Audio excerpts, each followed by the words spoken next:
Good evening. That was a Ubisoft Connect sound, by the way. Updating something. Hopefully nothing breaks. It's weird, because usually you need to click the like, admin rights to Ubisoft Connect like 5 times, but now it's only 1. Maybe they fixed something unusual, that I don't need to spam the yes button.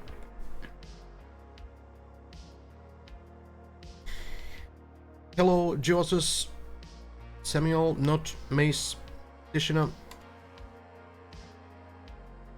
Hello, hello. We are going to jump into the server. Not a whole lot to recap today, unless I've missed something insane. But I think we're mostly good. I did finish building a map last night. That's some news. But I can't show it yet. I guess it's coming out tomorrow. The finished Trackmania campaign. It's really... I don't know if that map is worth holding your breath for. It's weird and not my best map ever. But hey, I told Kendo, who's organizing the campaign. I told Kendo, like, yeah, this is a bit dank and it's probably not my best map. And Kendo said that it fits the campaign perfectly, so...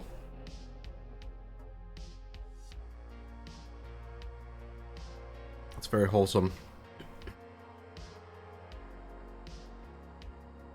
Probably gonna be a great campaign though, I think. Finland has a lot of good mappers. Hello Mike. Joanna. You load up, totally. Uketa. Them. Shinigami.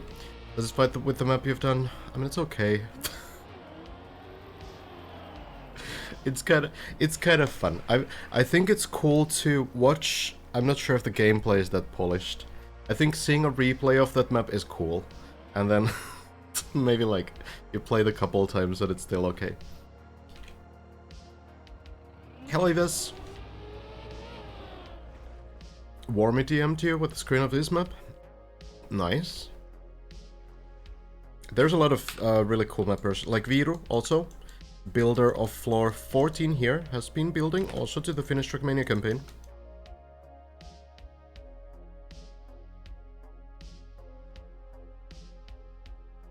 So we'll see what that's gonna be about. Clear Vision also, a really good mapper. It's gonna be great.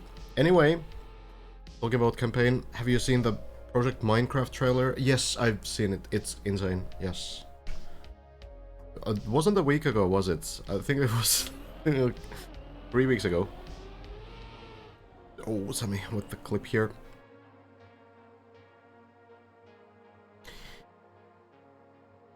Savable, but miserable. Okay, good speed. We'll make it to the platform at least. Yeah, it's releasing tomorrow. In about 24 hours, I think. Oh god, this is so painful. I actually thought when I first saw this that the wheels would grip the light here, but that's not the case, so you just roll back and then you go again. I do wonder, like, maybe this is not intentional? I don't know, actually. Is there no intentional save here? Maybe the intentional save is to drop back down here, honestly.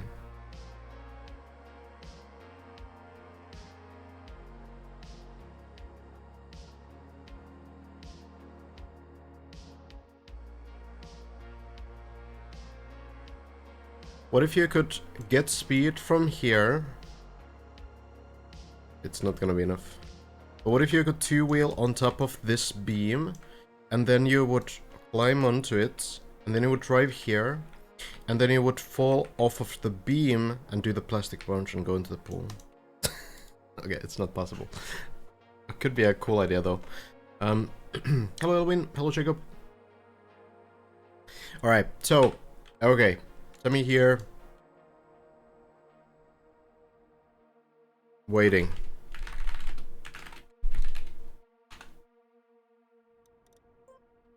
And we are also waiting, in some sense. Because no progress has been made on floor 16 today, as far as I know. There is a little bit of personal progress. Lars has made it to the first part. Has made it to the quarter pipe section. But unfortunately missed the jump from this side into this side and fell down. But another player on floor 16, at the very least we're gonna have a situation where someone doesn't just like fly past everyone else. We will have multiple people in the final floor before the competition is over. So that's cool. Hello Sunday, Yakatek, Inzio, Sigvason. Man, this save truly is pain. Okay, gets the speed, and back we go. And now we hope that it works this time. Okay, well it's on the platform. Oh, good. Brake tap. There we go. Nicely done. I don't think you can... Can you go below this?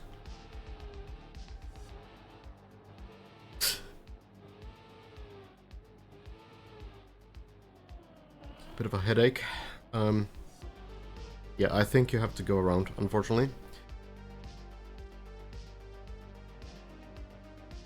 Lars says he feels very consistent for the last few floors, which is nice to see. Gotcha. Yeah, I think on some days Lars has been really, really good.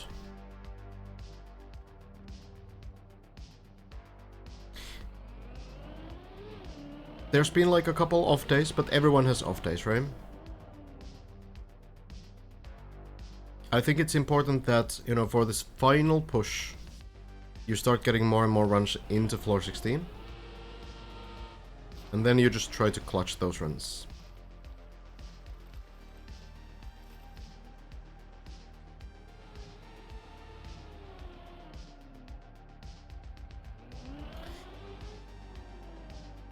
But yeah, Bren, from what I know, did not make any progress either, so...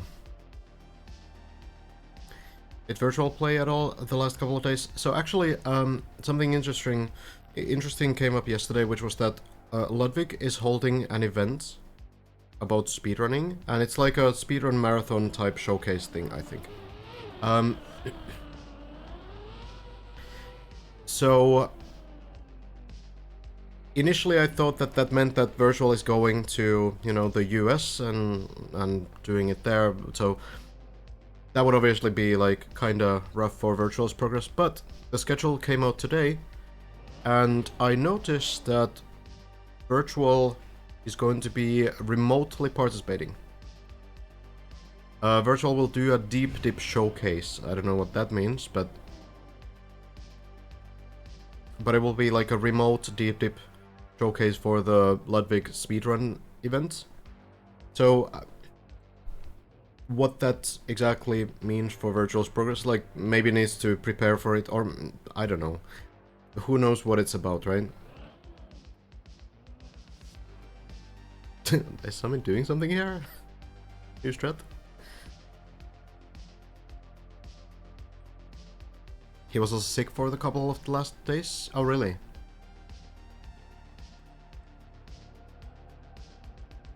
Yeah, that would obviously obviously also affect the participation. It'll be virtual opening the map in editor and playing floor 16. Now that would be something. Imagine if Virtual goes in and actually finishes the map. Maybe Virtual has been practicing offline the whole time and is already on the final jump and just goes into the Ludwig competition and just finishes the map. Now that would be a storyline. Any ideas on how to end the wall clip? What did Brent do wrong on his try? So, the thing is that we don't really know. Like, the thing about those kinds of wheel hangs is that I can actually see anything happening. Because it's a weird mechanic that's rarely used. There's like one Kaki map that I've seen use it. So, I mean, there's others too. It's not like unknown. But it is pretty rare. And the exits can be different. So, I think there's like a speed dependency where if you go too slow, you just kind of fall off. But that's not maybe helping too much.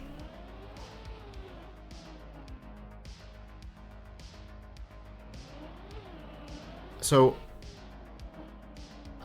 I could see just about any input working there. That's the problem. What Bren did was releasing acceleration before the plastic thing, and then pressing right.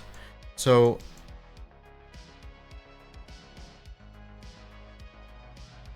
I don't really know if that's the way. It was pretty close to flipping the right way, but it didn't work. So I guess next time someone will try something else.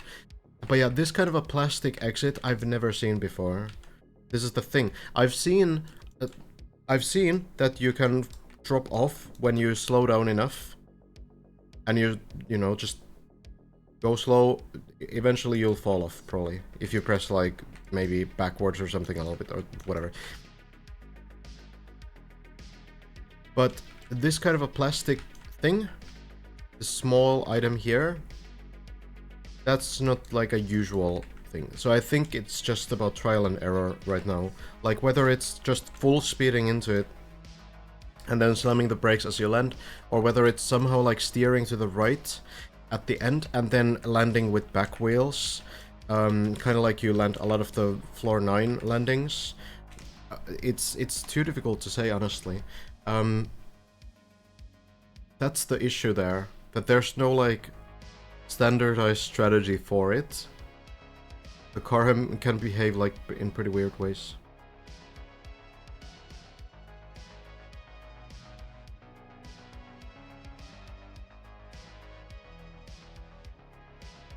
No, yeah, like speedrun marathon watercourses are kind of... They are extremely rare for a reason. It is not a very comfortable environment, having played them myself as well. Especially in faster games, like... You kind of have this sort of weird setup and you're nervous, but then you also might have to play like at 60 FPS only. If you're used to playing at 144 or something, then it's very weird.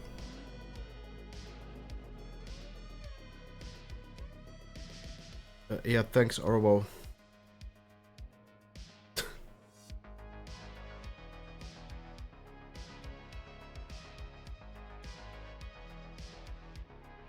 Scrappy, floor 14, halfway. Oh, pretty solid. Someone said at one point that Scrappy wasn't really going to like play to win in a way, but that sounds different. Sounds like playing to win to me. Yeah, a lot of players are playing in solo, and the main reason for that is not to hide strategies, but to well, it can be a partial reason, right? But the main reason is that you can get disconnects and lag spikes on servers, and you also get lower FPS on servers. So even if it's like 10 FPS or something, I think the players will want to take any advantage they can get at all. You have permission to show Elcon stream? Elcon gave me the permission the other day, but I've asked also on Discord. Again. So I guess I'll wait for a response.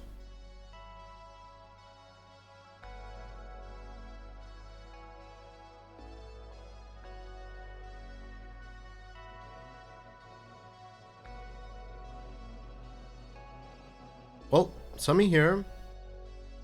Ooh, a bit of a rough line there. But survives.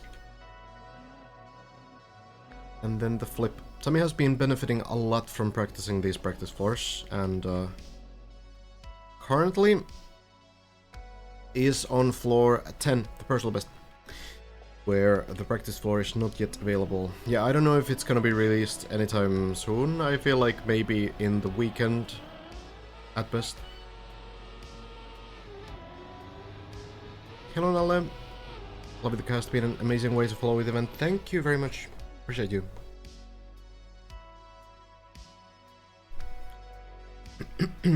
Yeah, I haven't heard directly from Brenham, but I guess that I'm just gonna focus on these evening hours anyway, so.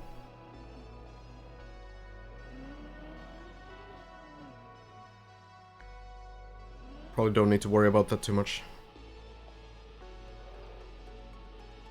Yeah, I did see the new cuts on floor 8. There's a small cut on floor 5, but there's a shortcut that is absolutely ridiculous that Hugo has pulled off in the floor 8 practice floor. So how it works is actually from floor 7. So after this turbo tunnel, what you can do is you take speed, take the turbo, and you full speed this where you would normally release, and you bounce on this plastic all the way, land on this beam. And you follow this beam, and you drop off here, and you go below here, and now you're on the grass part. You skip like half of floor 8, and the final parts of floor 7. It's like more than 1 minute time save. It is absolutely not run viable.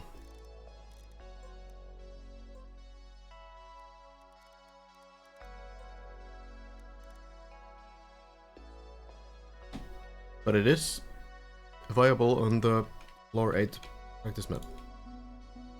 Oh, Hugo has improved as well? What? 141? This was a 2-minute run last time. It was like a 20-second improvement. What? Oh, yeah. It's the same route, yeah. Okay, I was thinking there was something new. Yeah. So, when you start this from floor 7, it's even faster. You skip even more.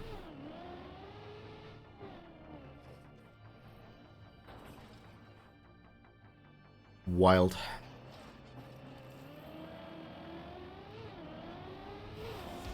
Looks kinda hard. Could be a Waltergard strat eventually. We'll wait and see. Doesn't look that bad. Not if you can start your run over from floor 8, but if you need to do 8 floors below before getting there. No, this is not doable on the map right now. After you can practice it with like checkpoints and everything. Maybe then, but not during the event. During the event, that's not really a thing. So, oh yeah, I can switch cameras. I just need to be in player. Yeah, okay. I wanted to try this one. And there's also like an input overlay. Okay, it's a little bit different, I suppose.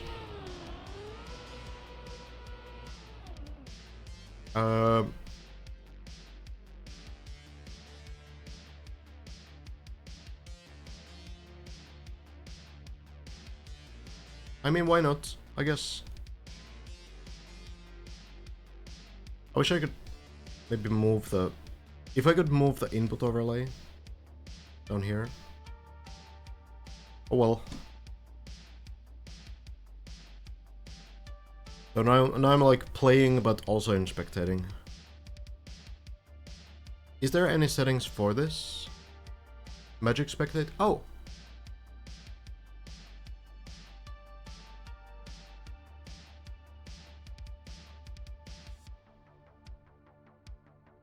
Position. Wow, let's go.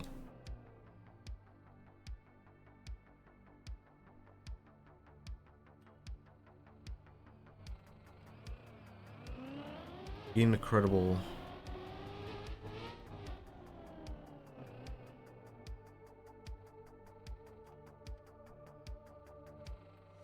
A little bit smaller.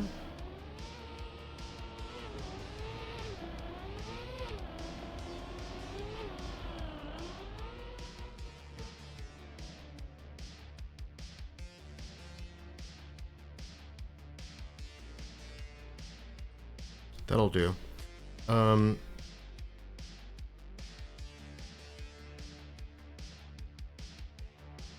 Yeah.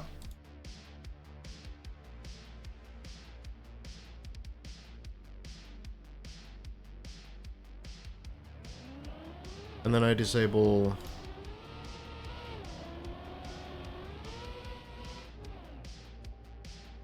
this.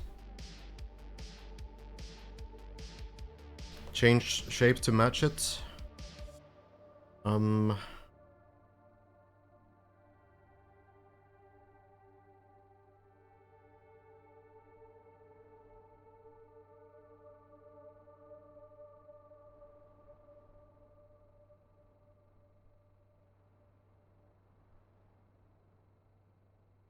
Wait, hold on. I feel like it's possible. Is the border radius? Oh, yeah. There we go. Yeah. Border color. We can even do that.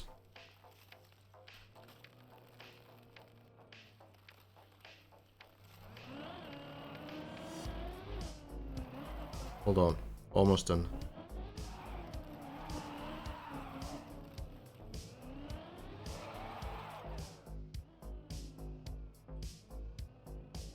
What is that color? How do I get it? Okay, that's probably okay for now. The speed doesn't even work though. That's kind of the problem. Oh, I wish we could see the speed actually. I mean, yeah, then literally doesn't matter, right? Or does it work when I disable this? No. Oh. Okay, I suppose it's okay.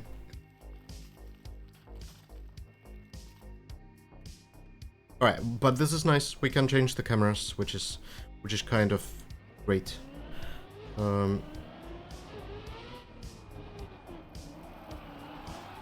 Can I? Oh, Sammy. Unfortunate mistake. Floor 7 fall, perhaps. Oh, in the pool. Good aim. Yeah,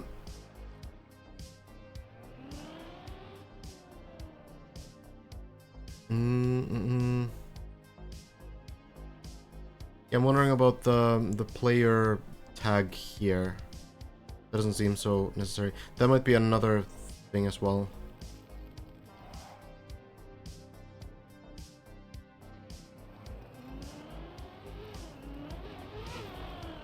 Lagging? I have a couple drop frames, but it's okay now. Alright, yeah, let me just... let me just check if I can also get the... Oh, I don't think there's a setting for it. Well, I guess it's just gonna be the name tag here. I don't know how to... Oh wait, no, it's... No, it's not here.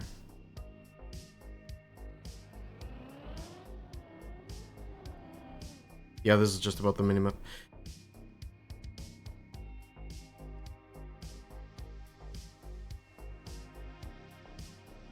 Oh well.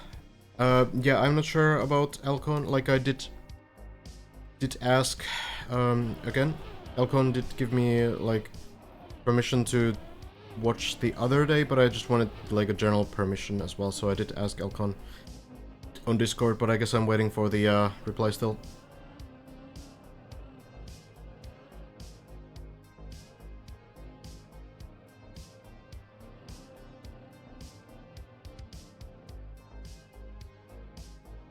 This kind of works, but it has like some extra text and stuff.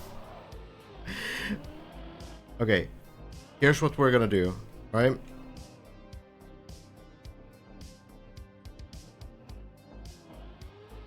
I'm gonna do this.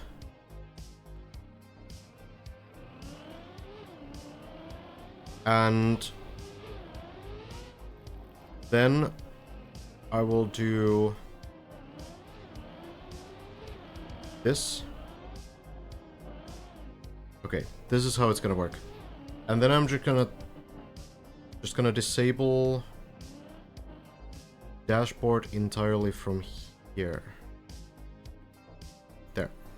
And then if the need comes to change the camera like on floor 15, then I should be able to do it by switching to player instead of spectator. Other than that, we can check this, and then I just enable this, and then we have this set up. Okay, alright. This is what we'll do. Like on floor 15, it's nice to be able to change the cameras, because the dragon part, for example, you can't see anything.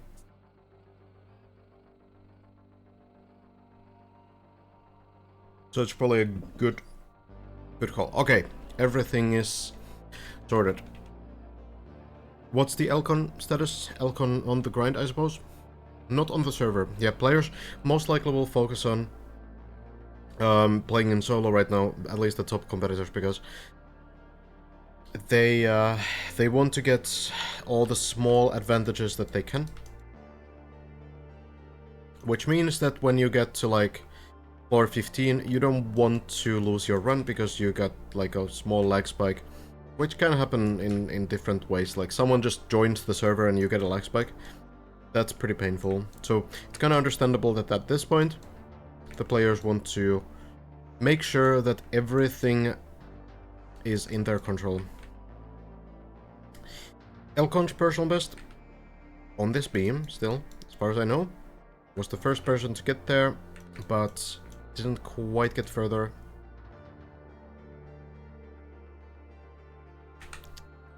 Maybe getting there again. End of 14 right now. Okay.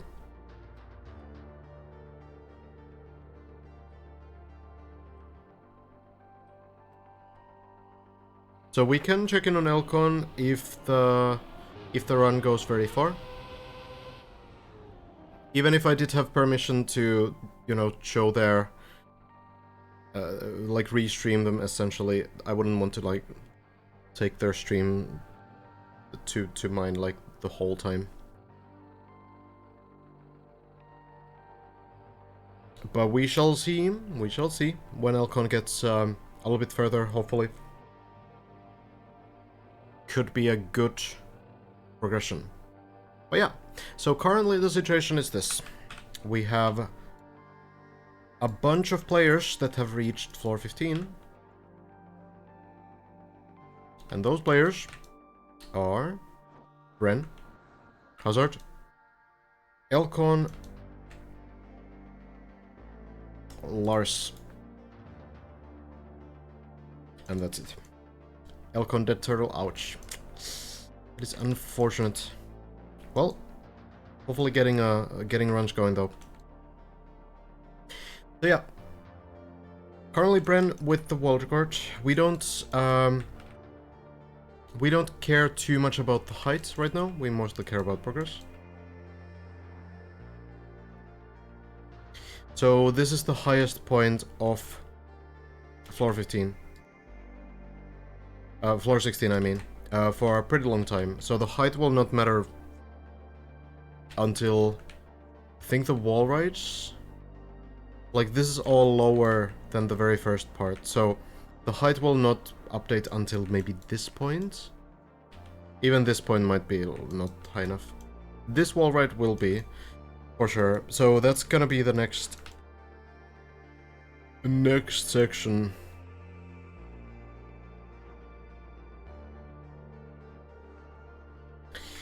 And then, yeah, that's pretty close to the end as well. So at this point, the height we don't really care about because it's really not going to matter at all.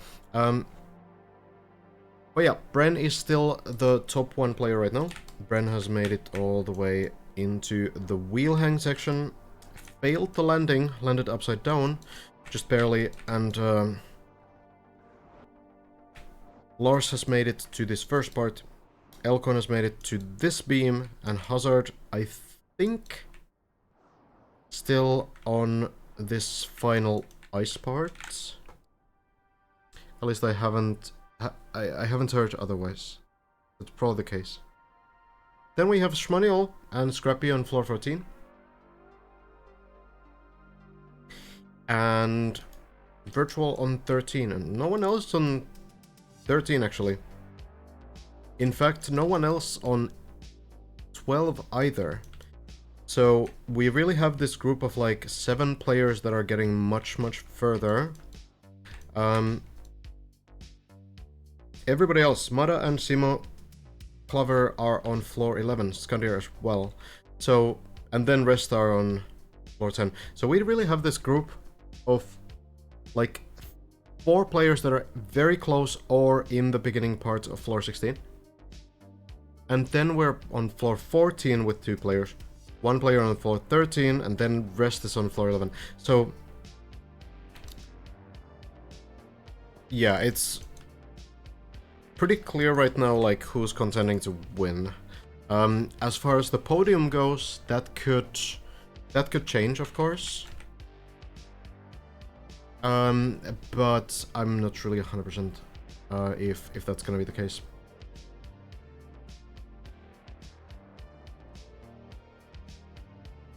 Virtual,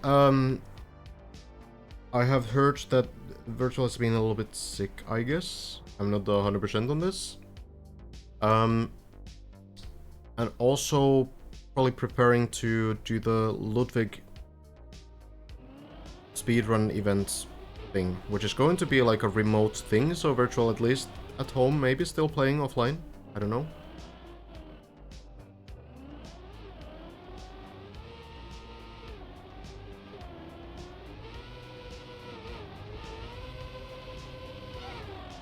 Virtual has dropped down a little bit, yeah, but we don't know, I guess. Like, it's hard to say if someone has been playing without the plugin. Virtual has been playing a little bit without the plugin to make sure there's no, like, any crashes or anything, because the plugin has caused those before.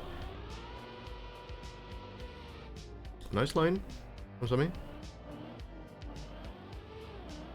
Yeah, Clubber made really good progress yesterday.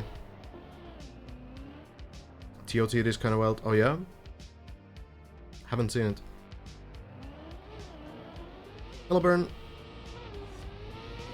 the full winning run, yeah, needs to be streamed in its entirety, so... Oh, upside down? What? Huh? Okay, almost flipped back up, but not quite trying to flip the car. Wow, nicely done. That is a great save from Sami. I suppose that's what the barrier is here for, but it's not meant to be easy. That is very solid. So the Ludwig thing is like a multi-game speedrun marathon type of thing where different players are you know, showcasing different games. And Virtual is a part of that, showcasing Deep Dip in some way. I don't know. So in some way that is Deep Dip related, but I don't really know if it will matter too much. But yeah, it's by the content creator Ludwig, and probably, you know, you can find information on his Twitter, for example.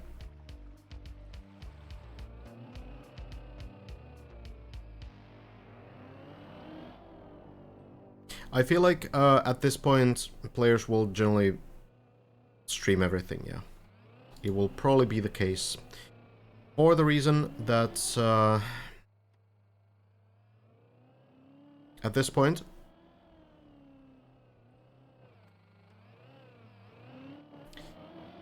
it's kind of like you're sort of looking to finish the map already, possibly. Maybe not really, like it's still early days on floor 16, but could happen, so you don't want to risk it.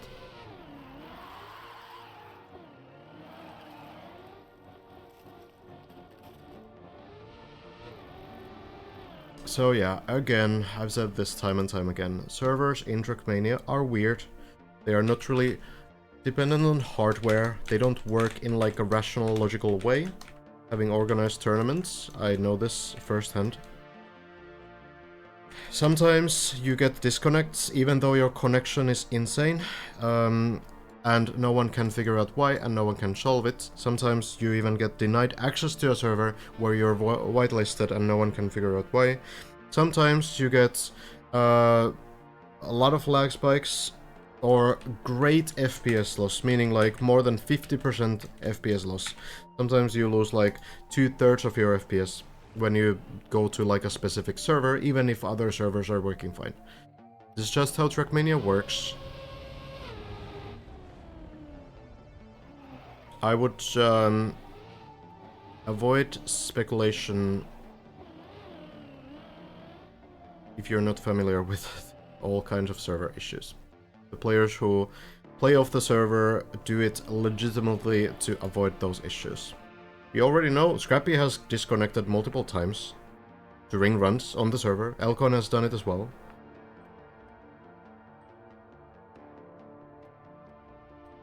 Already seen those issues happen. There shouldn't be any question if they happen or not.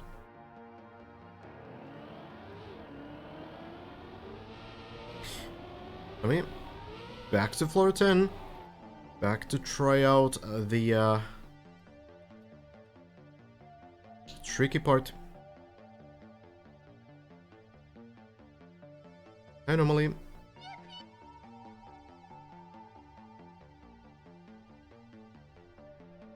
Is dipping like a good thing or bad thing? I guess the dip might refer to the fall, right?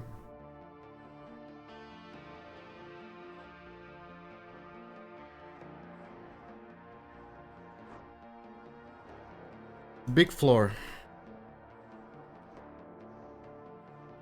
Not the longest floor, really.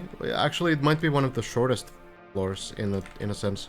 Just like time-wise, but it's super important to get these tricks down.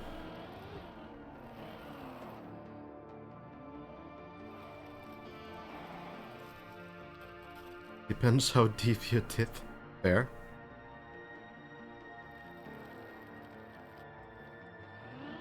There's a lot of pools on the map, that's true. Good line.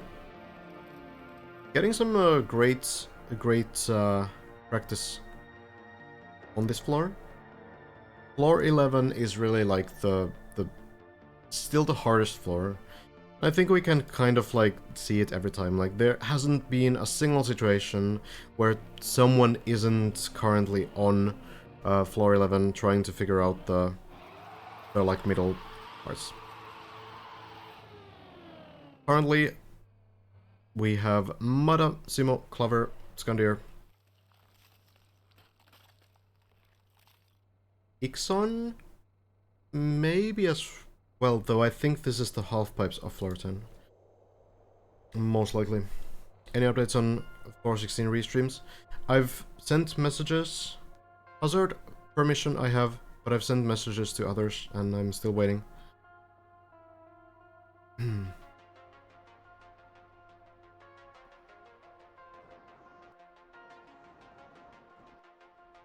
But I did hear that Hazard went live not too long ago. We just need to keep an eye on everything. In fact, I could maybe open the fight tracker.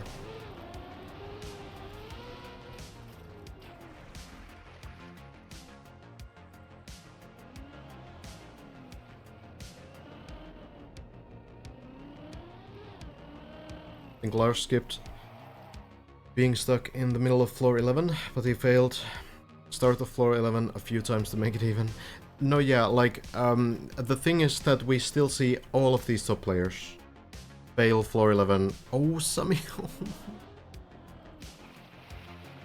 Well, at least there's a pool. We see all of them still make mistakes on either the high jump, either the early parts, like this jump combination pretty tight. And yeah, it's... Look, everything's just hard on this floor. Hello, Neo.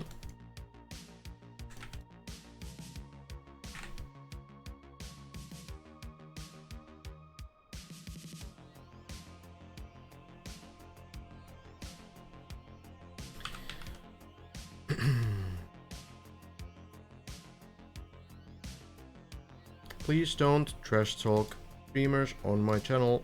Thank you.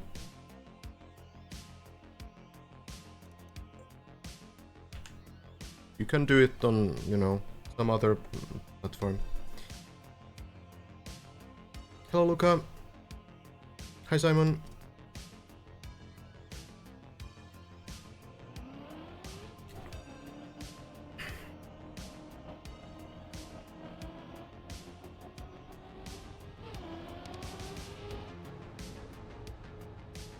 Interesting property about these metal floors is that they also don't dry the wheels.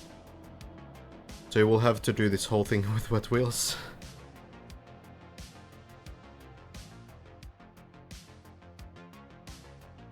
You generally think it's a good thing that Trackmania cars turtle so easy? Can't decide if I like it from a design standpoint. I think it's good that there aren't like some weird like extra measures to try to keep the car upright, because I think it would like negatively affect the game design in like a way that would push it towards like the party game style. Right now it's like a good mix between like arcade design and like some level of like sim racing design.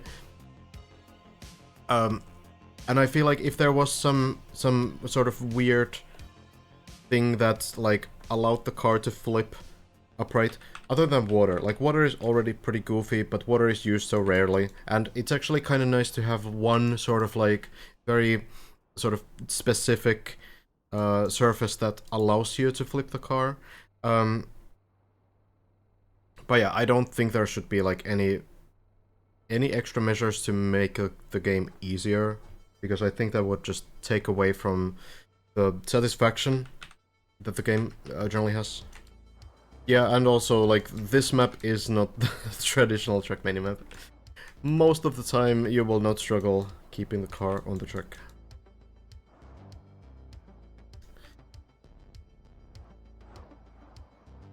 Tamiya's been looking pretty good so far on this ice floor. I think the ice things are working pretty well. The half pipes are very specific when Sami gets there. But it could be possible to one-shot that as well. We've seen some players do that. Ave also on the server, still grinding. Future world card holder, perhaps? Entirely possible. Hey, thank you for the prime lookup.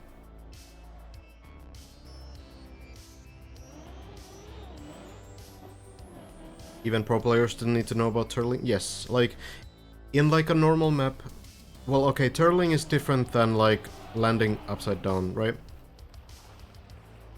In a sense, because like usually, even if you land upside down on like a normal map, you will just respawn on the previous checkpoint or restart the run, right? So there's like a little bit of a difference. You do occasionally land upside down on some other maps too, but that just, you know, causes you to respawn.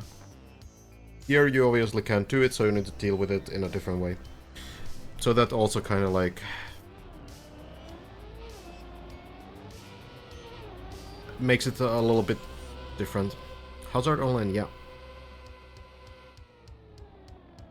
Oh, the Walter clip should be correct. Oh, not the greatest landing there. Such a brutal map.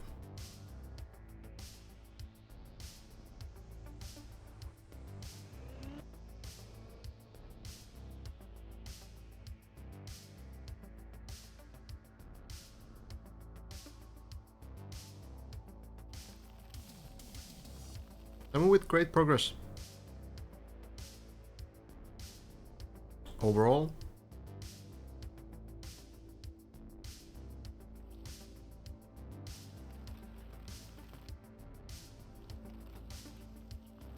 Why the top competitors aren't climbing on the server anymore, but on offline map?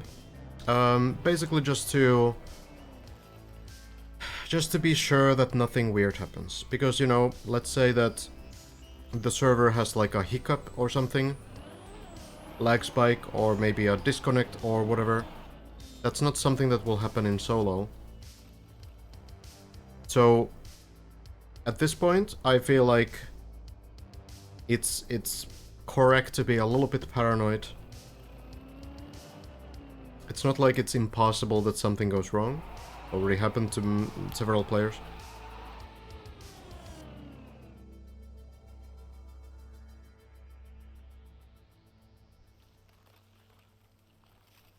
So, yeah, I mean, that's basically it. There could also be another reason, which is that on server, people can see your inputs, and maybe when you get to these floor 16 parts, for example, pretty crucially now, the wheel hang, which hasn't been figured out.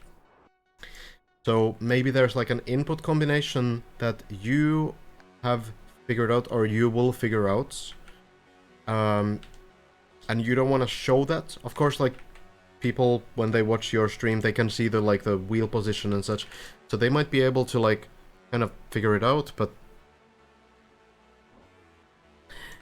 they all have input overlay on. Oh, is that so? I think Elcon didn't have it for a couple days, but fair enough. Or still doesn't. Yeah, I'm not also saying that it's for that reason. I don't know if... Oh, this will slide too far. Oh, Sammy.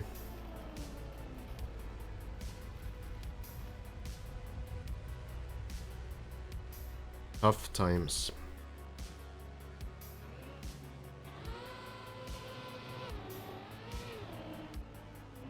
Just as wheel position overlay? Yeah, fair enough.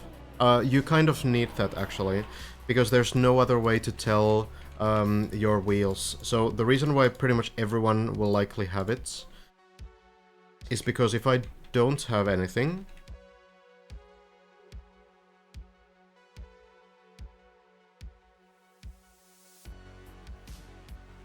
and I have like a pool, and then I have ground. There are sections on the map where you need to wait for your wet wheels to go away. So you go like this, and then you go here, and now you need to wait, right? Dude, the car is so bad at driving. So how am I going to know when my wheels are dry? Because like, you can kind of see, you know, some splashes and stuff, but it's still like pretty hard to see, right? So you just wanna have like some kind of indicator. You can have the effects. Yeah, that's true. You can have the effects also, but at the same time, this does the same thing, right? So you can see, like, okay, my wheels are 100% wet, and then you wait, and you get like a perfect read on what the situation is and when you can go. Especially if you want to kind of speedrun, you know. It is kind of weird that we have to rely on third-party plugins to have this kind of information. It is all like approved, like the developers like encourage even using plugins, but of course if you play on like console or something, it's not really possible to use those, which is kind of sad.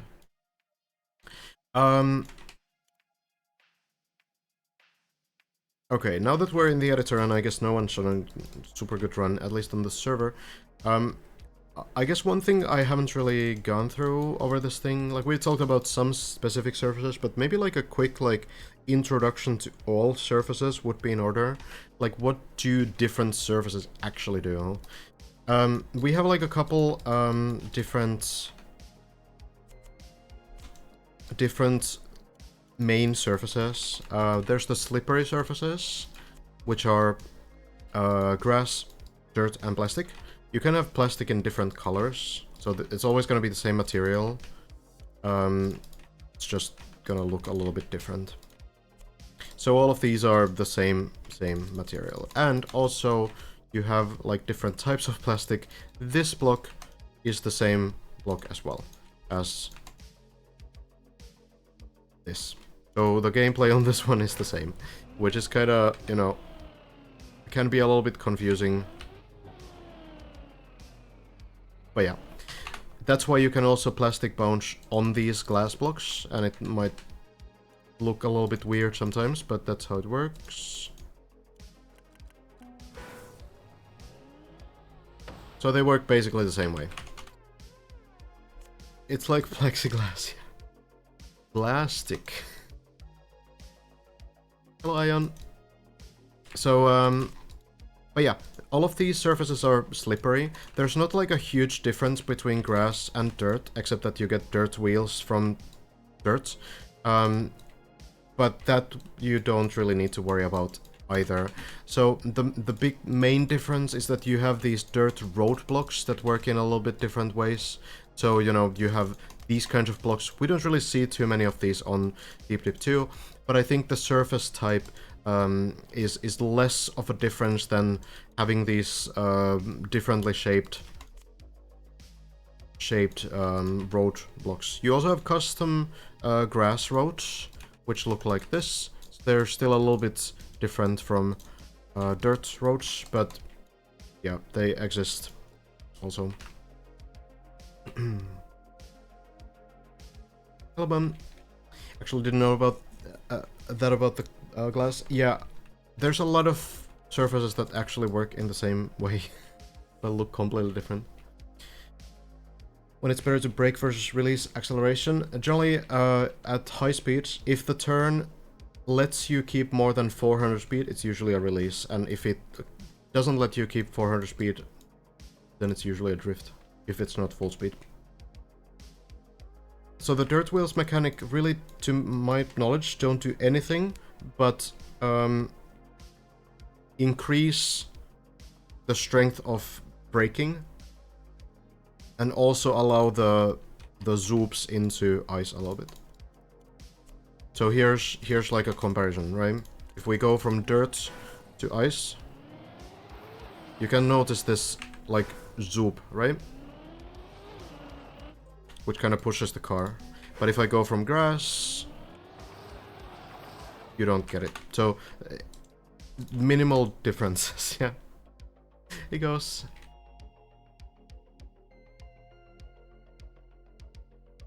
Ice and wet plastic. The way that works is you need to take wet wheels first, and then you take icy wheels, and then you can have both at the same time. So here, wet wheels, icy wheels, and then you can sort of like slide on ice, on plastic. That's weird.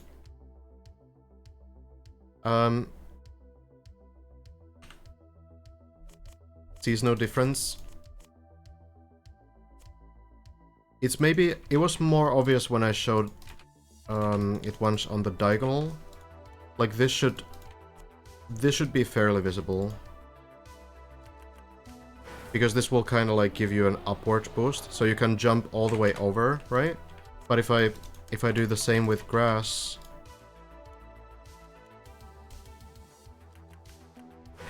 it's going to look like this. So that should make it clearer. Hi Thendariel. El Gaucho. It's going good, what about you? So yeah, these are the slippery surfaces, and these also have penalty versions. Grass and dirt. So this darker grass, that's penalty grass, which essentially just means that it's slower. So you don't really see this being used too much anywhere. It's just like you have like miserable speed, right? So it's meant to be like penalty. There's these blocks. For example, there is this uphill with the wet wheels on floor 5. So here you're not supposed to go on the sides because it's penalty grass. The middle is the actual grass. Then with dirts, you have sand, which is kind of similar. Well, rubber is more like penalty road. So sand and penalty grass, honestly, I don't even know what the main difference is. There's maybe some like small differences. There's one difference, which is that sand does dry wet wheels. So there's like a couple specific things about these surfaces. Grass doesn't really have anything to it. It's like a very neutral surface. But dirt has the dirt wheels that I already mentioned, and it also has the property of drying wet wheels instantly, whereas plastic keeps them forever. So here, if I go to dirt, the wet wheels basically immediately disappear. And sand is the same. So you go from water to sand, the wet wheels go away very quickly. On grass, they will still happen. And yeah, on plastic you will keep the wet wheels forever. Grass has grass slides or bug slides, yes, and grass also has speed slides, but so do the others. That's the thing. Like you can do bug slides on all of these surfaces, right? That's kind of the thing. Which, if you haven't seen a bug slide, let me see.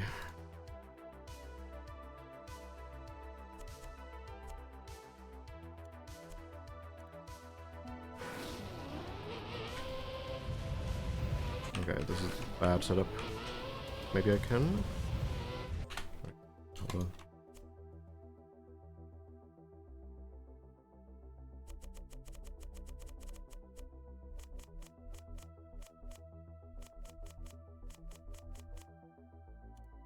That should work.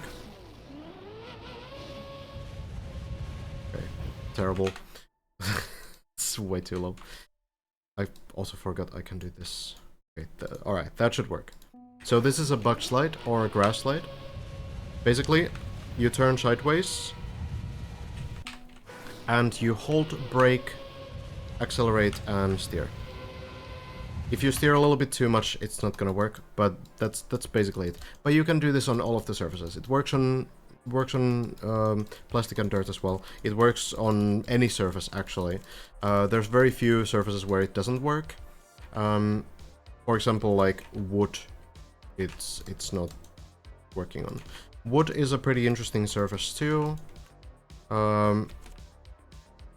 It has like insanely fast turn rate and insanely fast grip, which means that you don't drift and you turn very quickly, and it's very weird. This is the latest surface added to the game, so you can kind of like do this kind of stuff. Car will eventually flip, I suppose, but yeah, the game becomes very goofy with this surface because yeah, you can turn very quickly. Maybe a little bit less speed could work.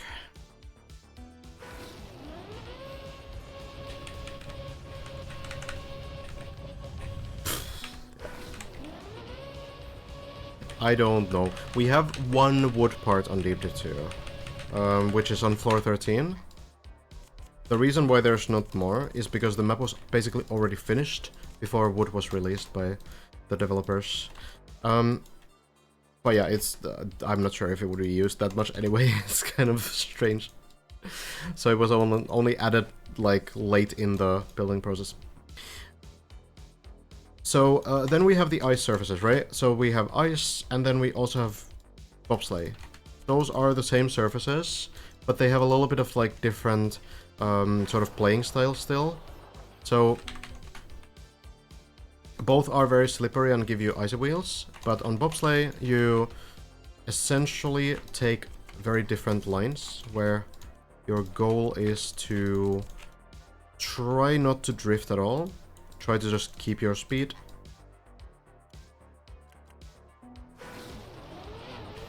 So you enter like on the side like this, and then you just try to like keep the car there It's a very cool style.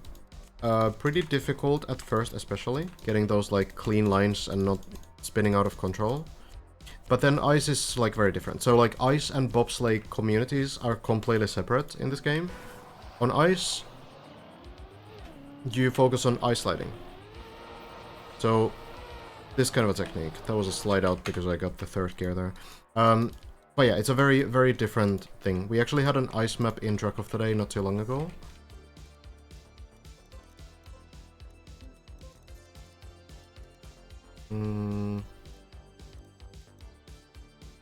This one.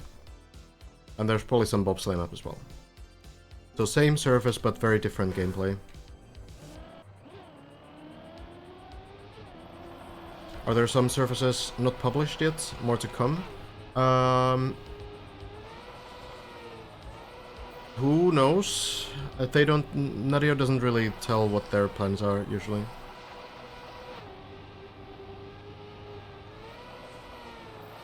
Yeah, Plexity probably used a lot of those wood parts because they worked as tarmac before, right?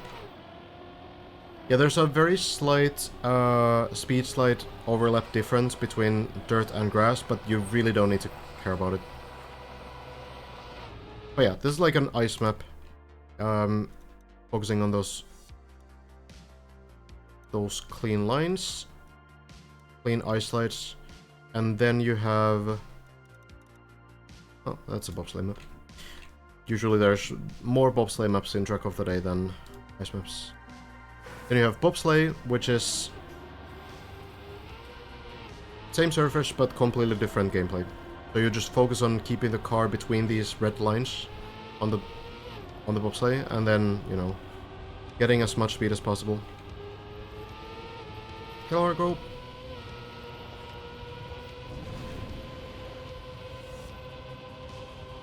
Overall, like, you know, there's probably a community for every surface, and you can also use like dirt, grass, and plastic at very high speeds or very low speeds. Why keep between red lines? Is that the fastest? It is the fastest. I'm not sure exactly how that works, but like, you know, can you technically sometimes take another line that's also stable? Maybe, but like, yeah, a lot of the reason is that you keep the car stable, and it's usually possible to do like between these red lines.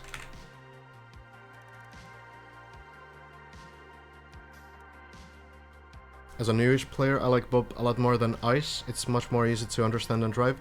Yeah, like Ice has these slide outs that are extremely punishing, right?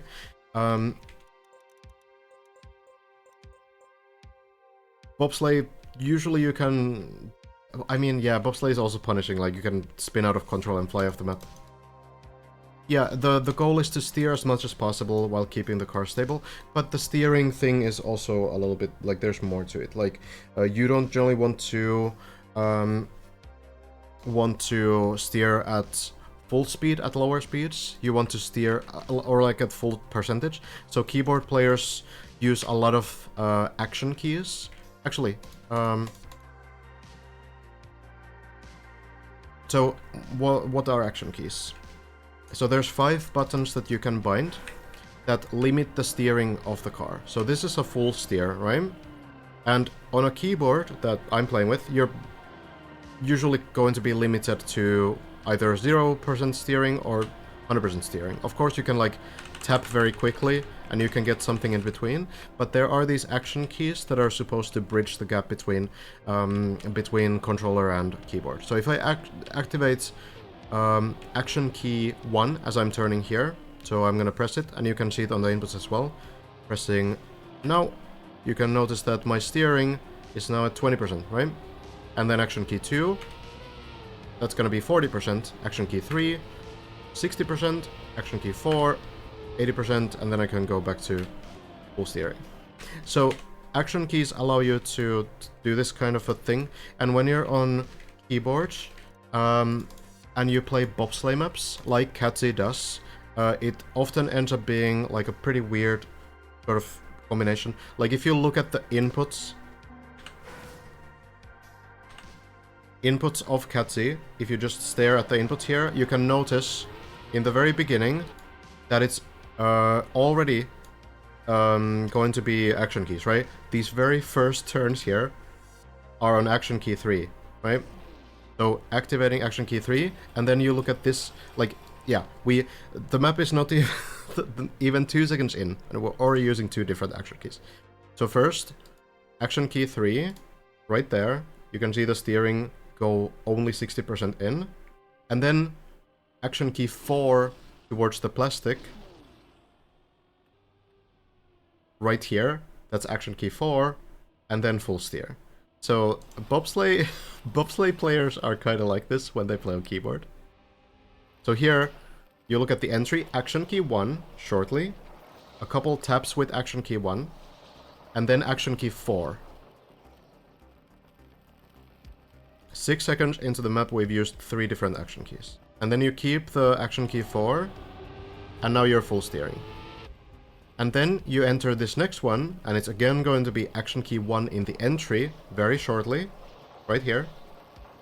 And then moving on to action key 4. So bobsleigh has like some stuff to learn like this, where you need to kind of learn these strategies. If you're a controller player, then you don't need to worry. Atrick here is a controller player, and you can see that it's a completely different way of playing. It's going to be like smooth steering throughout the turn usually. So here, kind of like carefully smooth steering towards the full steer. Even full steering there.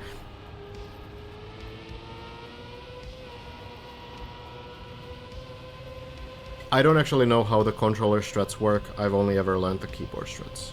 But seems like at higher speeds it's always gonna be full steer anyway. It's like adding manual gears but weirder. Kinda. Kind of. It's not by design. Like, this is just something that happened to be the fastest strat. It's not something that developers wanted to do. Can you match Katzy's record even close if not using action keys? On keyboard, not really.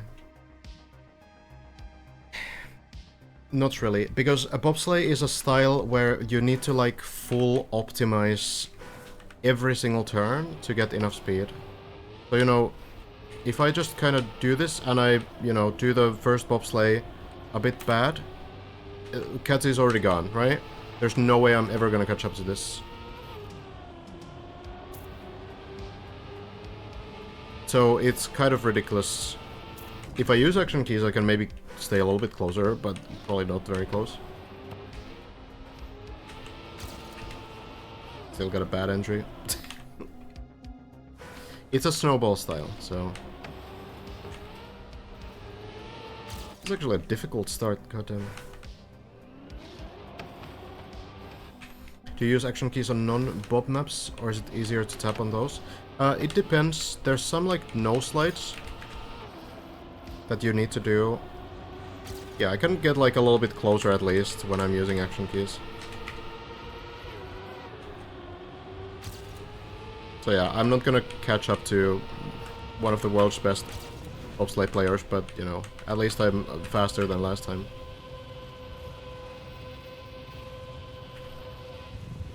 Whoops, slow down. Okay, anyway. It's a cool style. We don't really have, obviously, that kind of bobsleigh on the Deep 2, even though we have the bobsleigh blocks. Yeah, there's like a couple campaign maps. I think this wood map actually is a good example. Is there maybe some keyboard player that I can find?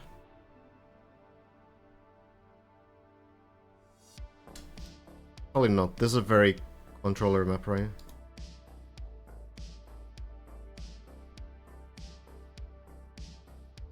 Could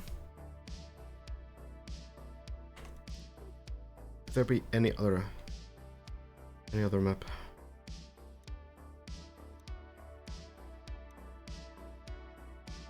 $15? I think there's some plugin that shows you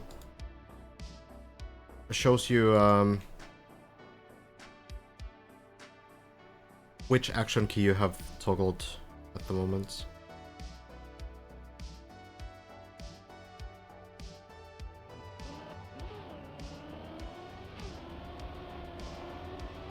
Yeah, okay. On Nico's run you can see it. So here, if you look at the inputs, you can see that occasionally Nico is switching to the action keys on dirt as well to get like good no slide exits. So here, that 60% means action key 3, 80% means action key 4. So here, like getting these no slides. Nico is actually really good at this kind of stuff. I'm allowed to stream Hazard, but I'm not sure yet about Elcon. Like, Elcon was fine with it the other day, but I don't really know. I did ask on Discord, but I didn't get an answer just yet. Oh yeah, okay, stuff like this, you know? And then there are some other materials as well. For example, metal, which again, you don't need to care about metal too much. It's just the beams. Like, this is metal, right? And the only thing that this really does is it doesn't dry wet wheels. Otherwise it works very similarly to tarmac. Also the pipes, which are actually items, these are also metal. So you don't want to have wet wheels on these, basically. And yeah, I mean, that's mostly it. Then pretty much every other surface is just going to be tarmac. Like, this is tarmac. This is tarmac. This is tarmac. This is tarmac. Apart from the side, which is wood. But, you know. So, yeah. Most things in this game are just tarmac, at least. These sign things, these are also tarmac. So, yeah. A couple, like, weird things that you need to kind of learn. But for the most part, once you learn, like, the basic interactions, the game is fine. Icy wheels is different than icy wet wheels. If you are on plastic, because on other surfaces both wheels will decay, but if you have icy wet wheels on plastic, then you will keep those forever, and also it makes plastic basically function like ice.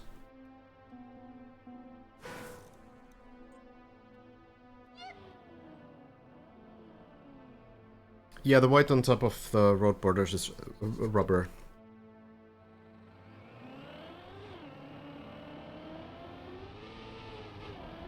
I need to test that out sometimes. Like, can you do something interesting with that?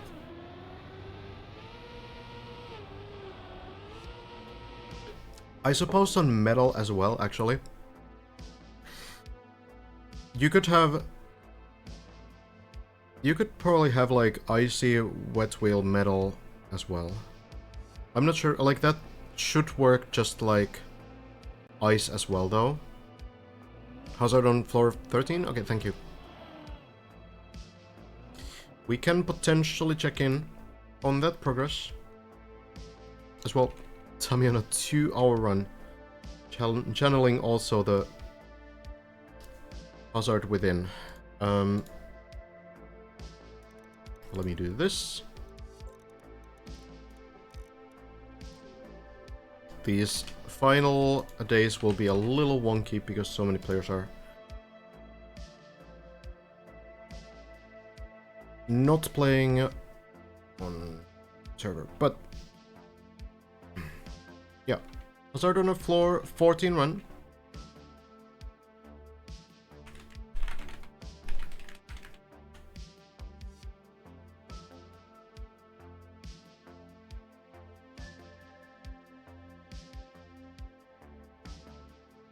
I think he mentioned he's done 4 to 9, 5 or 6 times this run. Classic. Hazard actually not on a 3-hour run this time. Getting to floor 14, which is pretty interesting. I think a task run would probably, like, it depends on the tricks, I suppose, but maybe like 30 minutes. Who knows? Alright, so Hazard is undeed. On a pretty decent run here. Getting to the turbo sections. It has 30 hours left on this run, true.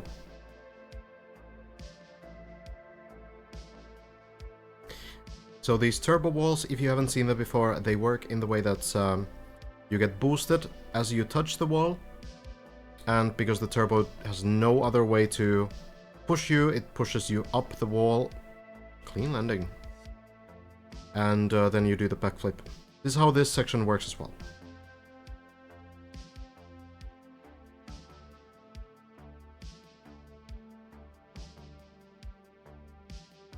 Clean landings. And then around the quarter pipe.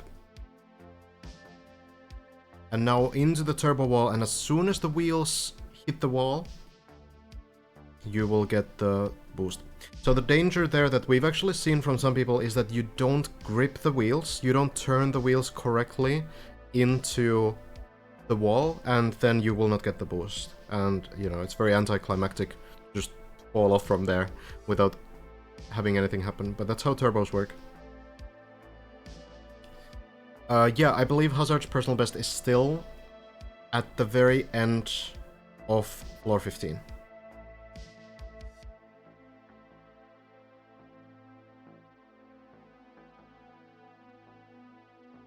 But now it's been figured out. Hazard was the first to try it. And Bren and Elcon have made it since. Oh, that's not the greatest bones. Oh, that looks like a dead turtle. Is it moving?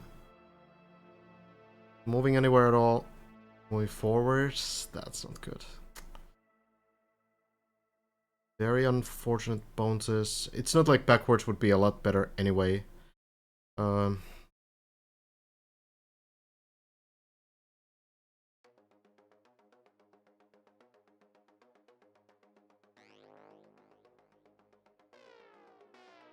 The thing is that this will still fall off the other side.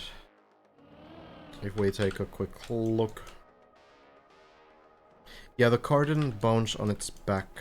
That's the problem.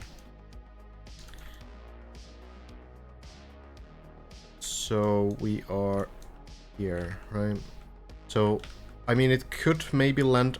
Actually, this would be a very good landing if it fell here.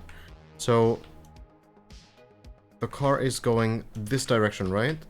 If it would somehow dodge this part and it would flip onto these crystals, would be possible to continue from floor 13, because you need to go here anyway. You're supposed to go on the crystals, so... it's hard to say though. Okay, Hazard already restarts the run though. Not looking to go through that.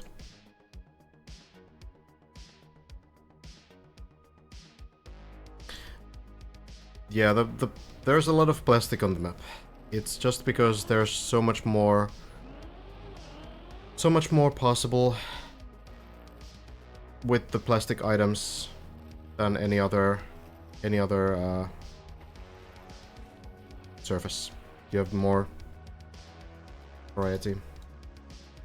Elcon floor 11. Okay, we can check if that run gets closer to the top.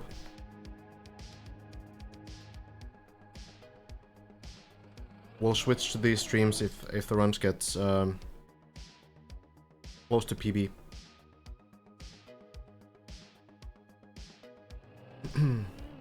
You're building a full plastic floor.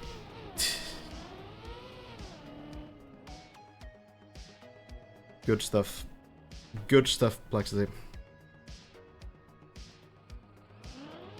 Elcon on 11, yes.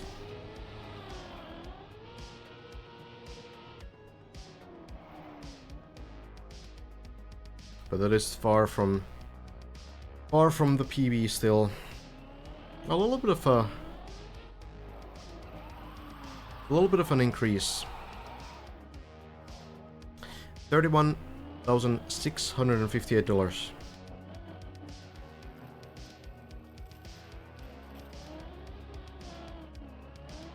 It's pretty good.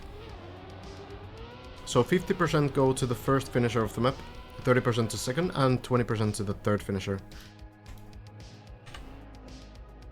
We'll see. Competition is getting pretty close. Pretty tight right now.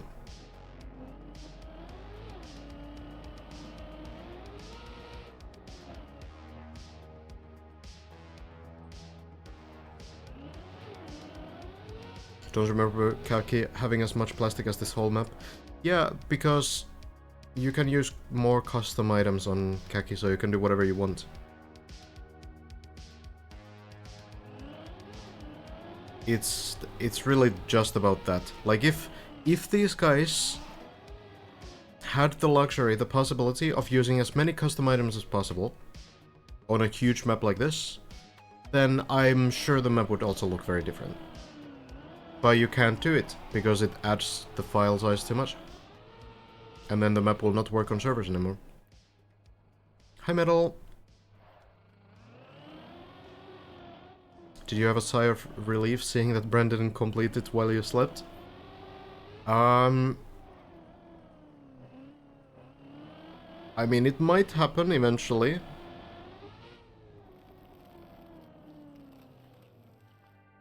I don't know if... I mean, yeah. Sure, I would like to watch it live, I suppose, but... mine and Bren's schedules don't really overlap. Which, you know, at the very least, there's like some other people covering those events too. And you know, as I understand, Bren doesn't want to be restreamed anyway, so I'm not sure how much use I would really be in that situation.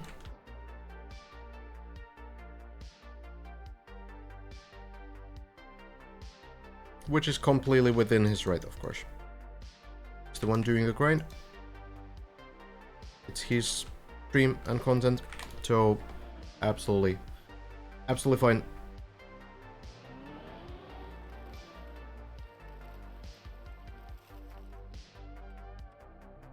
Yeah, I feel like if we allowed custom blocks on this map, most of the map would look like the Kubas snake, right? Most of the map would be basically this. If we didn't need to care about file size when building maps, this would be the entire map, basically.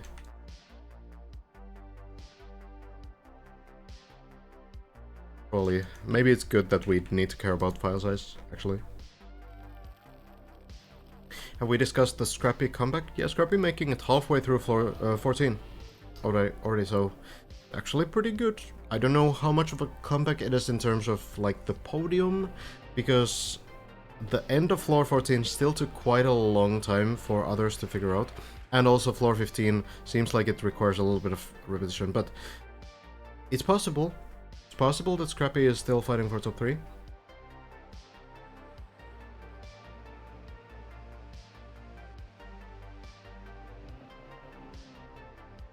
Virtual is showcasing Deep Dip on the Ludwig speedrun events pretty soon.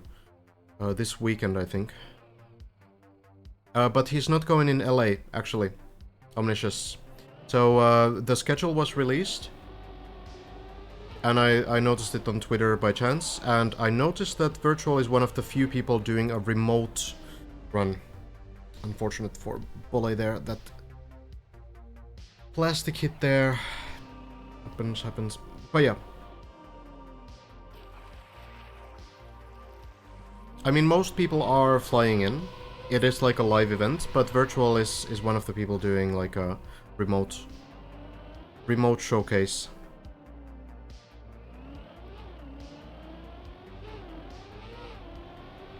I don't know, like I would imagine it's this map, probably, since this event is going. But maybe also showcasing like the first map, I'm not sure. It maybe is mentioned in the schedule. Is he still grinding Deep Dip? I mean, who knows? There's no, like, PB on the leaderboard, but Virtual has also been playing without the plugin. So it's hard to say if there's some progress. But I would imagine if Virtual is showcasing the map, that, you know, it's still like a grind, right? Virtual will finish this map for sure. I wouldn't be able to imagine a world where Virtual doesn't finish this, but whether it's like a top 3 grind, I'm not sure about that.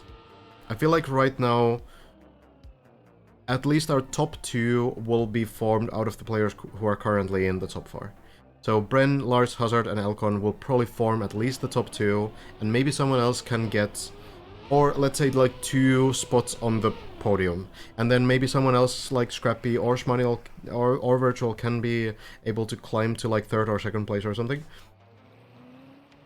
I wouldn't say that it's impossible, but I don't really know. No, it's definitely deep dip. It's definitely deep dip. Hold on.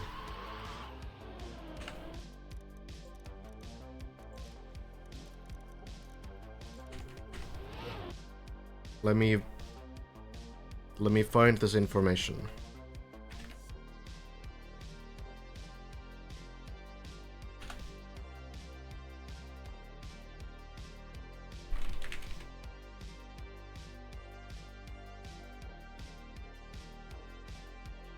Here it is.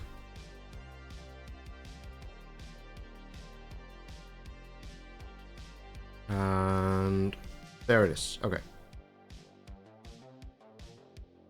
So here you can see it. On the Saturday, 1st of June, Virtual will be showcasing Deep Dip. Deep Dip Showcase, remote, Trackmania, Virtual, 2.5 hours long.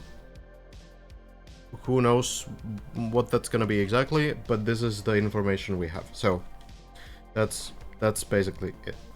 Does say Deep Dip, but whether it's Deep Dip, I would imagine it's Deep Dip too, right? Now that the hype is going, maybe like playing Shallow Dip and maybe showcasing some separate floors or something on.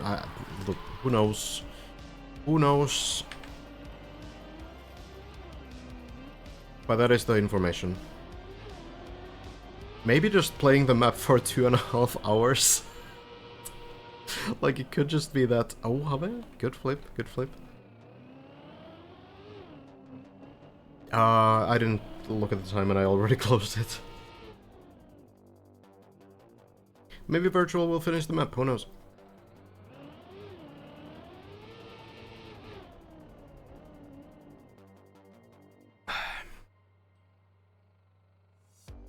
But yeah, that's our current info.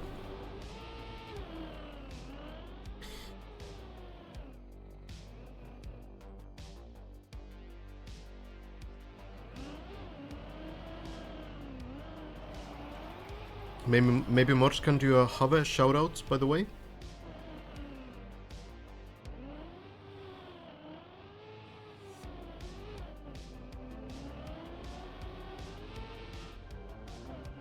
No, yeah, like finishing this map in 2.5 hour grind live on on a speedrun marathon would probably be a bit much, especially like unless Virtual has actually already reached like the final trick of the map and just hasn't shown the progress on the leaderboard. But you know, I don't know if that would be the case. What is this event you're talking about? It is a speedrun marathon event where people of different games go to showcase different runs. Some are live in the United States, and for example, Virtual is participating remotely, showcasing Deep Dip in some way on Saturday. Organized by the content creator Ludwig. Heard Virtual is hiding all his progress to finish live. That would be the ultimate storyline. Are you surprised that the Deep Dip 1 world record holder isn't doing better on Deep Dip 2 so far? Only 974 meters. It's a different skill set. Being able to learn something in like the least inefficient way possible, which is what you need to do on this map, is different from having the resources to learn things, but then actually also have the skills to pull off like a crazy run. It's a different skill set. entirely. And honestly, yeah, I mean, we do need to remember that if I right now go into a public server, everyone will be below floor 2, right? Some people might be like halfway through floor 2, sometimes. But like, almost reaching 1,000 meters on this map is already like a sign of a very good player, right? Yeah, winning Cup of the Day in like a fast learning competition where you only have 15 minutes to actually learn the map and then you need to play consistent rounds on it. It's a different skill set from being able to practice a map for a month before going into like a tournament. Absolutely true.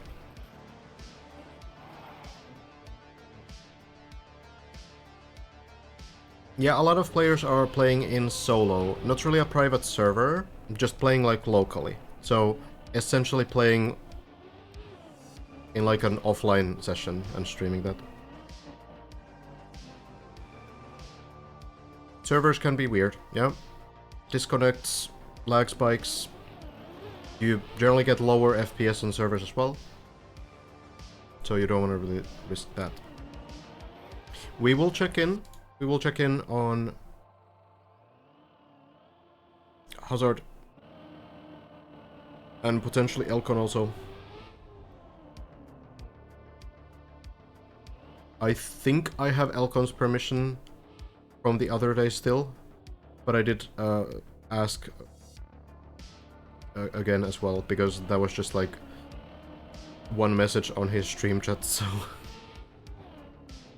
wanted to be sure, but it should be okay. Hazard is fine though. Yeah, in offline session you can pause the game. Yes, you can do it. If you press escape on a server, the timer will keep going, but when you're playing in solo, you can press escape and it will actually pause the timer too.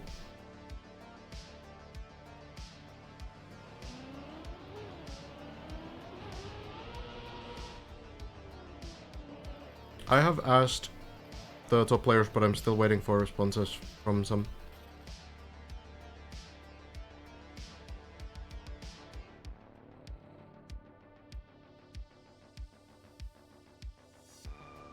Ixon also on the server. Trying to get these early parts going. Virtual definitely didn't give up. Not finishing the map, at least.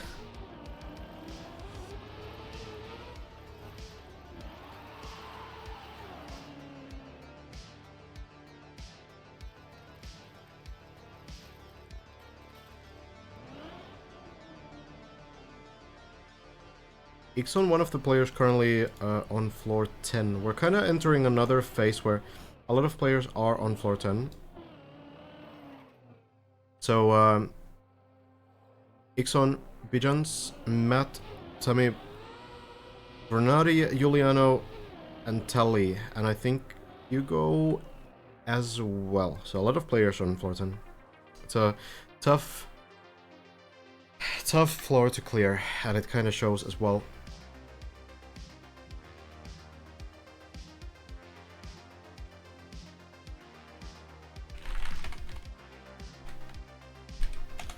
Let me do this. Wait, did I mistype it? I think I...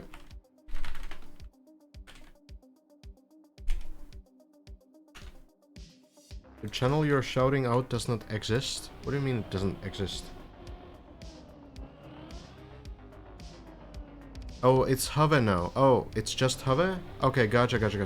Okay. Thank you. Yeah, the Twitch name here, I guess, is not updated. I think you update it with the plugin.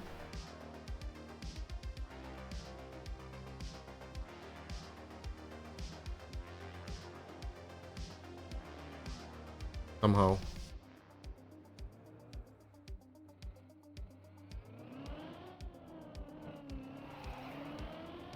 I don't know. Oh well.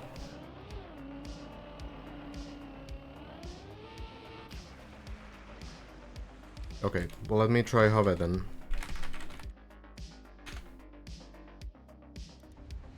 That works. There we are. Lars did get to floor 16 as well, failing the very first quarter pipe section in the beginning. But still, reaching floor 16, respectable achievement. Yeah, Scrappy, I did hear got to the middle points of floor 14.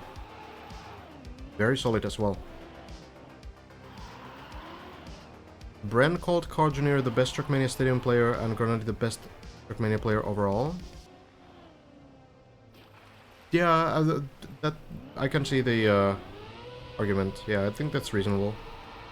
But I personally, like, wouldn't really make a stance for, like, the best overall Trackmania player, because there's way too many areas of Trackmania.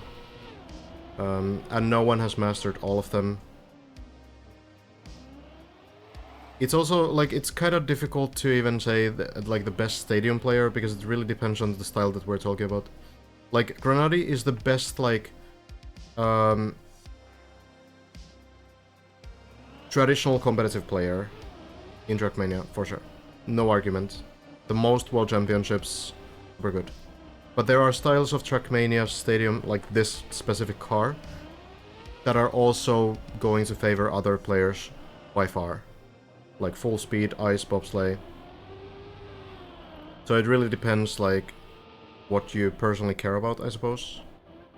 And I think that's cool about Trackmania.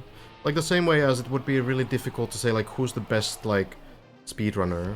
Because there's so many different games and achievements and grinds and competitions and achievements.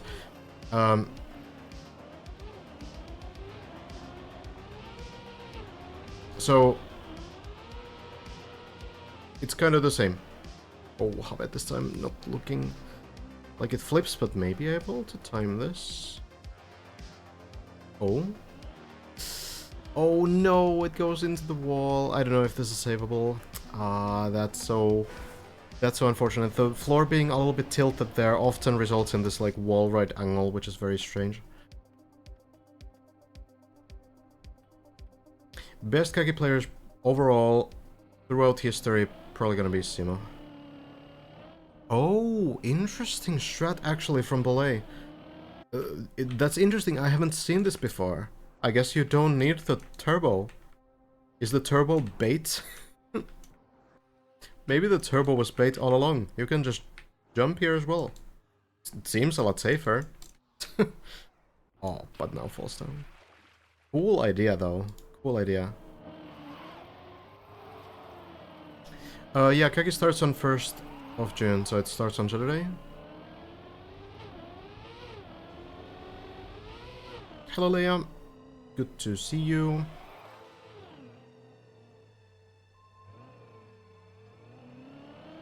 Race Hunt's probably the best, like, official map hunter, yeah. What style is your favorite and your best in? I think, I don't really have a favorite style. I really like a lot of different styles. My best style, I'm not really sure. I guess it would be like NASCAR or something, which doesn't mean I'm very good at it, but I'm probably, like in the highest percentage of that style out of all styles. Like, you know, that's probably compared to the rest of the player base, it's probably my best style. The one where I'm able to rank the highest.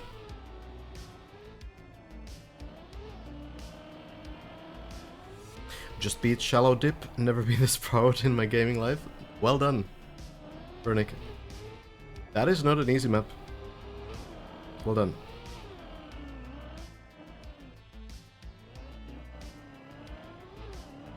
The Shallow Dip world record is pretty impressive, honestly. Already.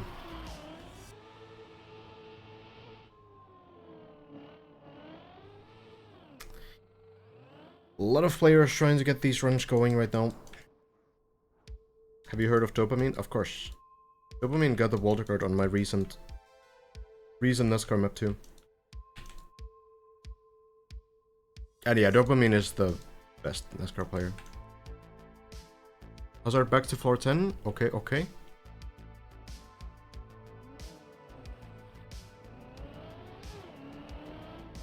Who has Shallow Dip Wildcard? Well, let's see.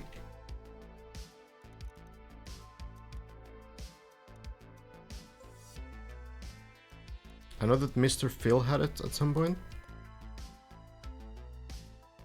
Why is it prohibited to drive with Cam 7 there? It's not. Oh yeah. Disco Babs. 726. It's a pretty stacked leaderboard, actually.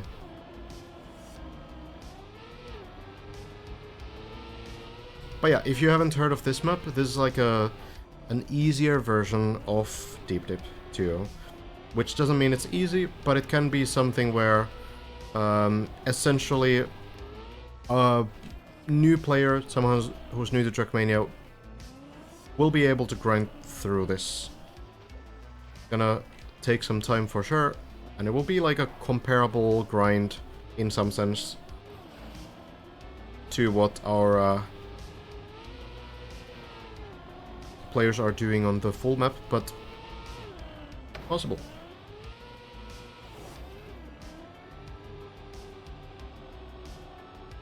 Oh yeah, shortcuts as well. Cool. Deep Dip 2 hasn't been finished, no. This is the Shallow Dip version. This is not the same map.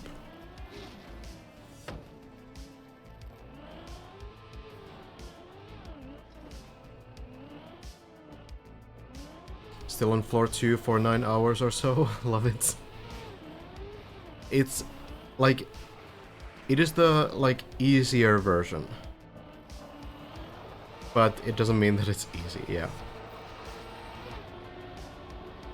So yeah, you can like do the ice slide, but you don't necessarily need to do it here. Like pretty much every single section has been nerfed. Like there's no gap in the bobsleigh. There's a little bit of extra core pipe here, and this jump also is more forgiving. You have like more space to land in this. Get to the water. So far, 765 people have finished this map. Kinda wild.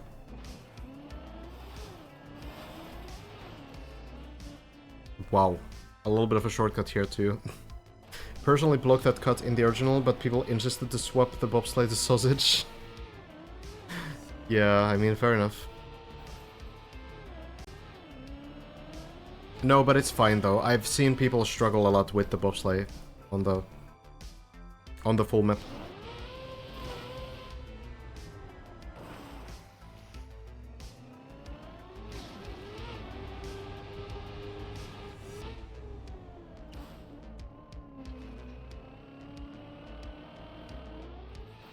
A lot of changes. Like if you've seen this floor, like there's those barriers there on the side, so it's harder to fall off the map. I was intended, gotcha. Can you tell something about the creation process of this map right there? The Shallow Dip version specifically. Was this like always planned, or was it something that was kind of like the building was started as the map gained more attention? Was this already something that was like built before the full map even came out?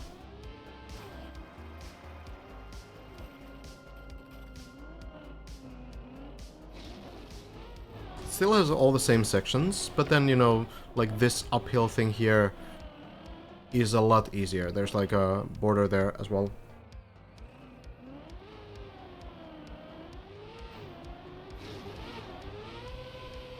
We can enable all kinds of cars, yeah. I think the problem is that they are very far away from each other. Maybe top 2 are like in similar places right now. Still a fairly big gap, I suppose. Wasn't planned, was pretty rushed, and we didn't really align on what the map should be in the end. Oh, okay. I mean, it came out pretty good though.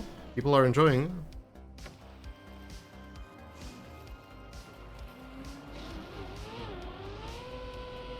Not my first time seeing this version, no. Here also, no plastic in the landing, so you are less likely to somehow slip away or get weird bounces or something. So there's like small changes on pretty much every single section of this map.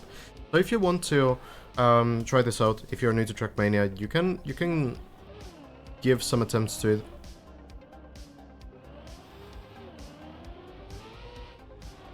This section also completely different.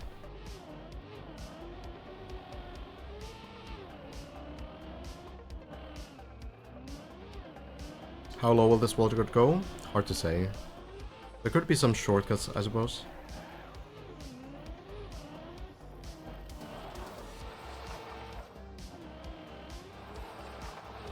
How well do you think you'd do on this version in the first handful of runs? I would be able to finish this fairly quickly. Suppose we'll see. Yeah, this kind of a cut to floor 5 directly. That's pretty big.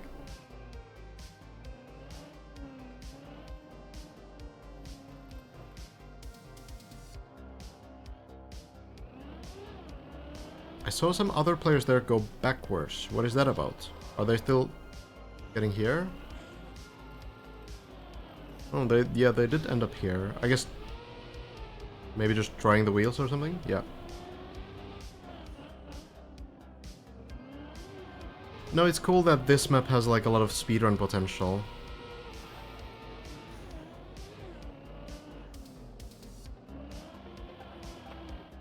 Shortcuts are kind of a part of it.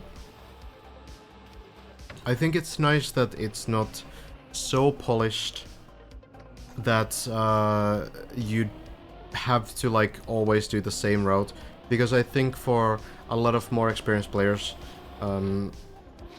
it will add a lot of charm to this map to be able to do these kinds of shortcuts. Oh, even here, landing in shortcut.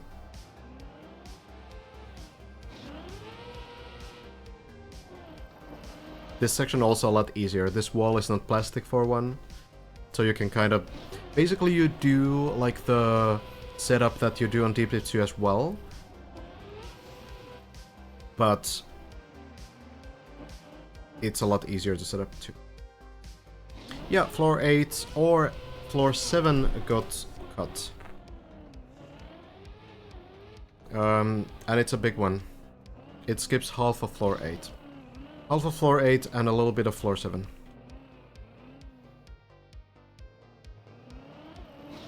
It is not full run viable, so it's gonna be something for World Record hunts. Well, I'll do you one better than a clip.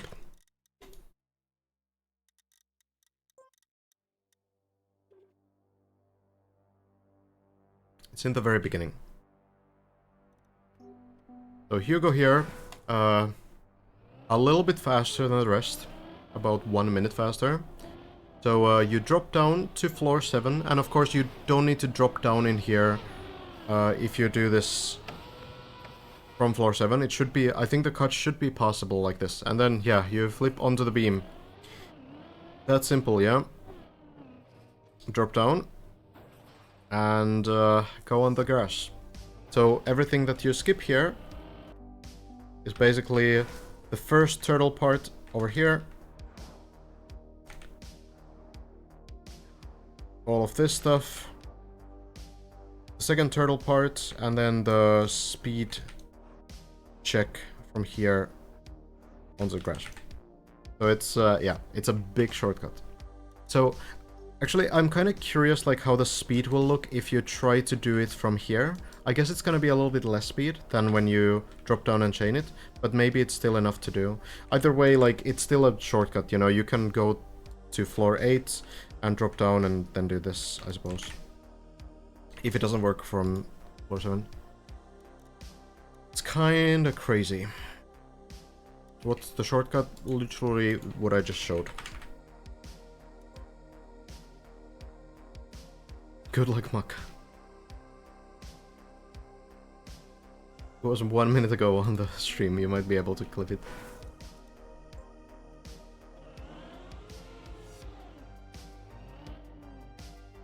Kubas, vibing as well. Maybe Kubas will do the shortcut.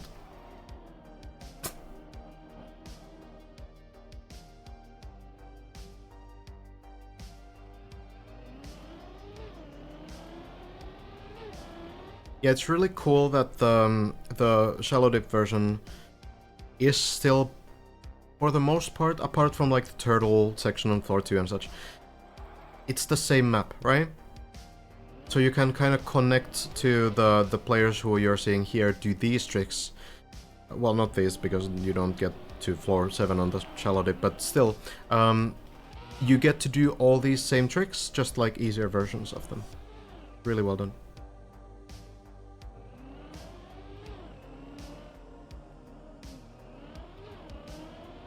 I want to beat Shallow Dip. I thought I was pretty good at Trackmania, but Shallow Dip has been super humbling. It's tough, still. Like any map becomes hard when you don't have checkpoints and you need to drive for like 10 minutes, right?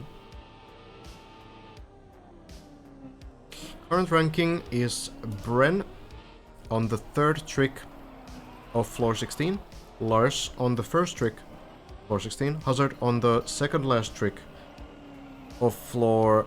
Elcon on the last trick of floor 15 and Hazard on the 2nd last trick of floor 15. So all of them are very close together. Scrappy halfway through floor 14 and Schmaniel in the early parts of floor 14. There's 13 separate sections on floor 16. The personal best -1 is basically just because Kubas is a mapper. So the mappers are not eligible for the prize pool. So Kubas has been removed from the leaderboard because Kubas is getting like floor 11 runs going. The mappers are allowed to play. They're just not allowed to show any undiscovered strategies or any undiscovered floors. Hazard back to 14. Okay, let's check in. Check in again. Yeah, that's true, Rioter. Like, you need to kind of adjust your Trackmania brain. You have to play kind of safe compared to trying to do, like, the biggest runs of your life.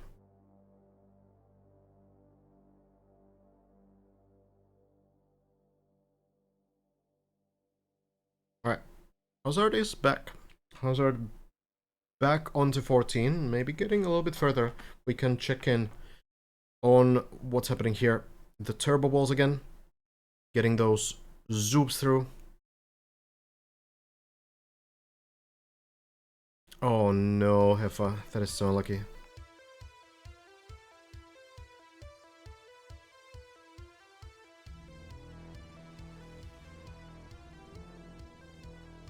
Dirty tires, yeah, they are a thing. It's something you don't really need to care about too much. No game zone because we're watching Hazard's stream, we're not on the server. And I don't want to enable Hazard's audio because it's likely copyrighted music, I would imagine. So it's gonna be like this. A little bit wonky in these late stages because pretty much every single top player is playing off the server, but well, I do have permission from Hazard to show the PB attempt, so.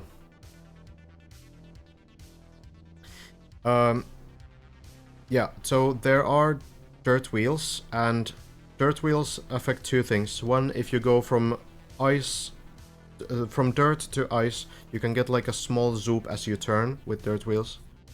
So they kind of push you towards the side. And also, they do, at high percentages, they do enhance brakes, which means that when you brake with high percentage dirt wheels, you will be able to like do stronger brakes, which can be a bit of a bad thing often. Welcome, Zizund. No new Voltigor today, but Lars got to floor 16 into the very first trick. Scrappy to middle parts of floor 14. Oh, this is gonna be a close bounce. Barely bounces. You don't want to land on wheels because the way plastic bounces work is the car cannot like land. As soon as the wheels grip plastic, you will not bounce anymore. So you need to hit with any other part of the car than the wheels. That was pretty close to the front wheels getting grit there. But worked out, worked out.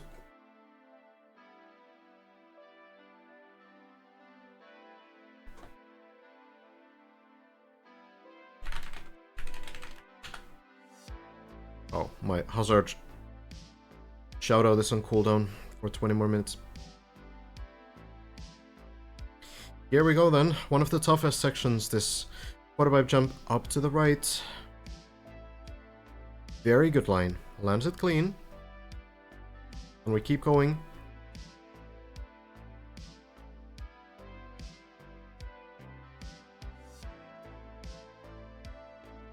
And then the front wheel bounce, underside of the car, into the beam. Oof, looked a little bit scary there. It is very weird, Rioter. It's... Plastic and water are just impossible to understand fully. Hey, thank you, Ear.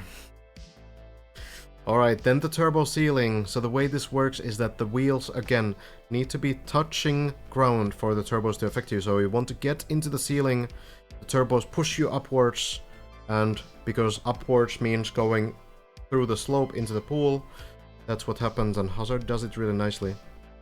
Basically just getting grip on the ceiling, that seems to be working very well. Floor 15. Here we go. PB floor.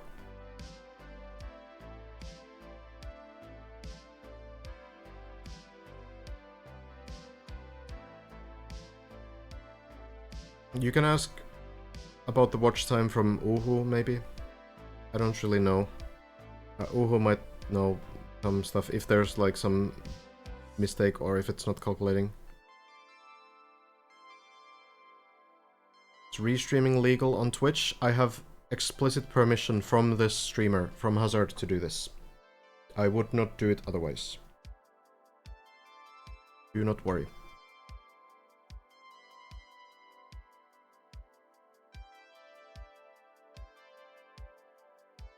And just as we say that, I now have Elcon's permission as well. Thank you, Elcon.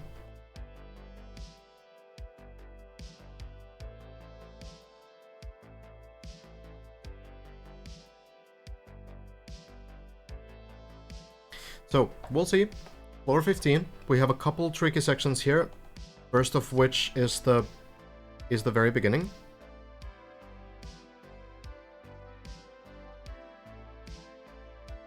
So, chaining these first few jumps into the quarterpipe jump, that's critical. However, you can retry this. As long as you land next to the dragon there, you can just get back here and try it again. So, this first part is not much of a choke point because you can get directly back into this part. It's not very difficult. And you can just try it again. So, you don't really need to be worried here. The only thing you need to be worried about is the quarterpipe jump itself. So you can land upside down and the car might, you know, slide down the road there. It's an uphill landing. I would show it in game. Maybe I can afford to. Maybe the camera moves fast enough. So, here. So this quarterpipe jump, you have to land clean into this downhill and then jump hard to the right side. And the danger here is that if you land upside down or something, this is one of these sections again. So you might slip and fall all the way to the ground. So that is the danger there. It's the clean landing, and we'll hope that it works. Looks to reach, looks to land. Nicely done.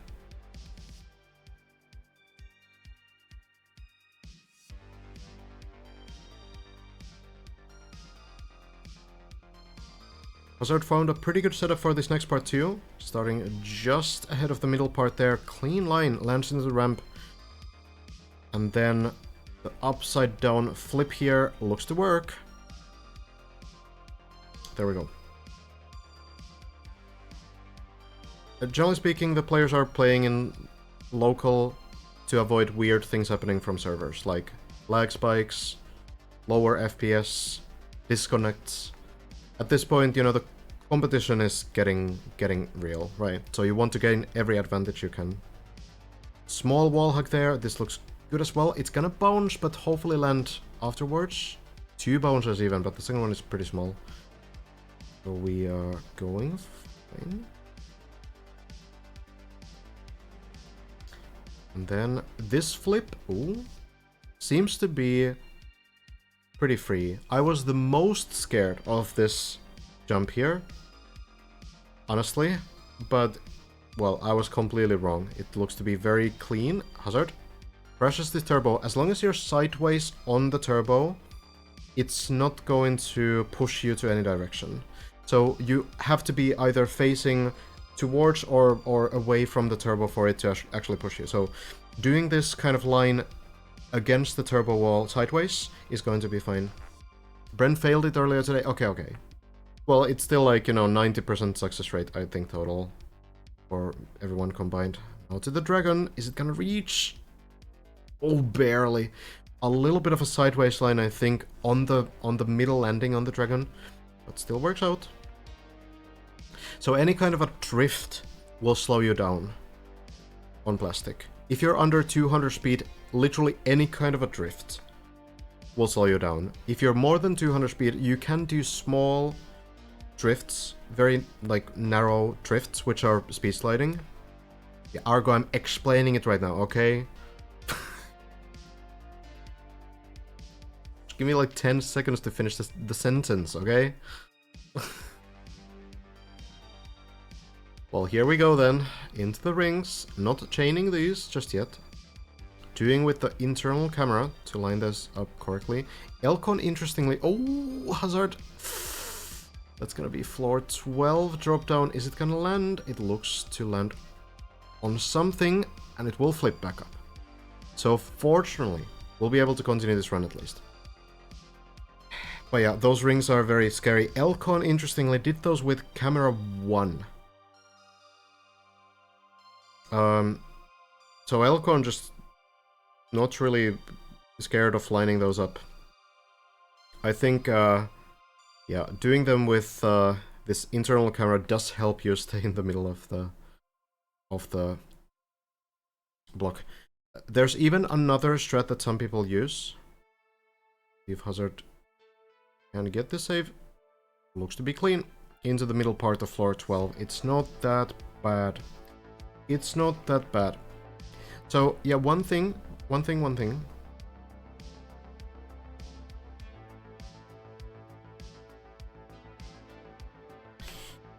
Is that if I show this actually, so you can have 2 different cameras. You have this internal camera, which is the first person perspective, but if you click it a second time, you can also see the wheels. And I feel like we see some players also use this to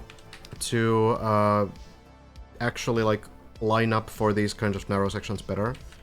Seeing the wheels can be helpful. So you can have like either Villeneuve PB on deep dip 2. Okay, yeah, I guess technically.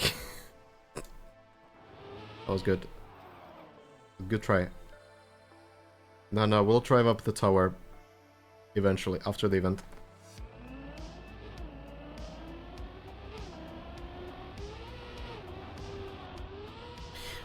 We do see Elcon being very patient on new sections, or sections that require like a lot of precision.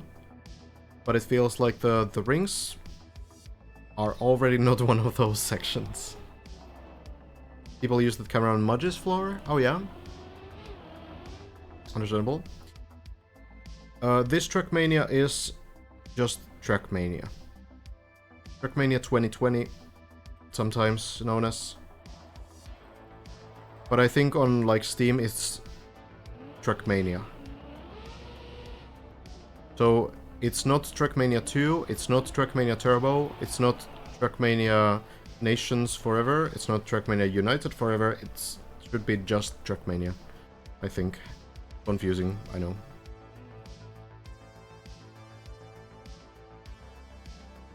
Nah, I'll play the map after the event for sure. I'll definitely finish the shallow dip version and I think the checkpoint version of this map when it comes out. That should be doable. But I want to try this real version too. It could be Trackmania 2020 as well, I don't really know. But like, a lot of the time this is called just Trackmania, I'm pretty sure.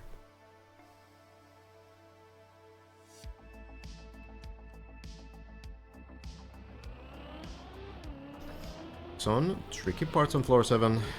These you need to do every single time.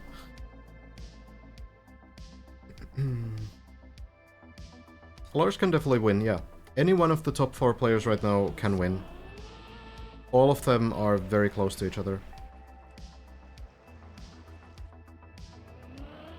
I haven't tried the checkpoint at Deep Dip 1, but I did play the full version. Maybe I'll get back to that as well at some point.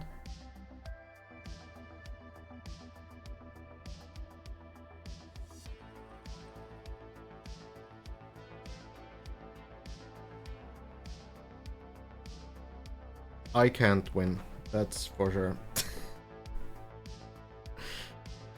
3 questions. How hard is it for you to not play the map? Sometimes tempting, but you know.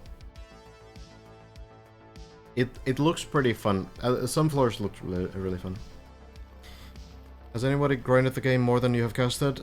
I don't know. I haven't really kept track. It's much easier for me to, of course, like, do this kind of a stream than for the players to grind them up.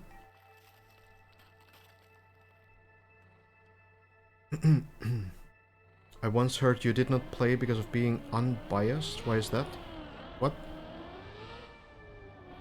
I didn't play because I figured I could provide a different kind of perspective to this map.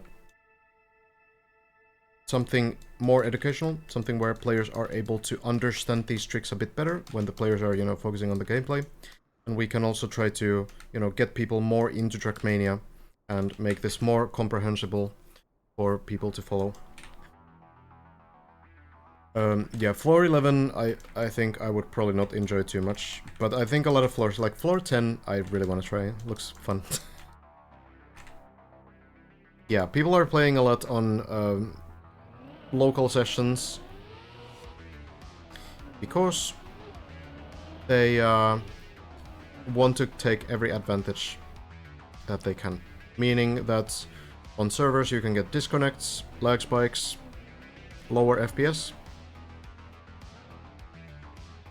When was your last break day? 29 days ago. Hazard is playing, yeah, on a local session as well. So not really like a server, it's like an offline session, basically.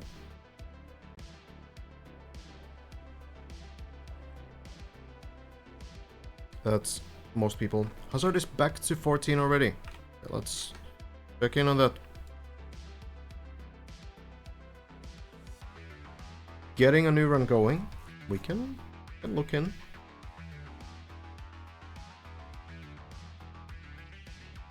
Perhaps also they do not want to be casted.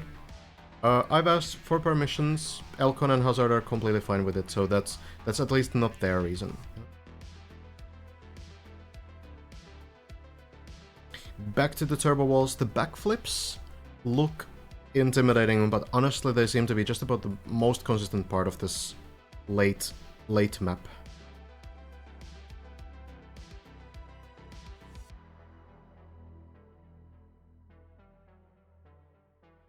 You didn't get much sleep recently because of DT2. These kinds of things have a tendency of messing up sleep schedules. That is true.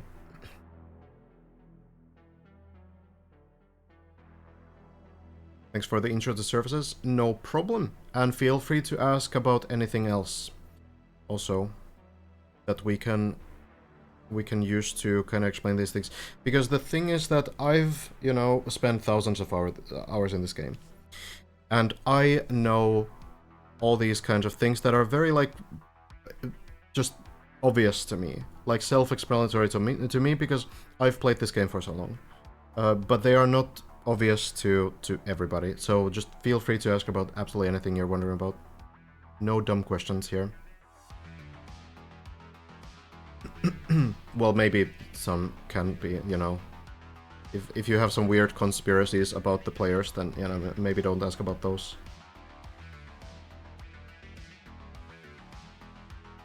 That's why I'm here, Euromon. Thank you. Hello, Enska.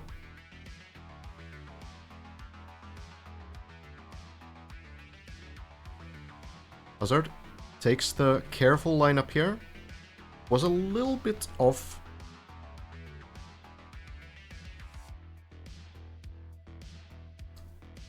Recently, this looks really good though. You just don't want to land on wheels. You want to be upside down to an extent.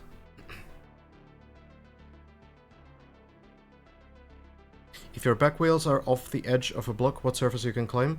Depends a little bit on, not on the surface, but like the like angle, like if it's like a downhill or uphill, that also affects it. Let's see the quarter pipe.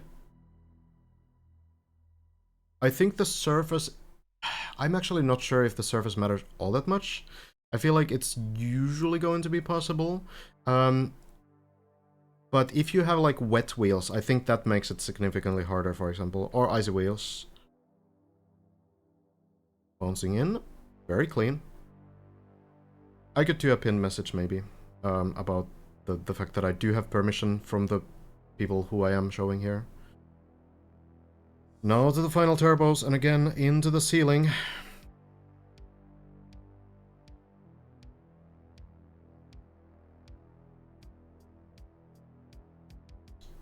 And it will work. It looks very goofy. Can you explain these khaki tricks? Which ones? Some I can. But I have built some of my own khaki maps that I can't explain.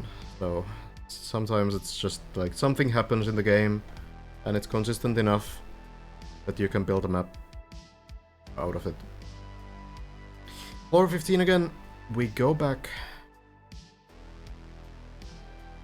Clean landing again. Jumping through. Is it enough distance? It is. The danger in this landing, even if it lands the right way up, the danger can be that you get like an unstable landing. If the car is like bouncing in the landing, the wheels are not getting grip, and that might risk the car like falling off as well. Now the plastic bounce, it's a little bit on the side, but still works out.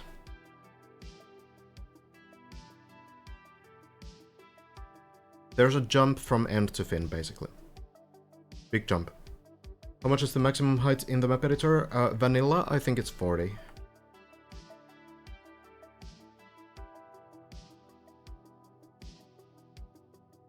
Flipping through. Oh, barely missing the beam. That was a bit close.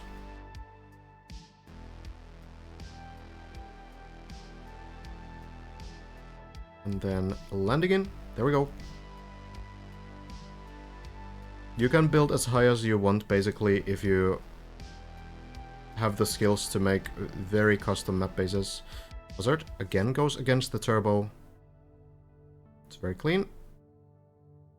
Taking it easy. The only way that you can get locked into this turbo is if the car is facing towards the turbo direction as is also stuck on a wall.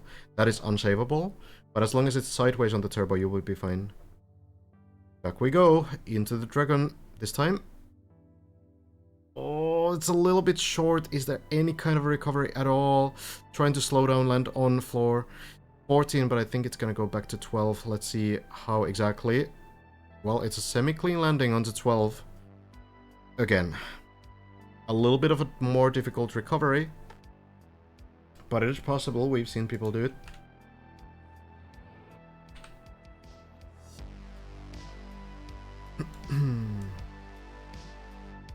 So the recovery here is that you jump back on this platform, then you go up here, and you go over the border. And while this might seem kind of like it's not a very long journey, but you need to land onto this border, and it's easy to fall off to the wrong side.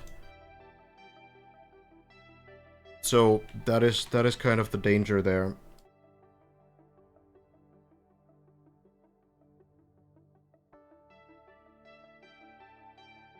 There's so many saves on this floor. Oh. Okay.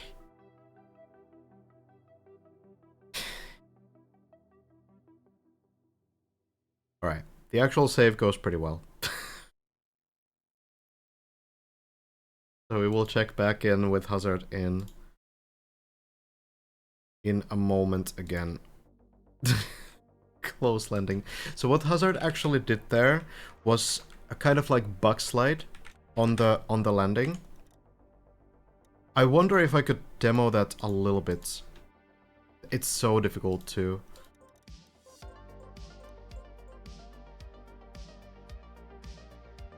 show that. But it's sometimes possible to save yourself if you do a bit of a like a sideways bug slide. What am I doing? There's no way I'm gonna be able to demo this at all. But we see this from players all the time anyway, so I guess, you know, I will not get the landing probably, but I can at least show like what's happening. Okay, I completely miscalculated this jump. Put it one block further or higher. I was on floor 9 right now. Okay, gotcha. Wait, what am I doing? Way too high still. Or way too low, I mean.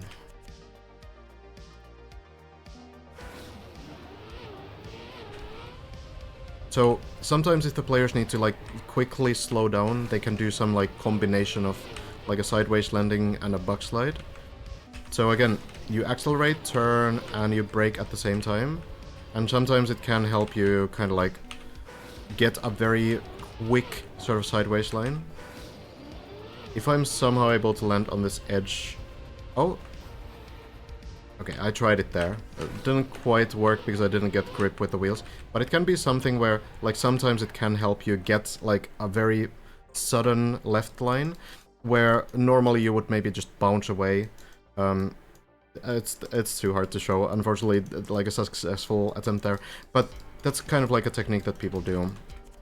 So it basically allows you to just continue sliding to the direction that you're facing pretty quickly. So you can do like all kinds of turnarounds. And I think that actually a lot of players like Elcon, for example, they're doing these kinds of strats all the time. To kind of speedrun the map a little bit.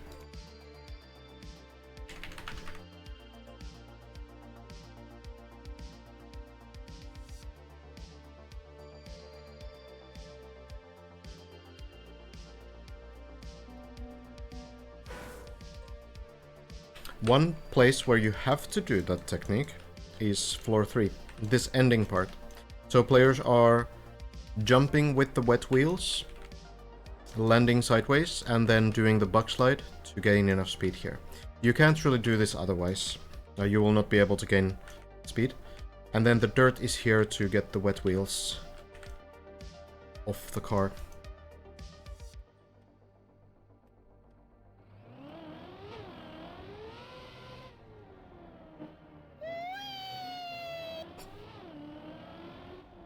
Kubas... I feel like Kubas really wants to finish the map.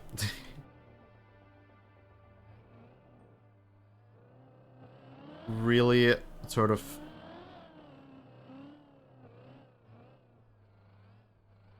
just seems to really want to finish the map, but as a mapper can't yet. But I feel like once the event is over, Kubas might be the 4th finisher, honestly. Probably will be able to do it.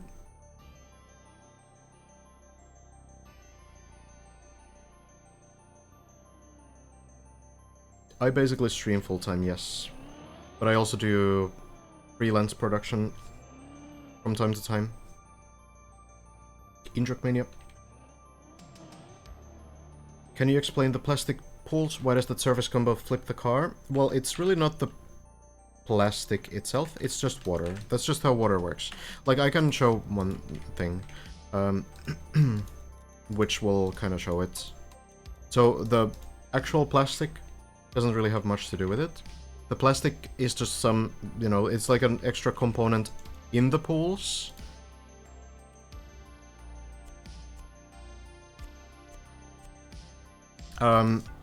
Which means that you can, like, bounce away if you hit these pools in a very specific way. But also, like, if I show this kind of a thing, you will kind of see that it's actually just the water that flips the car. So if I carefully drop down, freeze the car here, you will see that... Okay, that was a bit too perfect. Felt like a rock. Let's try a little bit less. Okay, maybe I need to accelerate. Maybe I have actually too much momentum.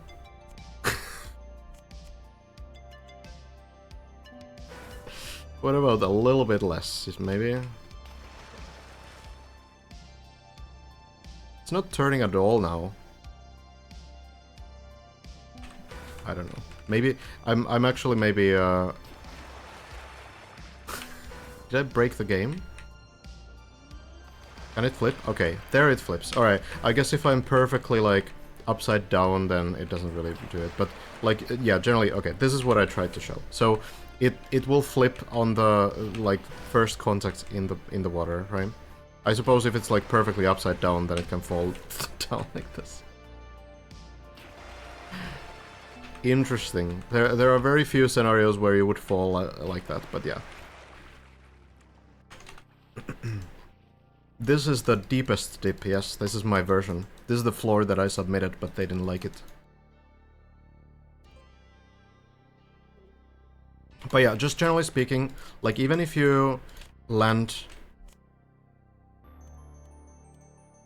into a pool like this, fully upside down, which we see happen all the time. So, if I just land like this, the car will just always flip. Let me see if I can get it stay upside down as well. Maybe a little bit less momentum again.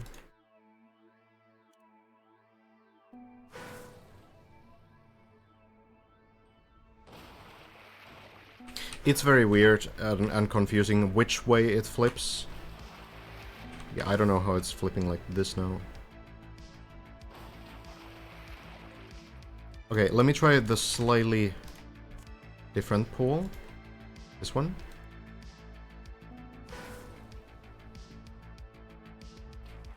Yeah, so here the car can stay upside down, and sometimes you might be like panicking, like, okay, well, what do I do now? Like, is the run over? But really all you need to do is press a directional key, and eventually the car will flip. This is just how water works. So I don't know why they made it like this, but I suppose they just wanted a surface like this.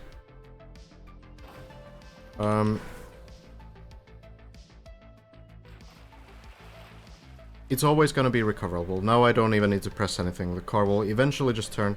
So, I don't think it's a bug. It definitely looks like it's by design, but I wouldn't know, I guess. Hard to say sometimes with this game, like, what is a bug, what is not. And the devs are just gonna be like, you know, not very vocal about anything like that. They don't really comment ever on if something is there by accident, and when they do, it's usually something that's very established, like some ice techniques. They suddenly decide, like, okay, we're not gonna have this in the game actually, and then they patch them out. Show water bounces. Okay, wait, or Ori of the editor. Yeah, water bounces also, like, when you have a lot of forwards momentum, and you bounce, you go into the pool. You can also bounce like up in the air. It generally doesn't happen too much here, but you might notice it sometimes happen on this map as well, where someone will land the water and then they will kind of jump a little bit up from it.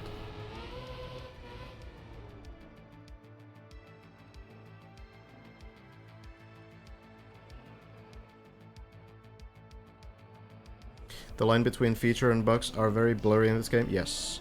Like, actually, just drifting on this surface, tarmac surface, wasn't intentional in the very beginning. The game was supposed to be like a, you know, Formula 1 game, and, you know, you don't usually see those cars drifting too much.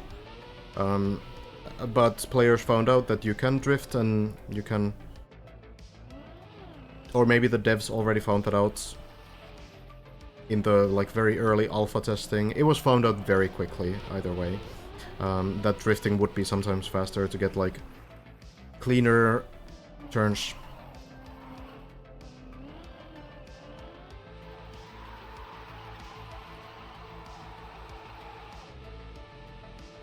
Air braking wasn't discovered for like a year after TMN release. Is that so? Probably TMN release though, right? Or was it not a thing in TMN? Surely it was a thing in TMN already. Trackmania Nations was like the first one. Trackmania Nations ESWC, I think, was the title in the very beginning. And then Trackmania Nations Forever, which is a interesting title for a game.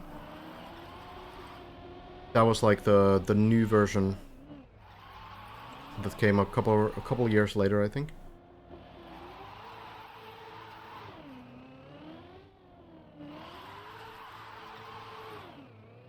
Can you get stuck upside down in the water but unable to flip because stuck under house? Probably, yeah. Like, there can be some, like, obstacles that prevent you from flipping the car, yeah.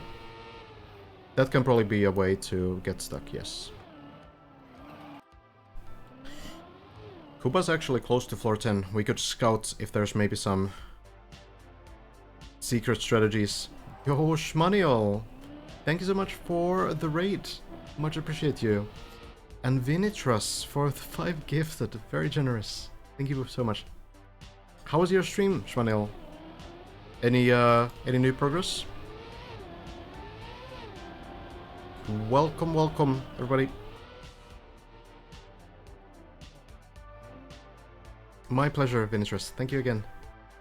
Awful session, but happens. Yeah. Like, it sucks.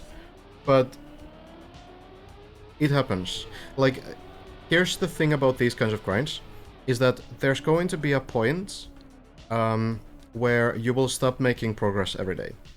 And maybe you will stop making progress every week at some point. And I feel like those kinds of, even though they suck, those kinds of sessions, they also sort of validate the grind.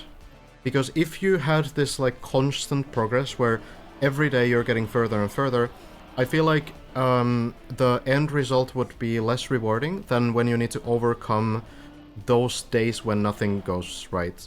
And you know,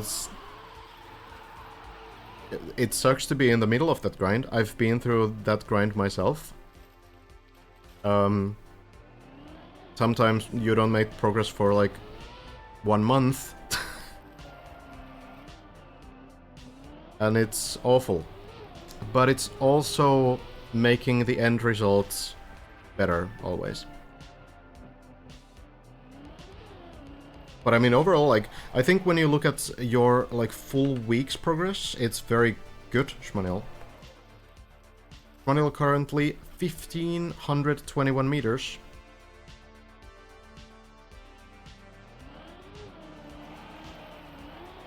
And that is in floor 14 already. Scrappy as well has made it to floor 14 and pretty far there as well, I think. Halfway through. Kuba's PB, we don't know. So Kuba's is one of the playtesters of the map, one of the mappers of the map as well, built floor 15. So, you know, Kuba's... we don't even know, like, Kuba's personal best could be like floor 15, right? In playtesting. I think Techie at some point did mention that Kubas got like pretty far on like a full run during playtesting. So who knows, right? But obviously, being a playtester gives you a bit of an advantage where you can practice every floor a lot, and yeah, so it's a little bit different. But I think Kuba's still like super good player. There was a khaki map that I built about 2.5 years ago, and Kubas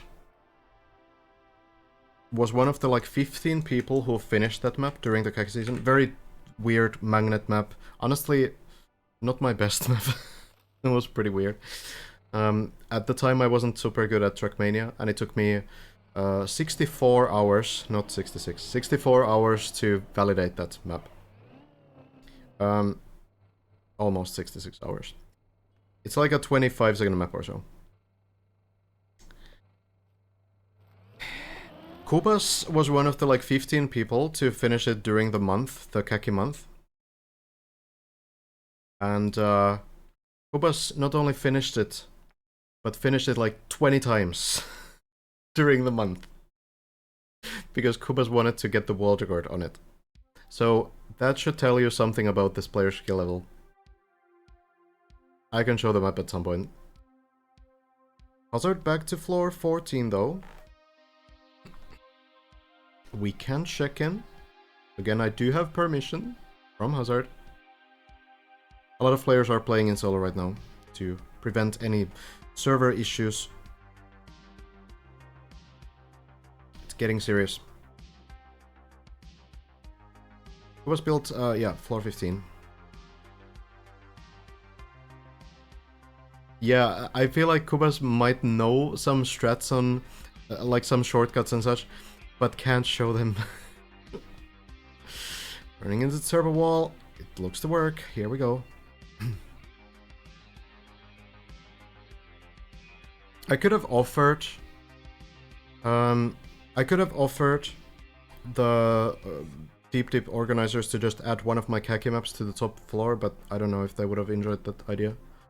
I don't know if the players would have enjoyed that idea.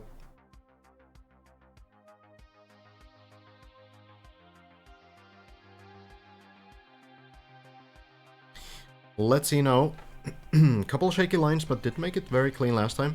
So just a straight line, correct speed here.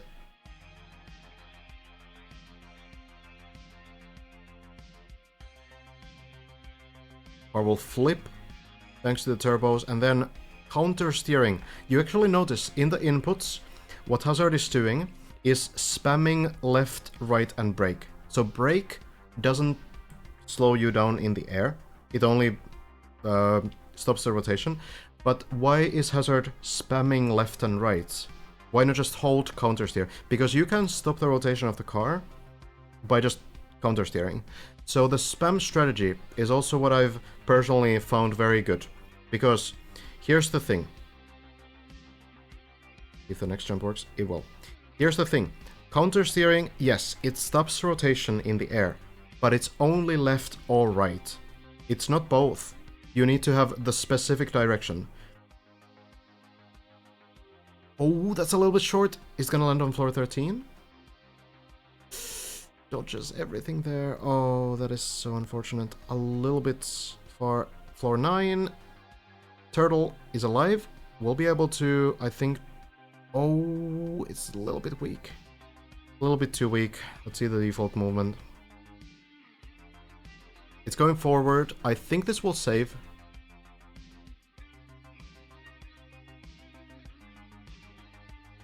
So weird. Why is it so wobbly? I think this will likely save. But it will take a while. We'll see if Hazard is patient enough. Good attempt, but yeah, unfortunately a little bit off on the line. Okay, but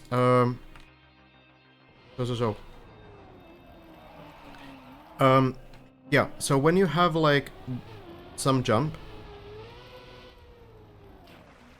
it's true that pressing left or right will work, but not both. And there's like a khaki map actually. Elcon on 12. Okay, I have time to show a khaki map here. What was it? What was it? Khaki remixed.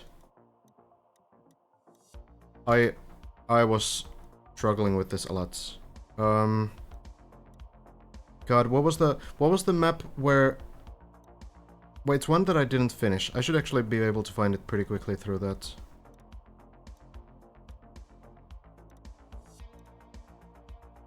Okay, not here.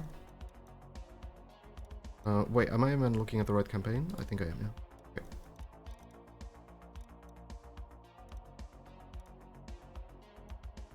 Here, this one. So, on this map, you need to counter-steer to stop the car from rotating. So, if you drive forward, the car will continue spinning, and you don't want that. So if I just go here, and I press forward, the car will rotate like this, and land on the engine off, and land here. So you want to counter-steer to stop the car from doing that. So you want to, at some point, press the right button, and there I stop the counter-steer. The problem with this is that whether it's right or left, like I'm holding right, you can see, but the car didn't do anything, right? So I'm holding forward and right, and it didn't work. So now I held left, and it did work. I'm not getting like the right bounce, but I'm not expecting to. Just showing like this thing. So let's try right. Oh, it wasn't right. So this is kind of the problem, that it feels like it's random which one you need to press. So a lot of the time players will just spam both. So, you know, you just spam both, and then the car will probably do something at some point. It's maybe not as effective as holding the right one, but yeah, it's weird. Like, you can just, like, spam the entire keyboard, and, like, maybe something will happen, and it's gonna work. But, like, gambling it so that you press, like, the 50-50 chance, like, now I'm pressing left, didn't work, right? So, can't you hold down both? They will not both work at the same time. So you can't steer to the right and left at the same time. If I hold both in the start here, only the later one will activate. So you can't see it on the input overlay, but I'm holding both right and left. So it's only going to have the later one. So that's kind of the problem, and it's very frustrating when it doesn't work, for sure.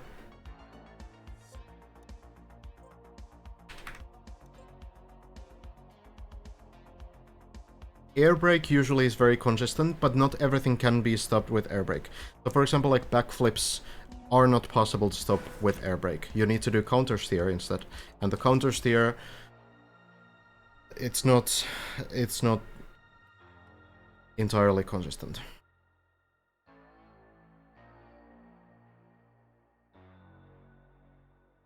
It's problematic. Elcon on a pretty decent run too, yep. We can check in on Elcon as well. Just recently got the message that Elcon is fine. Fine getting restreamed too. Thank you very much to Elcon.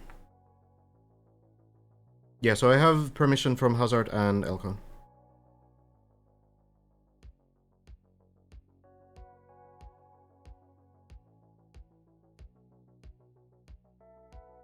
Oh, that's up. Red, can you do Elcon shoutout?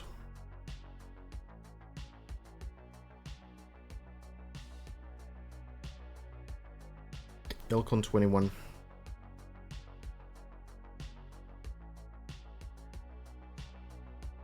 Thought it's just a racing game, and every 5 minutes he shows a new crazy mechanic. So, I know there's a lot in Trackmania. Don't be intimidated. Don't be intimidated, because you will not need these kinds of things when you just play the game normally. Like, you will have, like, one new thing to learn every once in a while when it comes up in the map that you're trying to grind. So, it's not like you need to understand all of this to even, like, start playing, like, the official campaign maps. It's just that all these things exist, and it speaks of the difficulty of this map that you do need to know all of that. And, you know, you will learn all of it, but it does take thousands of hours to get confident and consistent at everything that you need to beat this kind of a map.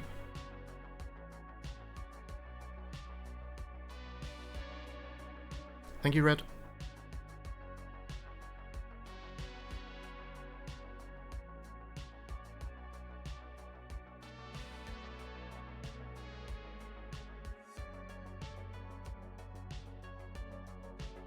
I think it's the casting thing is entirely about restreaming. It's not really about server spectating. I haven't heard anyone having issue with that. Which, you know, restreaming makes sense. That's why I've asked for permission as well. Well, Elcon, into the long section. Elcon's Partial West, the very final part before 416. Into the wall, looks to work, and the distance is enough.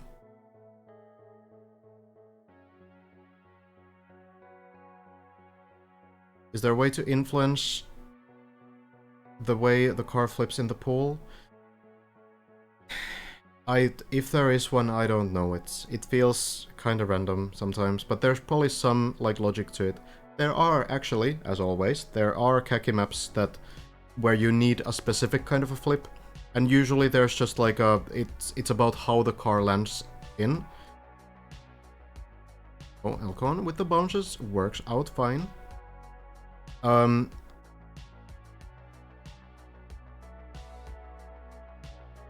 But yeah, I think it's usually very specific. Usually it's really is like map specific, and you need to learn the specific line for the map you're trying to beat. So I don't know if there's like a, you know, like this is how you flip when you land like this. I feel like it's always just kind of depend on too many variables. Elcon jumping in. This will land upside down, but the turtle is alive. Oh, Elcon. Oh, this is risky. Oh, Elcon. Oh no. Maybe hadn't seen this one. Maybe hadn't seen this issue here. But yeah, it's not a flat wall. Suppose the car might be moving somewhere, and maybe... Oh, if it goes backwards, then I guess it might just flip.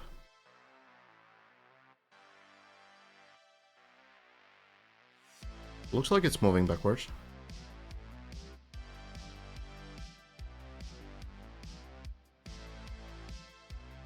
WTF is this block? Yeah. So we've seen people do the same thing. It's definitely moving backwards. Okay, this might save. We'll see.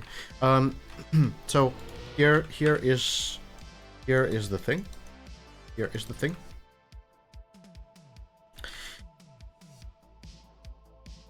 Hazard did the same mistake.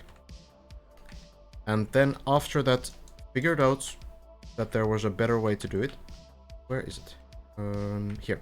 So landed upside down and tried to flip the car on this, but this is not flat either. So the way that this actually should be done is you go around and then you line up for this wall. That is the go-to way to save this. You could probably like land here and do it right away on this wall, but that seems really risky. I think it's better if you focus on getting the turtle like stronger a little bit. You swing the car from side to side, and you keep the wheels gripping the floor so that you can still drive. That is what the turtle driving is based on. And then you go all the way around, flip the car onto this wall, and then it should be savable. But yeah, unfortunately this geometry here is not flat. It's not flat. It's kind of confusing because, for example, this geometry on the roads, this is flat.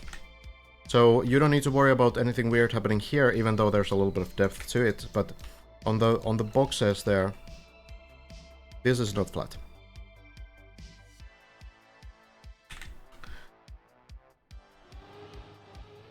Elcon is turtle, yes.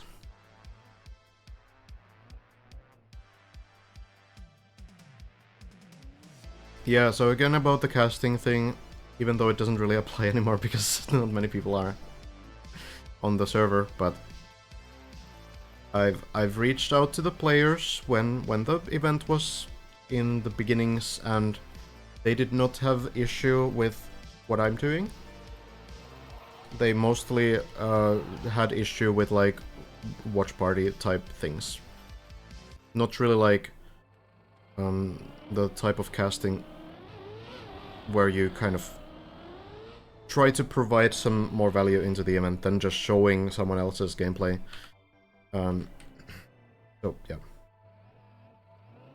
Obviously, the restreaming is a completely different question. Which is why I've asked for permission.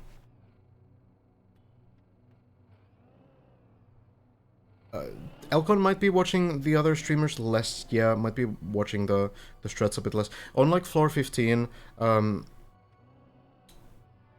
Elcon has definitely checked the Bren strategies and also has been like asking Bren for ideas and such when getting to a new section. So there is like collaboration from Elcon side as well. I do think that when you talk about like turtle saves like this though, that's not generally going to be the kind of VOD that you look at, right? Because when you watch someone's VOD, you know, there's like that one run that people watch, right? The one, like, GPS, people call it. And it usually doesn't include, like, all the possible ways to fail that part and all the possible ways to save that part. So unless you literally watch everyone at the same time as you're playing somehow, then you also need that experience yourself to understand, like, okay, what are the possible ways to fail this, not just the way to get it right, and then be able to survive when something unexpected happens. So the experience, even with all the strats you have on this map, all the VODs you've been watching, like, at the end of the day, you have to also have the experience. That's pretty much required, right? Elcon is moving towards the edge. I guess Hazard has saved the turtle, yeah? Probably on floor 9. Might be climbing back though. My pleasure, Aurelion.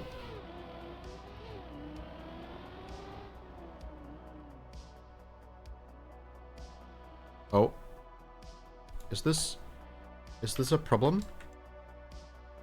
Hold on. This is not where you want to be.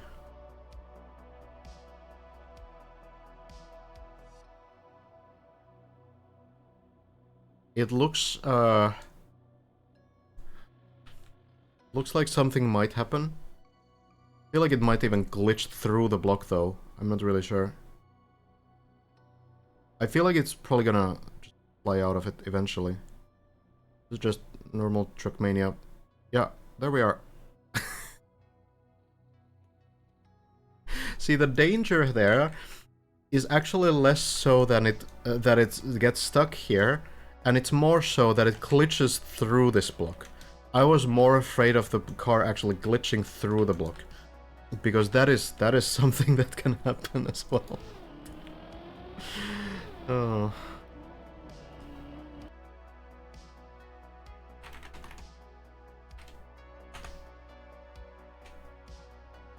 Excellent save.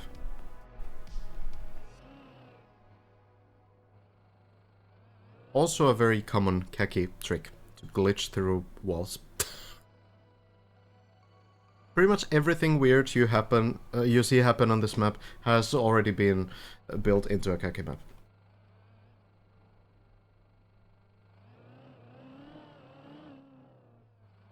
Slid down the ramp but still turtle? Okay, if the car is still moving, it should flip back to 4-9 though.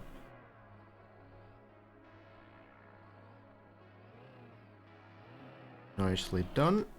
Elcon, pretty close to the edge as well. Judging from this though, I feel like the car will go further. I don't know if it's gonna flip on the side.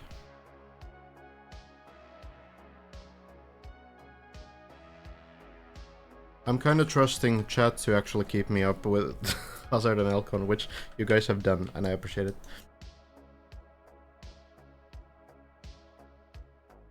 Very big if that car flinked from there to the finish line. That is a very big if. Just about the biggest if. And finish the map, would that be count? Yes. Yes, it would be count. But that is a... I don't know how many trillions of things would need to go right for that to happen. So if the car goes here... Oh, it's still gonna... Yeah, I think it's still gonna land to floor 14, because this road is here. So Elcon should be fine. As long as the car does fall.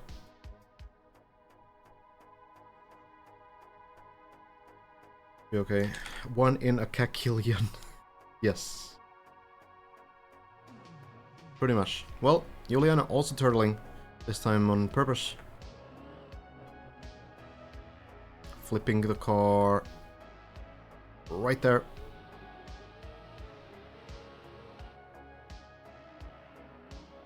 Just a bit of patience. Should be climbable. There it is.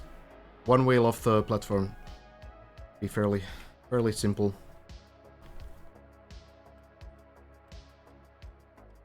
So the end on the left is end of floor 16. And I can show that exactly here.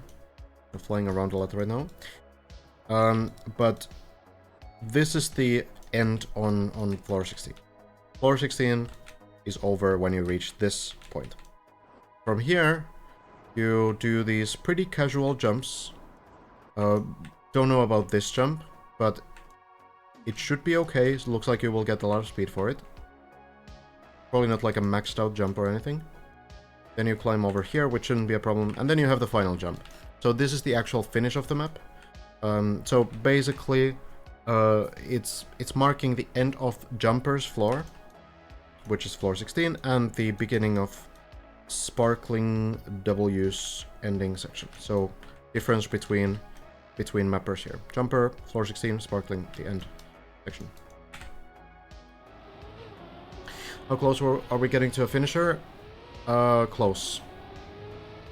I don't know, like, if it can happen at any moments, but I feel like we are not many days away, potentially. How hard do you think is the last jump? Not maxed, but probably something where you do need to be patient and make sure you have as much speed as possible. But it's not gonna be, like, pixel perfect.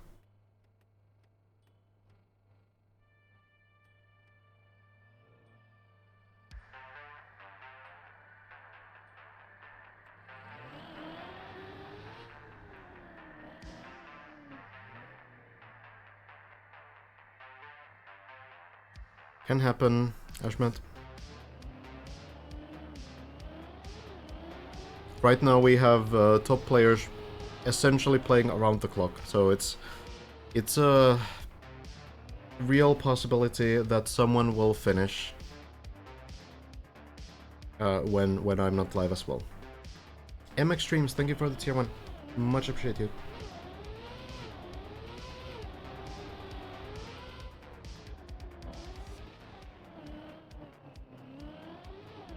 How will this event change Trackmania?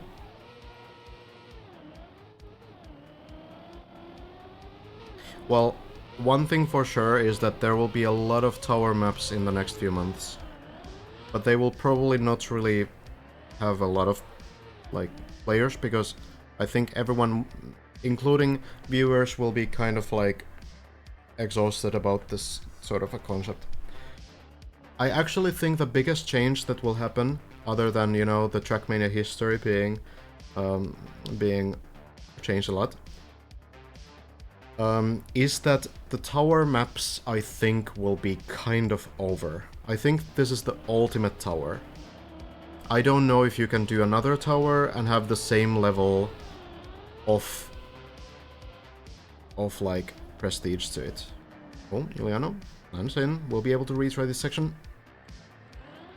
So I think the next time we have, like, a survival grind challenge, it's gonna be something different than just another tower. Maybe it's still gonna be a tower, but with a different concept. Yeah, no worries, Ashmont. Making it a trilogy would make so much sense, though. It's kind of already a trilogy. It's just that the first map is the Bennett Foddy map. So you have Bennett Foddy, then you have Deep Dip, and then you have Deep Dip 2. There's already been 3 towers by the same, like, building team. Look at all. I think there's a lot of new players in Trackmania. And it might change the like RPG scene a lot. Like, you know, these kinds of trick-based maps. Because that has already always been like a smaller sort of group of mappers and players, but maybe there's gonna be more people building and playing that style as well. We'll see. I don't really know if they would use the other cars on a map like this, because it would also require them to place a lot of other car gates to like get the stadium car back. I don't really know if it's good. Like, you know, they avoided the effect gates for the same reason. No, Dragon himself estimated that it would maybe get you to floor 3 at best. Not really a good strategy.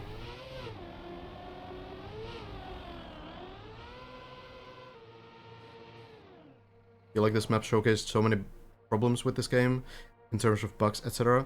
I mean, those bugs have been known for a long time. It's just that certain issues do become like they get added to a pedestal much more on a map like this.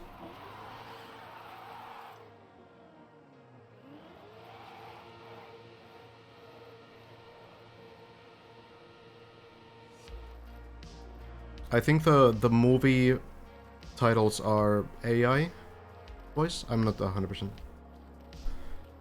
I actually haven't seen a lot of the movie titles because we don't really see them in Spectator.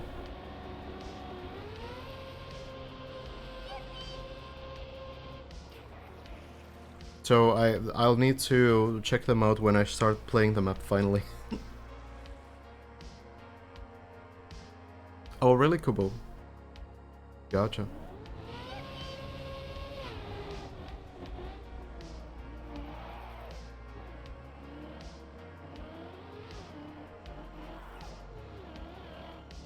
Semi-flying.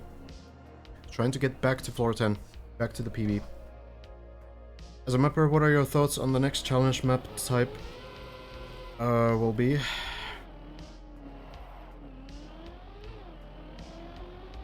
I don't know. Obviously the tower has the good side to it that when you fall down, you can fall down to the previous floor and you don't lose all your progress, but it's a little bit luck dependent. So like the tower design kind of makes sense. But then, I don't know, maybe you could find some other way, like a big downhill, so the map kind of goes forward more, but then you have like some big downhills or something that bring you back. That could be like a possibility, but I don't really know. We'll see what Sparkling comes up with. Elcon Turtle seems dead. Oh, really? Oh, I think it's still moving. No, you have the indicator. I think it's just extremely slow right now. But it is moving, yeah. You can do the mouse test, yeah?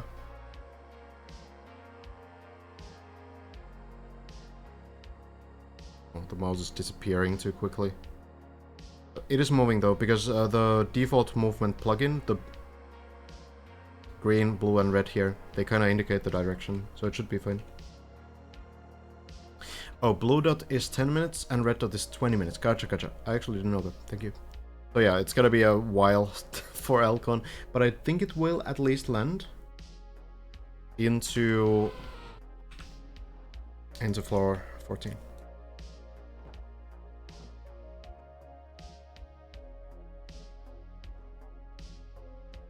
Wait, where is it? Here?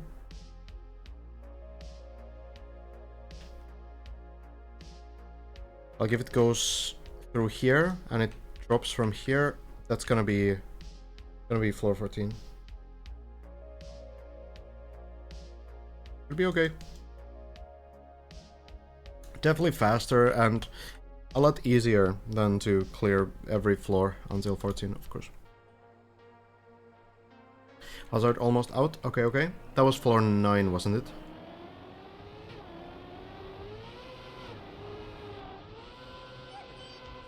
Yeah, I would kind of hope to see, like, maybe different kind of techniques. I guess, like, in some sense, you could potentially do another tower, but just showcase, like, all the things in the game that you don't have on this map. So maybe you could have some faster sections, maybe you could have some, like, more technical sections, some, maybe short challenges, where you need to be on, like, a timer or something, or, I don't know. Like, I guess you can do a lot, it really depends.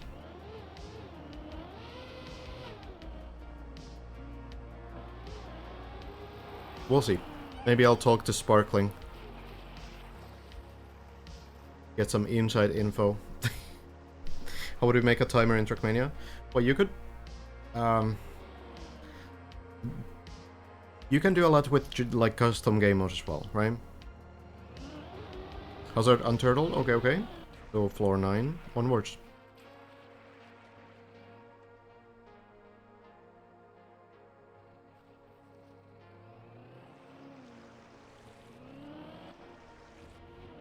Moving blocks, maybe.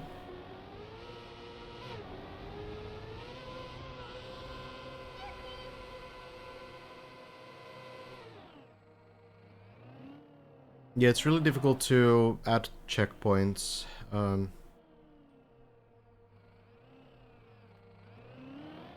Because then, like... rough clip there on the plastic from something. Then it's just going to result in someone reaching, like, the halfway through the map and just, like, leaving the game on and, you know... Yeah, exactly, Magpie.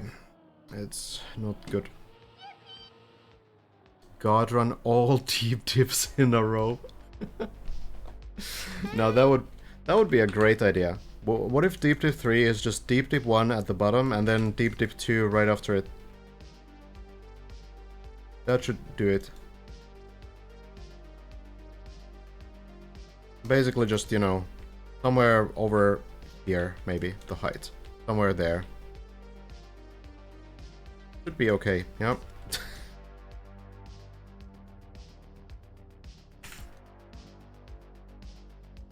Souls gamers do that already? That's true. That's true. And I mean, if you... it would be possible, to be fair, to clear them when you can practice on, like, the checkpoint version and such. That would be entirely doable. Not if you need to learn the map like this, though. When you need to often start all over again when you get to the mistakes. Okay, I will get myself some water now, some hydration, and I will be back in just a moment, and we can maybe check in with Hazard if the run keeps going. Be back.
Okay. Good night, Thendariel. The clouds. Yeah, actually, one thing that I was wondering about, one thing that I've been wondering about is if it's possible when you're at this point to get like jump scared by clouds. Because I think they actually might be low enough. I'm not 100%. I think how they work is that they kind of like, they have this level, but then they kind of go like higher when they go over this map. So maybe they are a little bit too high.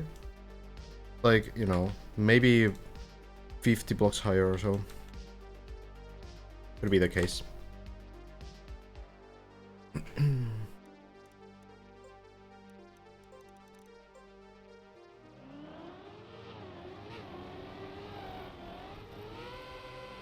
You can disable clouds as well, but I think it's cool that they didn't. Kind of keeps this sort of...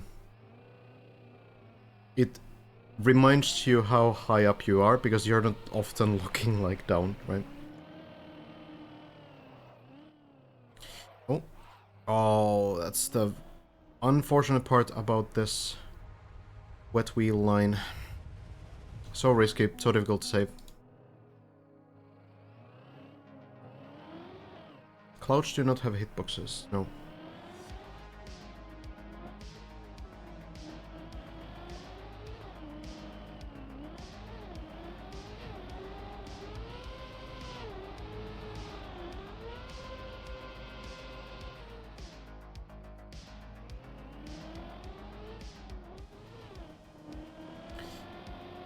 Could there be a deep dip equivalent in Shootmania? There kind of are these tower maps already, yeah. Not this difficult, arguably, but still, you know, some pretty hard towers.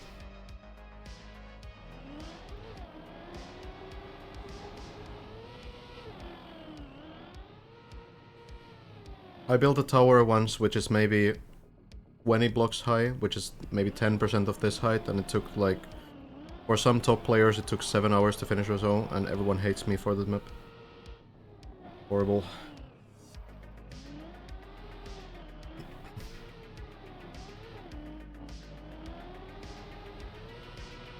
How vertical can you go when building a full speed map using boosters? Well, at some point speed slides stop working, at least when you're like fully vertical or in like a very steep angle as well, so you just wouldn't be able to speed slide at some point. Hazard back. I guess Elcon, I think, still quite far away.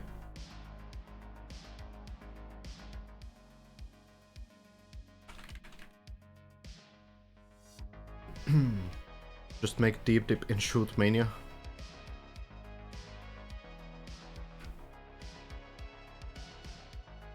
Yeah, Hazard getting to floor 12. We can check in. No, I am allowed to restream Hazard and Elcon.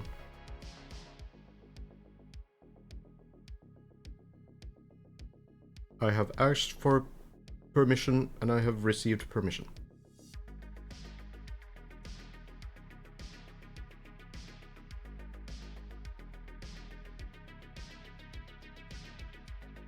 Oh. Oh, that's unfortunate. Not able to save the line. Is this gonna land anywhere?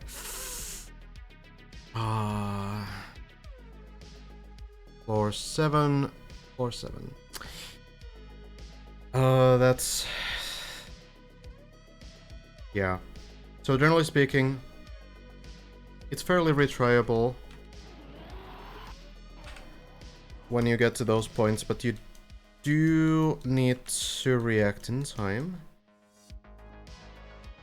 So if you crash here, then you just need to like immediately bail out. You need to slam the brakes as soon as you notice that it's even about to happen. I feel like even pushing it so that like if you feel that you're here and it's going too wide, then just slamming the brakes is good. But like that was very, very close landing. Hazard tries to save it, tries to go to the pool, but it's a little bit too much speed. But the save from here is that if you know, do something wrong, then you can go back here and go back here. So it's fairly recoverable. You can try this as many times as you want.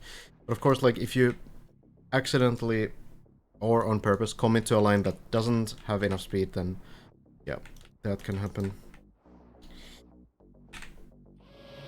Oh well. Getting those runs going.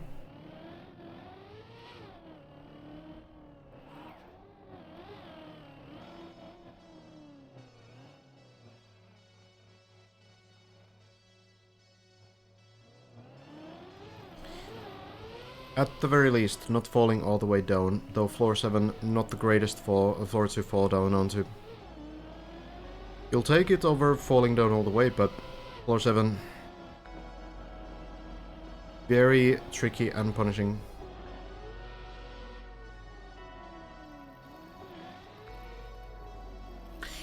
Oh, they're also falling down. Oh, turtle at least. That's something. Yeah, I think Hazard is just waiting for that 3-hour mark before popping off. Probably the strat, I would imagine.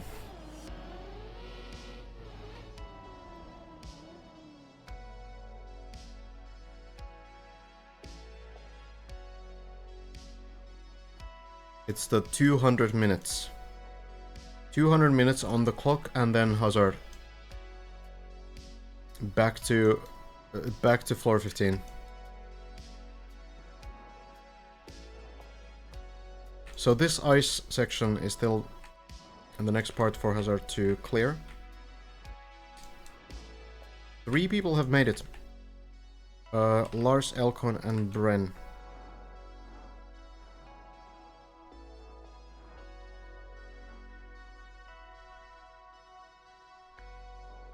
Elkon did fail this beam, Lars made it to this first part on floor 16, and Bren has made it a little further all the way to the wheel hang. Failed the landing here, landing upside down. So that's the situation basically. Hazard has less black plastic that looks way nicer to play. Is that a plugin?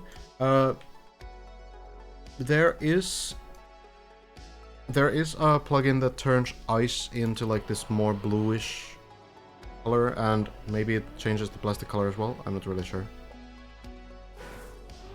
Not really sure.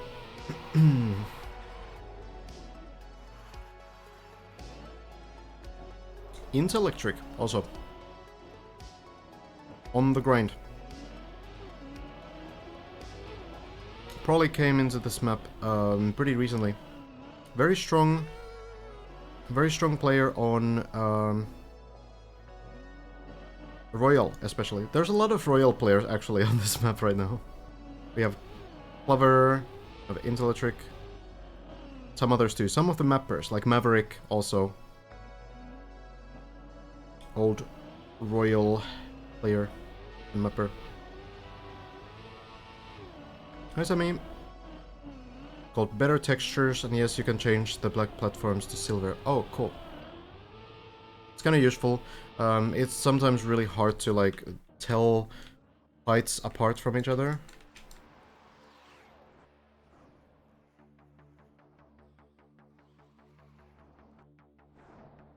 Kind of tricky. You can also make it more visible, like if you turn here on the settings, you turn other reflections off. That for some reason also affects the visibility of some of the darker textures of the game. Yeah, floor 9. These platforms can be a little bit hard to see sometimes.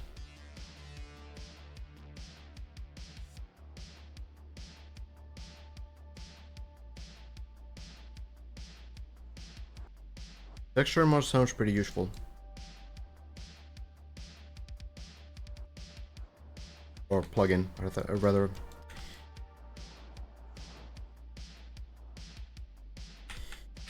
For the most parts, I don't know how necessary it is. Hello, Batu. Oh, sound off. Well.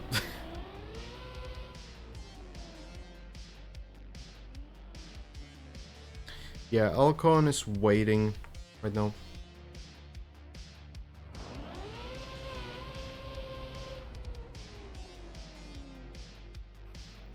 Super bounces sometimes.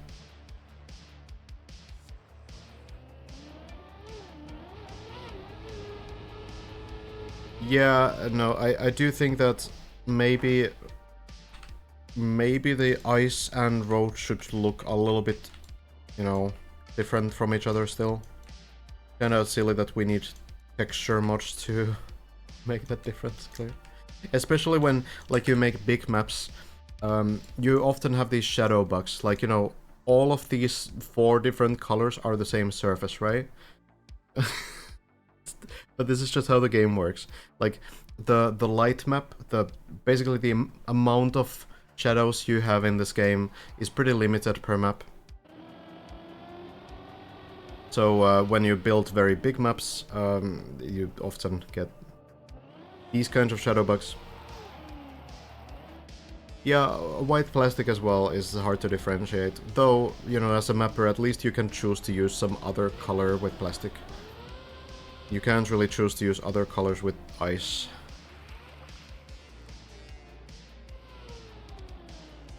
Hazard in the mud. Oh, is that so?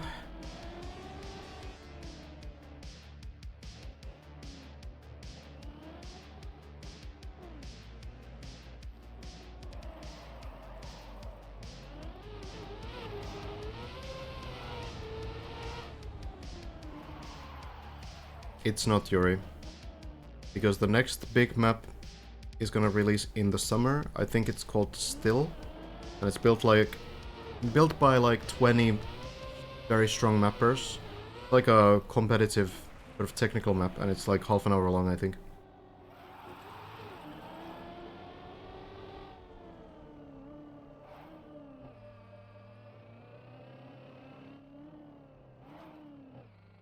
We'll see. Not a whole lot of information about that yet. But there's been like a teaser post about it, at least. Lars online? Okay, okay. Cool stuff. We'll see. We'll see if Lars can get some good runs going as well. Maybe a new wildcard even. Of course, Lars also not going to play on the server to prevent any unfortunate server moments from happening. How's Elcon looking? How many minutes? let me take a quick look.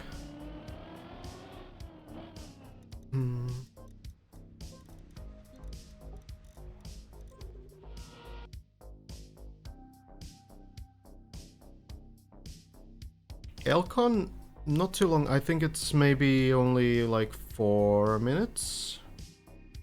Maybe.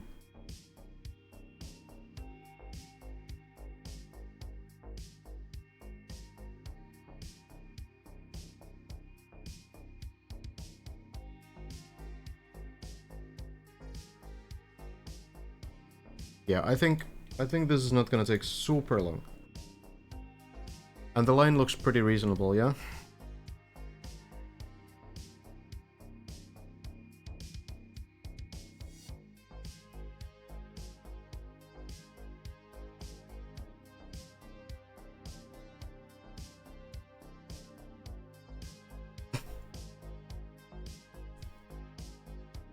I feel like during this last month, I've watched an absolute overkill amount of cars upside down moving extremely slowly.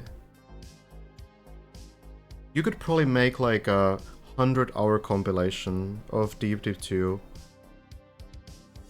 default movement.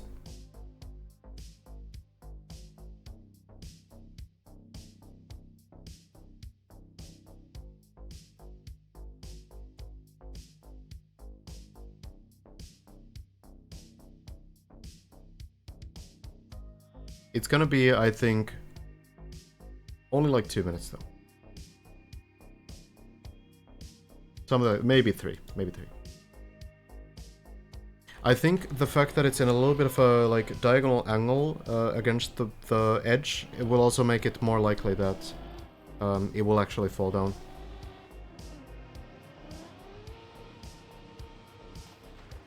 Yeah, I would also like if the final run is like 4 hours long and has like a 30-minute default movement on it.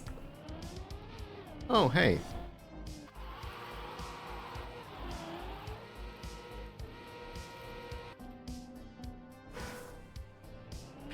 Virtual on the server.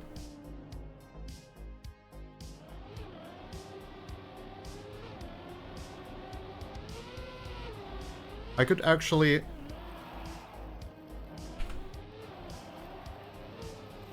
I could maybe ask Virtual. I don't know if there's anything...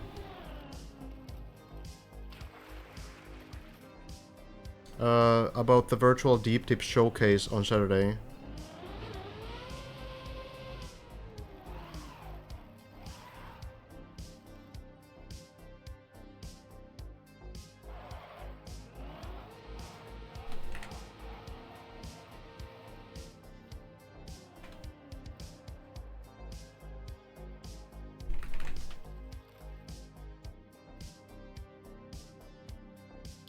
Because Virtual is playing in the Ludwig events. I'm pretty sure Virtual knows I'm streaming, and everyone else is streaming as well. Everybody's streaming, so that's no expectation of any private information. That's why I'm specifically also asking for public info. So, yeah, there's a Ludwig speedrun event on this weekend, and Virtual is a part of that, participating remotely. And in the schedule, it just says that Virtual is doing like a deep dip showcase. I'm just wondering what that's gonna be about.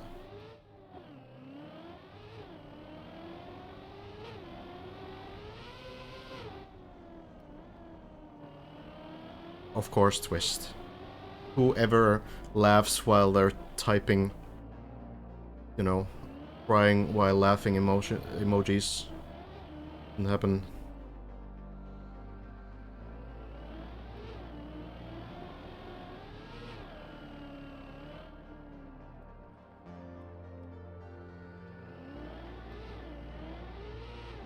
I don't really know about default movement, Yuri.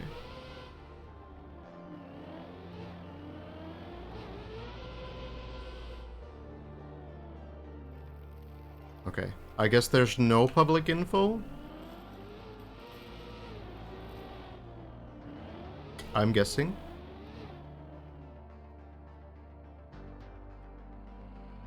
Yeah, we just know the schedule that Ludwig posted. That's pretty much all of it.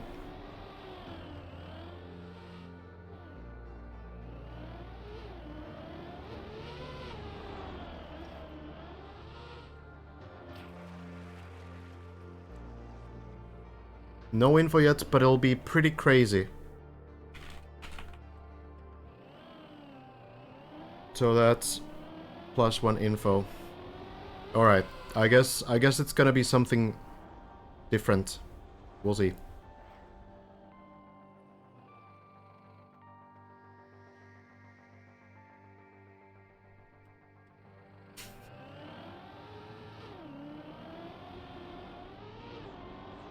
Bob Parker reveal? Imagine. We're gonna watch Bob Parker's full finished run. Oh my god. Alright, so... Anyway.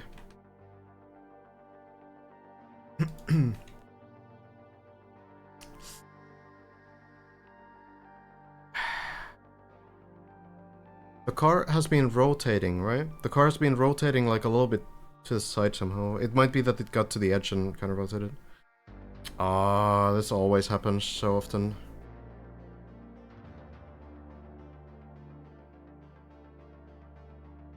Elcon. Restarts. Well, you know, it's... Sometimes you get scammed. Sometimes you just get scammed. It's what it is.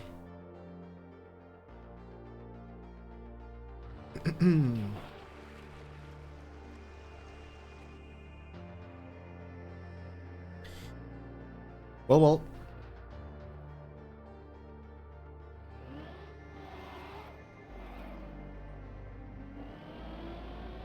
Gonna do the floor 8 cut. We'll see. Alright, well, Lars live as well now. And yeah, I did also get a message from Lars. Just before. And we will be able to also watch those runs as they go into the PB territory. Many thanks to Lars as well. It is great that we we don't need to worry about desyncs if, you know, you need to watch gameplay on Lars' stream or Hazard's stream or whatever. And then I cast here, so this is much better, of course. But yeah, definitely go check out the players as well. Of course, there's more to the grind than just the PB attempt, so...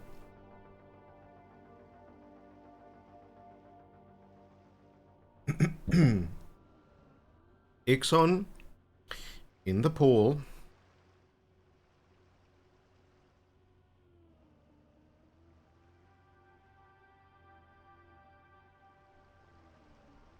This is doable. Last time we saw Ixon do this, it took maybe 5 minutes and it didn't work.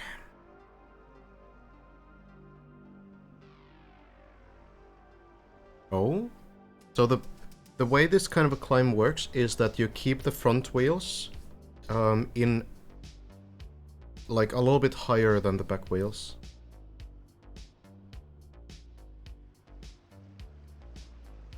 Oh, so close. Would you believe me if I said that there's a khaki map that also uses this trick?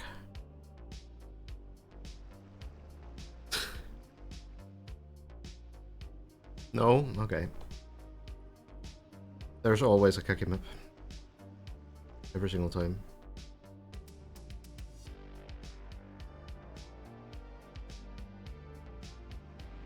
Oh, this looks good. Oh, almost up there. Yeah, there's actually multiple maps that use this kind of a climb. Some are harder, some are easier.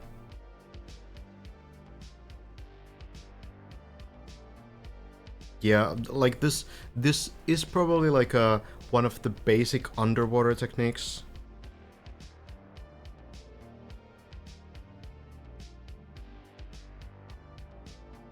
It's not to say it's easy to do, but like there's only so many things you can do in underwater. Oh, my son doesn't get it also, unfortunately.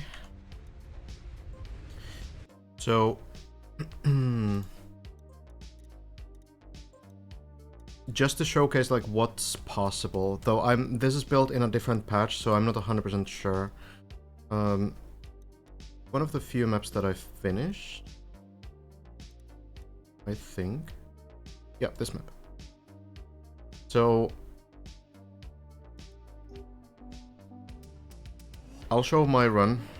You might have questions about the water guard, I'll show it as well.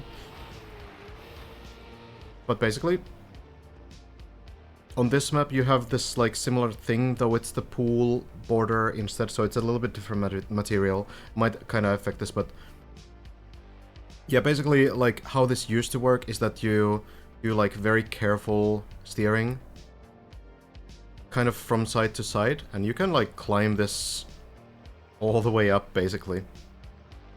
Kind of ridiculous. I don't know if this quite works anymore. It could be that it maybe still works. But yeah, it's weird. Anyway, the water guard is not that. Well, it's not the same strategy. So anyway, a little bit of different line.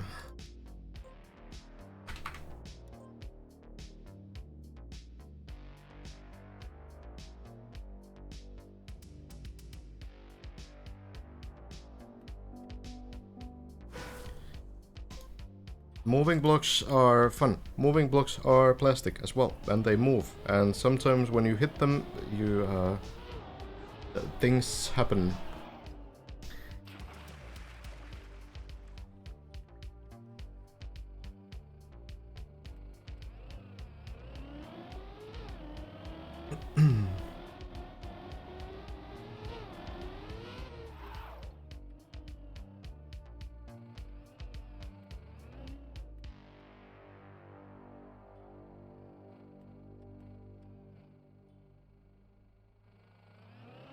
If 5 billion beginners were trying to fling themselves to finish, would they beat the top players doing it properly?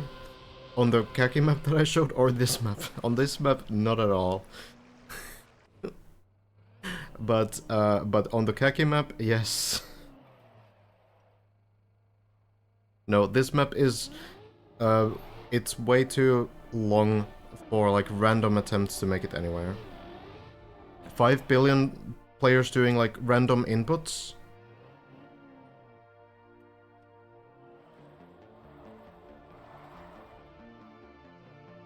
It's just not viable. But on the previous map, sure. But it's not like, it doesn't matter how many you have. Like, you have 5 billion, you can have 5 trillion people, if you find the extra people on some other planet, I guess. Oh, Diana. That are trying to do this map. It doesn't matter how many there are, because they don't have the... None of them has the mechanical or the, like, strategical knowledge of how this game works, right? One pro player will get further than 5 infinite beginner players. Because this game is just that mechanically difficult and precise. Especially on a map like this.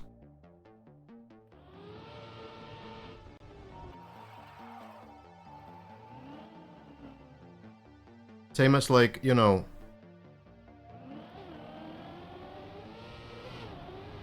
If you go to the Shakespeare, the monkey thing... one professional, or even one, not even professional writer, but someone who's actually capable of reading will be able to type the Shakespeare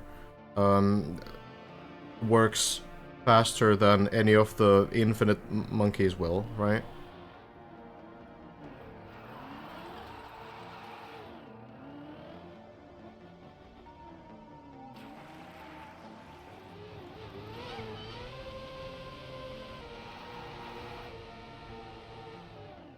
Interesting thought, for sure, though.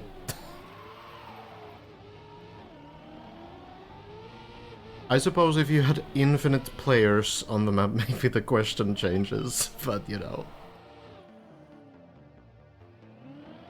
Yeah, and it's like, you know, the actual players wouldn't even do random inputs, right? They would do, like, the wrong mechanics, and they would need a lot of time to actually, like, figure out how specific things work, right? Even with random inputs, like, you still need to get the exact correct timings right. So, like, there's just so many variables. The map looks so much easier than what it actually is. That's what it basically comes down to.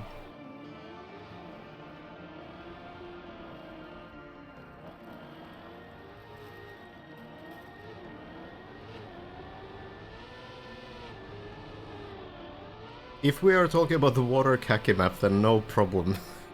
But if we're talking about Deep Dip 2, it's monkeys could, I guess, be good at Trackmania 2. I wouldn't put it past them. You do not have to Neoslide to beat this map. Some players are doing Neoslides, but it's not a necessary thing anywhere.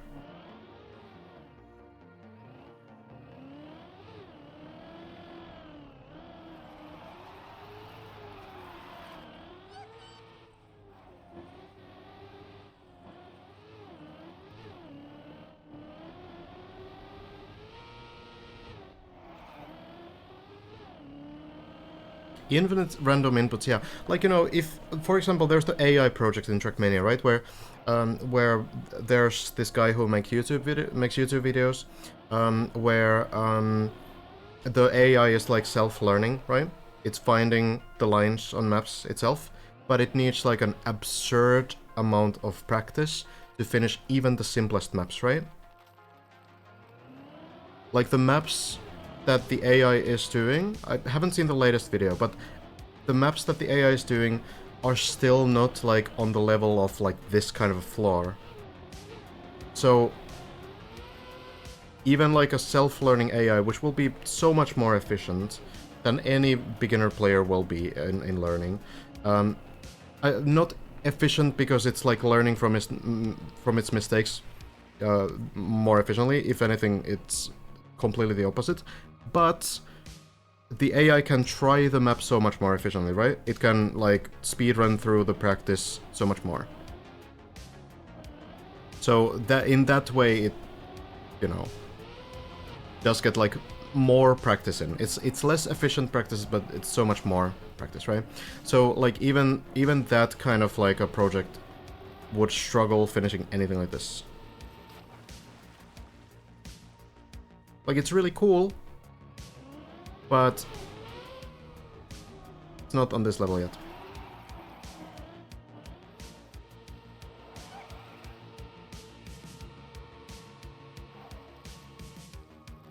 Latest AI got silver or gold on some maps first try.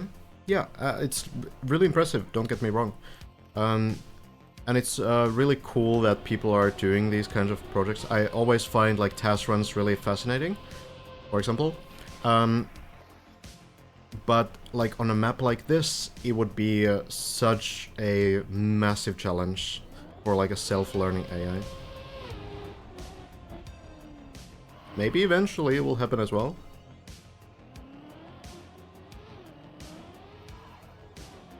Oh, Semi, not the greatest line there. Tries to go backwards through the turbo. This should be somehow savable. The turbo will constantly push you.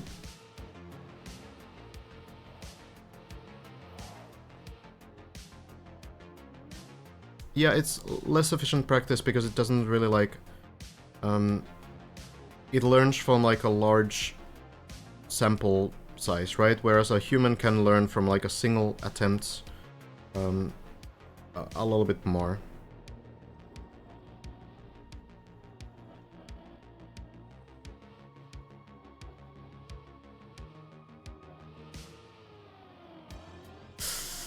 Oh, falls off.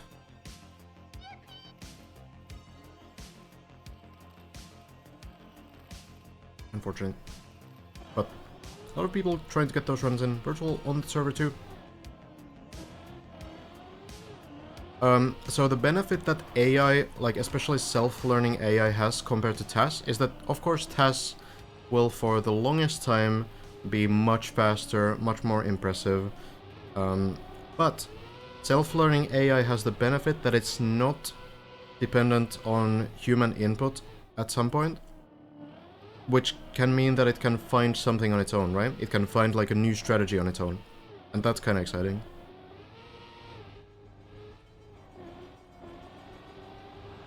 TAS is not able to do that because everything is programmed by humans. I mean, I guess brute forcing can kind of... I know, it's different. We'll see if Virtual can get some runs going. Current PB, floor 13 ending. Could make it to floor 14, maybe?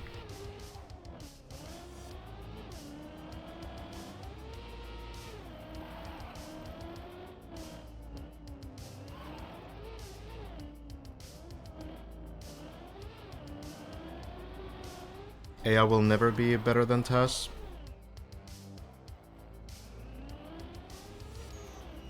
It depends. In Trackmania, I mean, I guess it's hard for AI to catch up because you can take the AI run and improve it through TAS.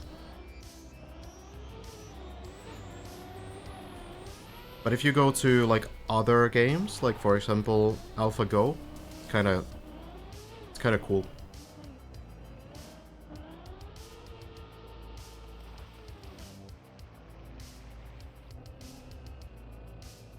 Virtual also going for the no slide line there.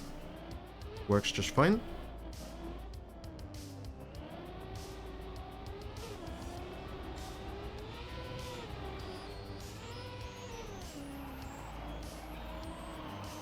No, yeah, of course AI is dependent on human input, but not to the same extent as TAS, right? Not like traditional TAS, anyway.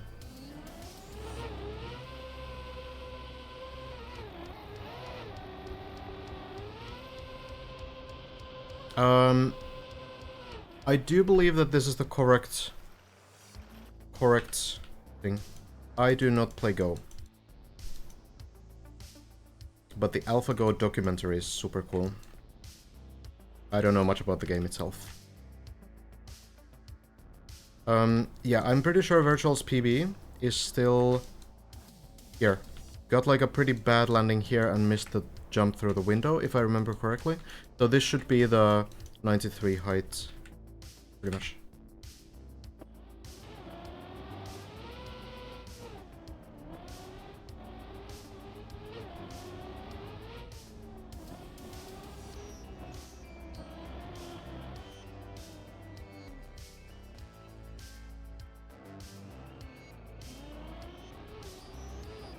We'll see if Virtual can get those good runs going. Has been improving a lot in consistency recently.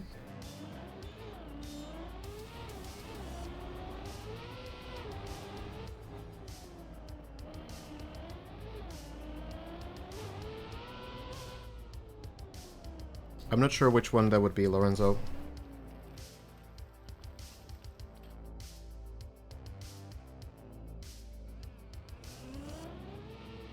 I mean, sure, like, Captain Simmer, like, you will need some kind of starting point, right? Like, is it possible to have, like, a completely unbiased AI that actually has no input? Like, it has to have some goals, and that's already input, right? To an extent. But sure, you can have, like, very little inputs.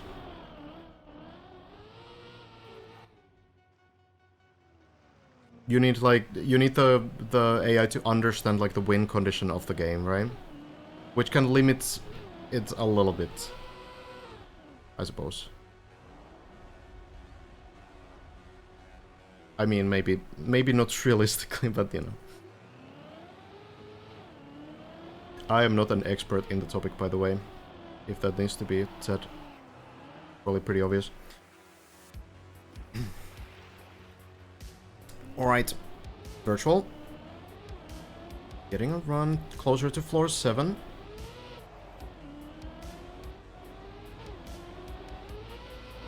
Duck jump. Good line, almost falling off the edge there, but barely makes the jump. That is nice.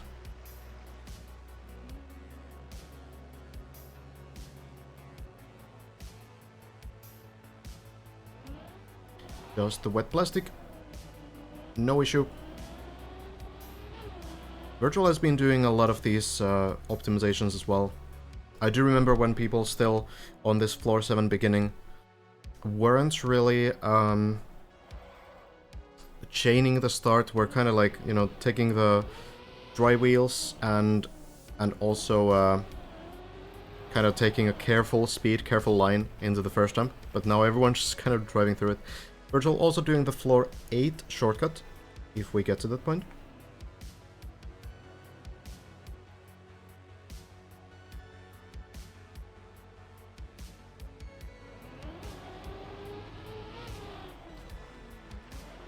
Jumping to the side here is something that people have pretty much agreed to do as well. They're not smashing the car into the plastic anymore, they're just slowing down, jumping safely to the water. The problem with the plastic bounce is if you full speed that... Oh, there's a very close line, but it should land. If you hit the plastic, you can easily fly off the water, and then if the car lands upside down, it's game over. So players have found this to be more recoverable.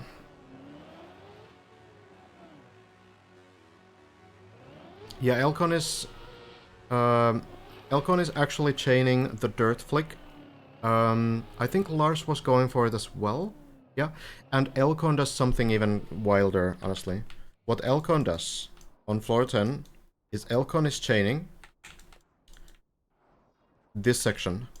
As in, Elcon goes up here over the ice, then does like a dirt flick to the left, and then immediately does a dirt flick to the right, and goes and slides up. Yeah, you're talking about the first one, I guess, Shmaniel. This one, yeah. This one makes sense. But yeah, Elcon has maybe 20% success rate on this. But hey, when it works, it saves like 10 seconds, and Elcon is able to save it as well. Like, you know, you can just slide back to the dirt if it goes wrong, so... And it looks kind of fun, honestly. It's super difficult, but But yeah.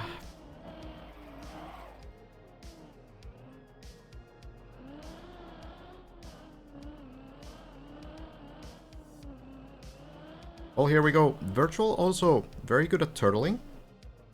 Has a really good background on these kinds of like RPG and trial tricks.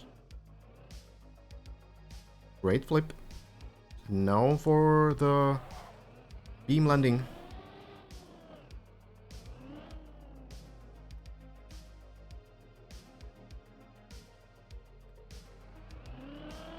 Is it gonna work? Oh, it will.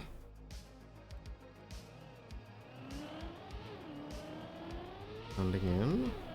Landing on the bobsleigh. Well done. And now for the shortcut. Skipping a pretty easy section, but if you're comfortable doing this jump, then why not? Even stays on the wall right block here. To be able to start the turtle a little bit faster.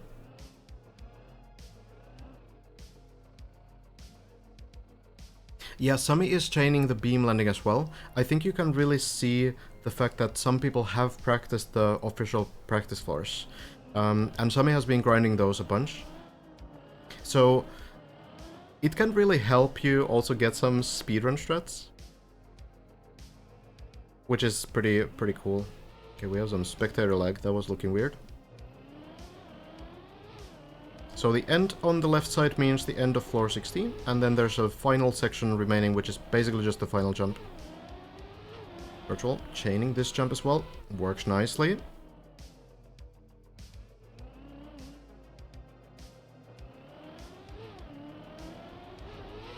No time for blessings, we go speed run through.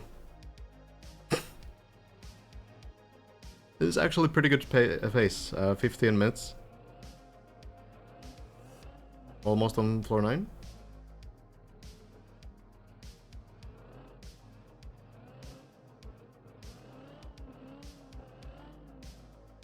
Interesting how everyone is going so hard for speed and risk. I think my PB to floor 9 is 19 minutes. Yeah, I mean, we kind of see like a split between players as well, I think. I think someone like Elcon just wants to play in that sort of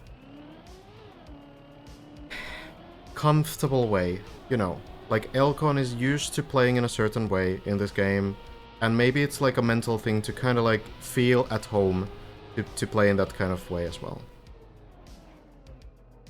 So I think a lot of these players who are very used to like grinding RPG wall records and such, they just want to play without like having to line up for every single jump, right? And of course sometimes it costs you, but maybe the mental benefit from, you know, feeling a little bit more comfortable. That was very close to the hole. Maybe that's better, you know? Landing in. I guess it is, but with all respect to Elcon, 90% of fails I see him do is just him rushing it. If he took it safer, he would have way more attempts. Yeah, but then, like, would he be able to do the grind at all if he wasn't playing in, like, his style, you know? I guess that's the question. Like, yeah, definitely, Elcon knows this for sure as well. Like, 100% Elcon knows that, okay, if I didn't rush this thing, I would have maybe made it. There's no way that he doesn't know, right?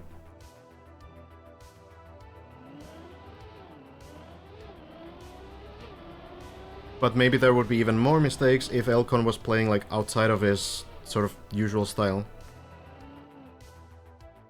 In some cases.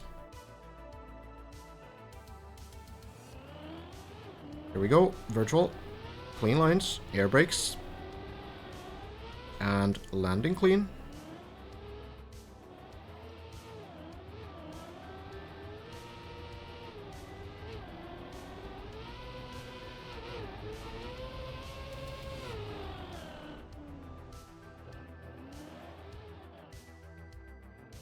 Scary line. Oh, virtual. Maybe. Okay, it still looks to work. Well, alright. We go again. I was looking a little bit wonky. Virtual going, I think, for the low jump. We've seen 4 different struts here. Yeah, virtual just dropping down basically from the quarter pipe. Gives enough speed. It was 230. 224 is the lowest I've seen people do this with. Looks very solid.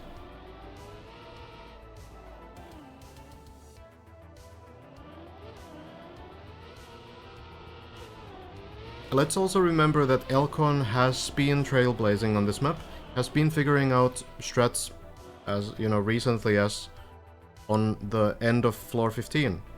Elcon was the first to do the ice light there, with the spin.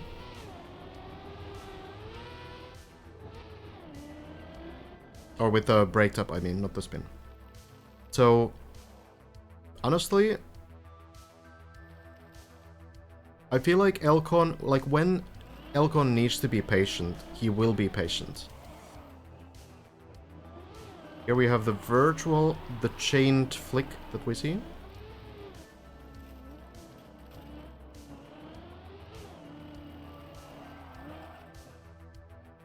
Oh, interesting. A little bit risky setup for the ice light, but virtual is really good at ice, so looks to be good. Not getting even rid of the icy wheels, just going and sliding through. Jumping in. Into the pool we go.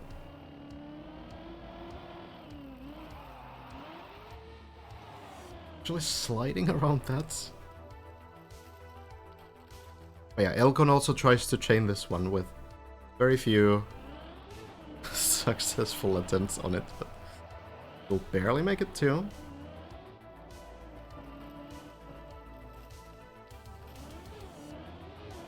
There we go.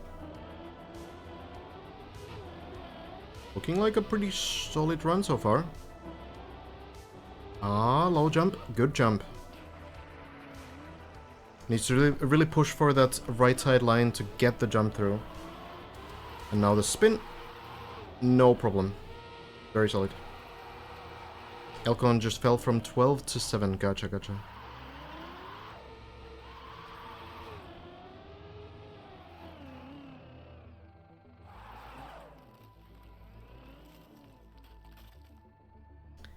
This is clean.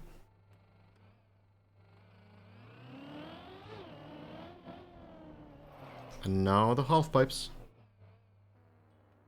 Just goes for it. Okay, no lineup for this either, but the line is good. Starting a little bit on the right side, then going a little bit left to make space for the turnaround.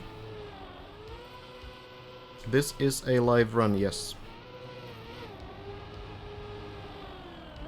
And then bonking.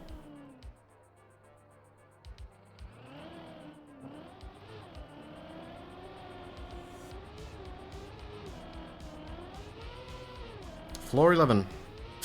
That's a little bit too far. Oh.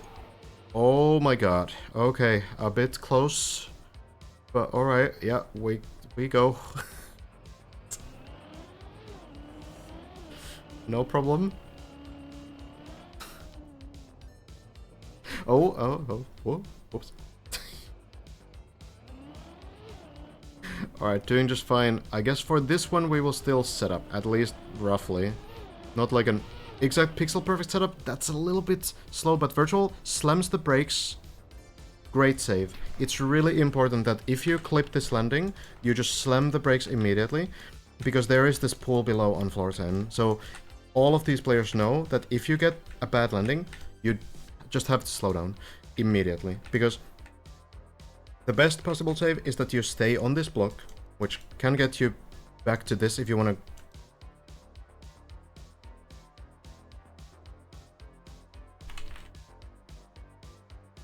You can get over here, though it's a little bit risky because you can get a slowdown from the light.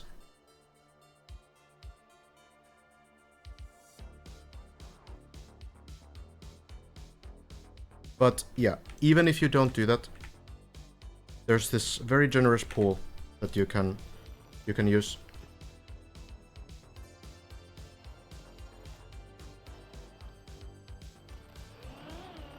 Is break-in different from releasing?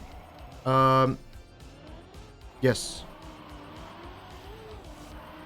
So releasing, you know, releases acceleration, but braking is more effective at slowing down.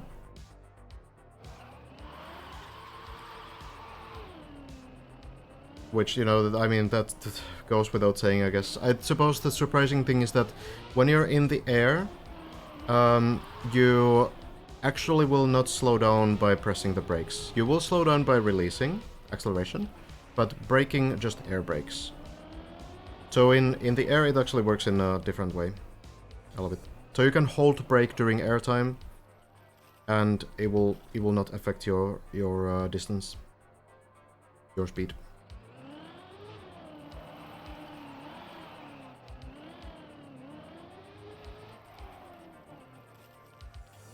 Do not ask this on the driving test. Yeah. Bren won Deep Deep 1. Have has the world record on Deep Deep 1.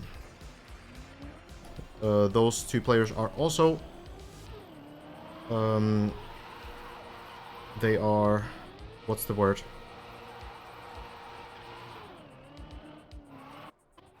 Honored in this map. That's not the right word, but it'll do. So you have this quote on floor 15 here, which says Bren Have. Memorialized, that's a good one, yeah.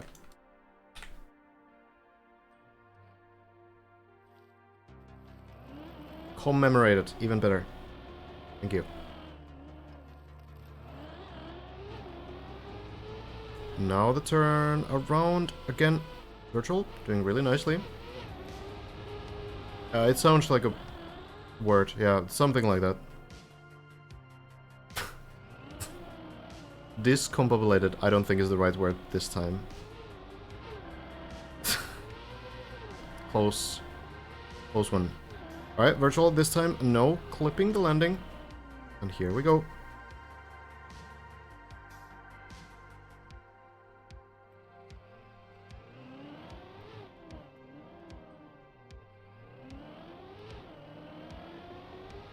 Now the landing, clean this time, and a little bit of a release there. Getting a good line. Then into the half loop, just need some kind of a landing at this point, honestly. The speed, not really that crucial, just need to get like a semi-clean landing, not the perfect one. So, here we go then. To the big jump. Again, one of the most punishing jumps on the map.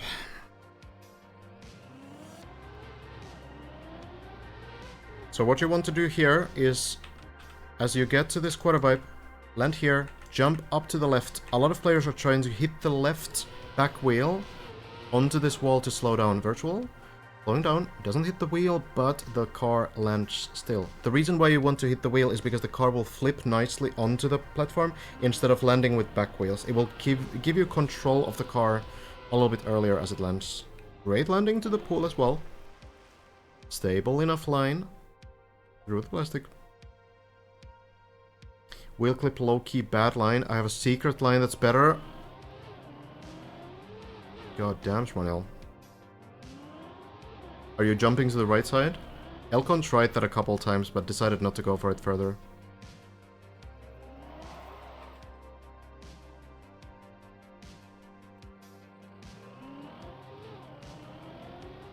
Now the spin strategy. Virtual does this as well. Hazard was the first to show this.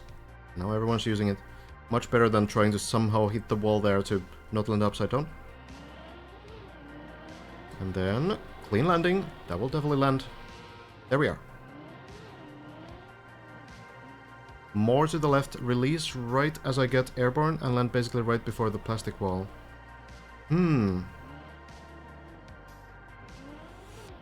Interesting. On this one... oh, it's a little bit slow. Is it gonna make the pool? Dirt turtle. Oh, okay. Well, virtual. Gonna wait a little bit here. The dirt is in a downhill, and you can land into the pool below, so it's not the biggest disaster. 152 speed there. So what the goal here is that you don't get too much speed, because if you get 160 plus speed, that means that you will get the third gear. That will happen whether you want it or not. Gears are automatic at certain speeds in this game. So if you get the third gear, the problem is not the third gear itself. It's that when you do this uphill landing into the quarter pipe, you will drop that gear. And dropping it gives you a slowdown. So you actually keep more speed, by just barely keeping the second gear. Usually, you know, getting like 158 speed or so. And that should get you safely into the pool. But if you do get the third gear, then it's usually gonna be very rough. Because of the slowdown.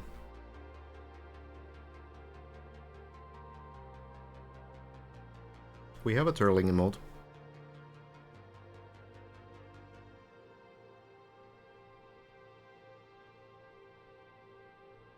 Now Virtual just hoping that when the drop happens, it doesn't land into this ramp and yeet outside of the map like Elcon once had to experience. The pool a little bit interestingly placed. Here we go. Lands clean. Very good.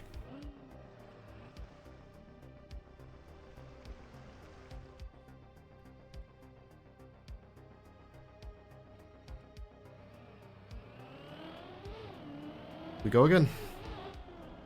Quarter pipes. Not an issue anymore to pretty much anyone. You can retry this section as well, as long as you don't jump too far to the left in the very first part.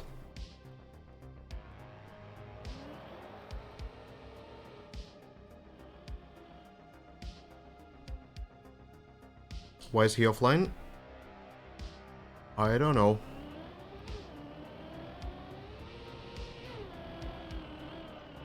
Flip landing here.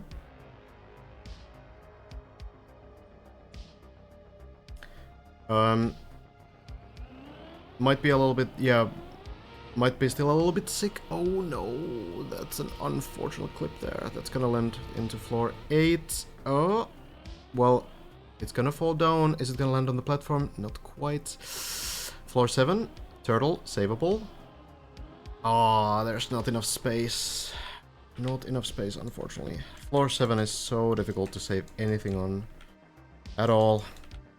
Was a good run, but yeah, floor 11 is just so punishing with these tiny mistakes. Just the slightest flips.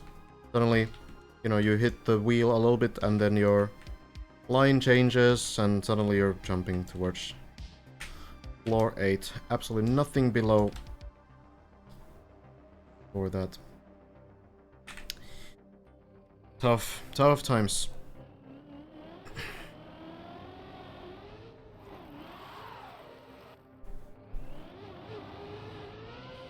Shmaniel, good progress.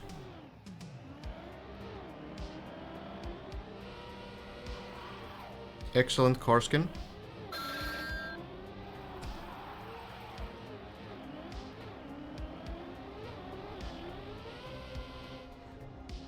So Shmaniel has made it to floor 14 already. Top 6 right now. It's very solid.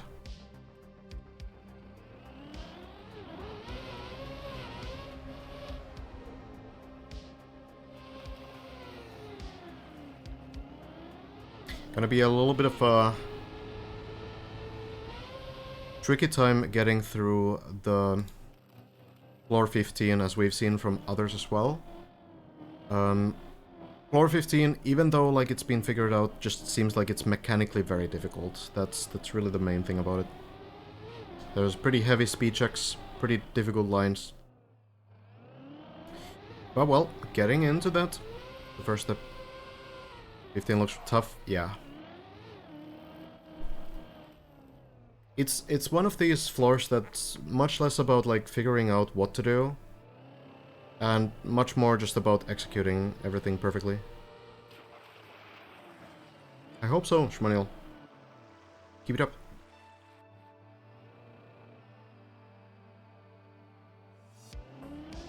How come we have not seen a lot of Have?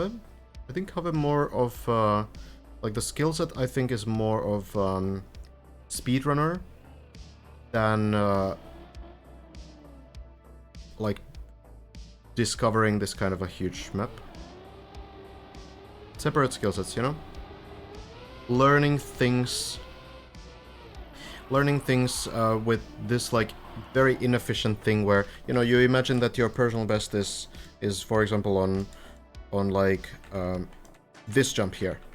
So, you know, what you need to do, like, you just get here, and then you're like, okay, well, what do I do now? And then you jump to the tent, and maybe you make this landing, and then you go here, and then it's like, okay, well, I guess I'll just try something, you know? I'll try to go here. And then it's like, okay, well, that went too far, and it hit the wall, and now I fell all the way down. And then you restart the run, and next time you need to try again. So, this experience, right now, the event itself, favors players that are really good at, like, picking up these kinds of new tricks extremely fast. But then there are players like Have, who will excel at the Water Guard hunts after learning everything on this kind of a map. So, many different kinds of players. And yeah, Have, honestly, like, super dedicated player as well. Like, you kind of need to be to get Water Guard on Deep Dip 1. This kind of map favors Cup of the Day players. In some sense, kind of. But stylistically, Cup of the Day maps are still very different from this style. But yeah, like, being able to fast learn is definitely helpful for sure. RMC players, sure, like random map challenge, also helpful in learning new things very quickly, of course. But this is a bit, you know, different style, different tricks. Yeah, maybe that's Vampire. Only players this map favors are masters in car control and intuitive game understanding. Yeah. And yeah, pretty much like all top players have it, right? Sure, like, the players still have different skill sets. Like, you know, there's some player who's really good at ice, some player who's really good at, like, I don't know, some like turtling stuff. But yeah, like, ultimately, you need to be very efficient in learning. You need to, like, already kind of be able to understand how the trick will work even before trying it. Sometimes it's not possible. There's been, like, these puzzles that are hard to see.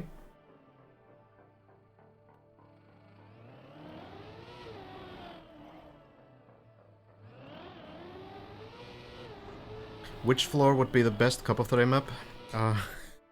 Good question. The answer is none of them. But if you were to choose one, I think floor 3. Floor 3 seems to be, like, the most, like, huntable.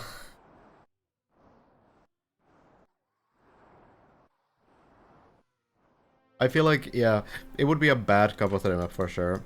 But I feel like it would make the most sense, maybe?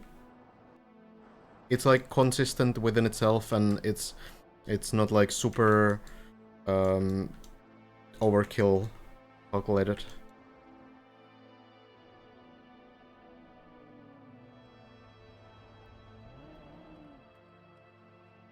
Can you speak of pluses and minuses of controller versus keyboard? So, controller is able to smooth steer better. There's a couple differences. Oh, how that gets the line. Recovery way on 4-6.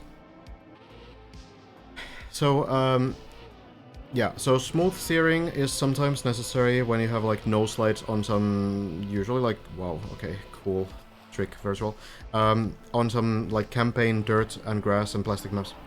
You can have some no slides that are much better to do with controller. They can be possible with keyboard as well, especially because we have action keys in the game, which means that you can limit your steering on keyboard to 20%, 40%, 60% or 80%. So you don't always need to be like 100% or 0%. Action keys kind of help do some tricks with keyboard too. But we have these other cars in the game as well. The recent release was the desert car, which is maybe not that important for input device, but the rally and snow car that's released in the last 6 months, for those action keys are necessary on keyboard, but they also work in a little bit of a different way on controller, meaning that you can like limit your steering. Like, you can fine-tune the analog steering as well with action keys on controller, which makes it even better on controller. So, like, the rally and snow cars definitely better on controller than keyboard. So, there's like a couple styles in which controller is better. Keyboard doesn't really have like big advantages. It used to be that on ice keyboard was better, and some players would still claim that keyboard can be a little bit better on ice still. You can maybe do like more efficient brake taps, which you need to do a lot on ice to adjust your lines, and they need to be very quick brake taps as well. So in some sense, a keyboard can have maybe a little bit of an advantage on ice, but not a super visible one. And yeah, some techniques might be more comfortable to do with keyboard than controller, like the what is it, upside down driving, turtling. But yeah,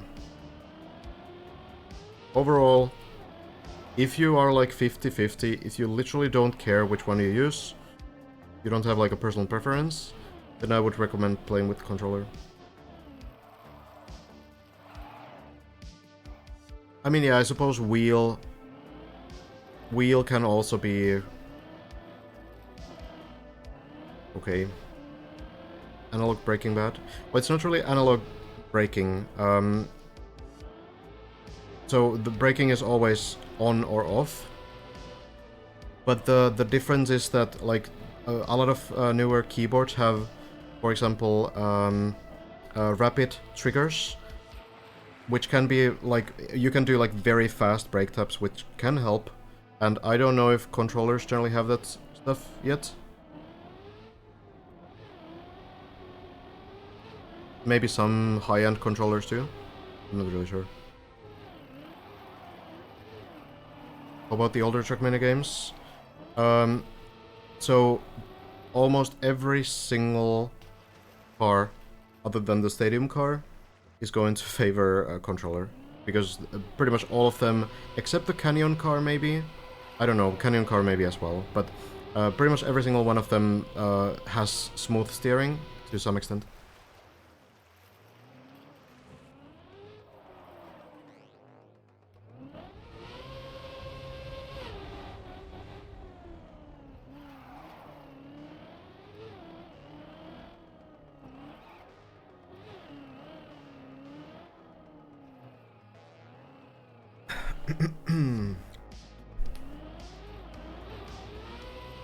I would like to appreciate your patience to keep answering all these questions. Really shows character. Thanks for taking the time to educate us. That's why I'm here. No problem. Literally my reason for doing these streams at all. Yeah, people said the Desert Car favors keyboard. I'm not sure about the adaptation to this game now. I haven't played it at all. Canyon is technically better on keyboard. Oh, interesting. Maybe they'll add that to this game as well. That would be a very different kind of car. Because you kind of, like, you drift a lot with that car. You're basically always drifting, no? It's kind of interesting. I feel like controller is better for most, but some people aren't good at doing fractional steering with the joystick. Yeah, I mean, it really depends on your own personal preference as well. Like, for example, me, I never played with controller ever, so I would obviously be much worse, initially at least, with controller compared to keyboard. So, yeah, and like when we go to like the traditional competitive scene, usually maps are designed in a way where keyboard and controller are equal. They don't really use... They don't use the kinds of techniques that would require like smooth steering on or you know, any kind of like controller tricks in general, or any keyboard tricks. So usually on like the highest competitive level, and on a map like this as well, we have like a mix of all kinds of input devices. Yeah, I don't know anything about controllers, so I can't give a recommendation. Virtual is playing on the server.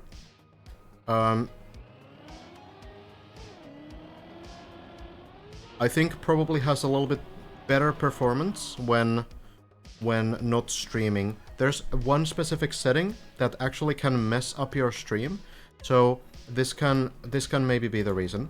So you have this setting here, where you have GPU and CPU synchronization. And if you have this on anything but immediate, your OBS can actually kind of mess up. It can become very stuttery. So for some reason, oftentimes that, like, changing that to 1 frame can improve your performance a lot. But as you do that, your stream might also mess up. But if you're not streaming, then you don't care about it, right? So that can be like something that helps. I don't know why I can't explain this further, I just know that it's a thing. So, yeah, I will not be able to say anything more about that thing. I don't even really know what exactly the setting does. Yeah, if you have like a separate streaming PC, that maybe can solve it, but few people do. It can be the plugin as well, but, you know, that's not server related. There's been also players with like FPS issues on the server, which is a Trackmania thing. That just sometimes happens. Trackmania servers are sometimes kinda rough.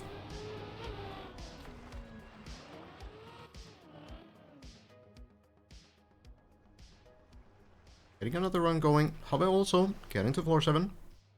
Not too bad.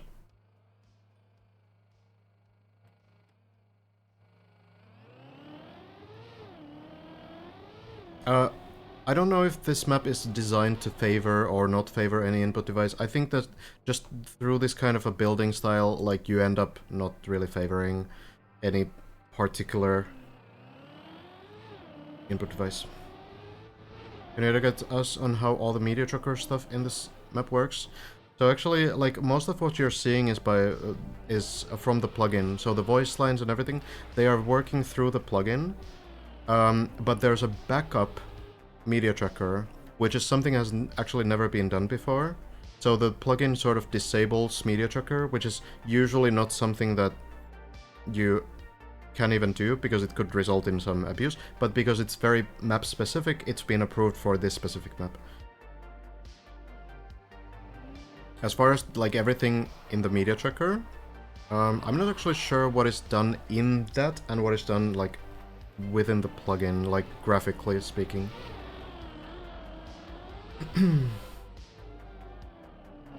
Oh, that's pretty far. Okay, yeah, virtual with the new lines. Alright, good.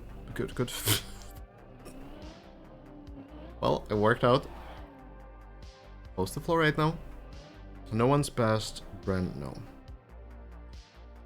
What is Media Tracker? It's essentially like a movie maker in the game. So, for example, you can have like some text appear on the screen at a specific point of the map through Media Tracker. So here, you know, you have the floor name at the top. That could be done with the Media Tracker. It's definitely doable through Media Tracker. But it's kinda...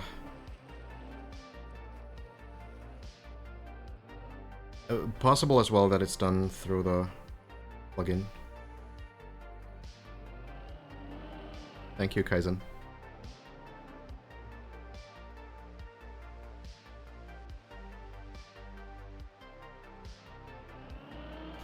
Here we go. Landing in. And then the bobsleigh landing. There we go. Now the map gets a little bit easier, though Virtual is going to do the shortcut as well, which is a little bit scary still. But hey, if you can, why not? Clean.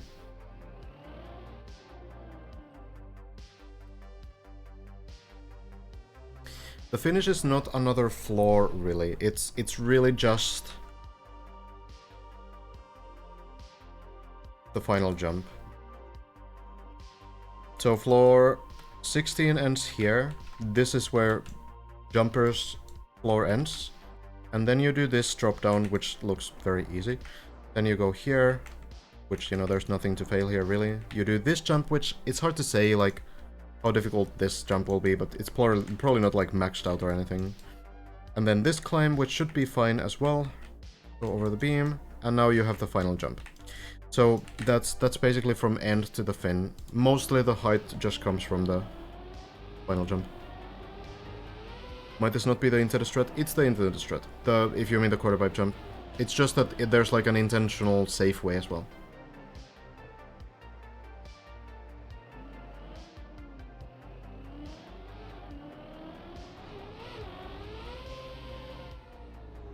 Clean landing. Are we also close to floor 8 now?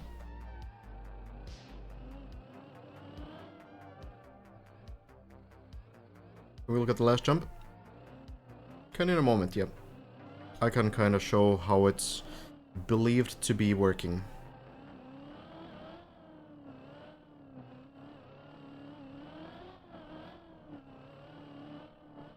Flip. Oh, it's a bit late, but back wheels.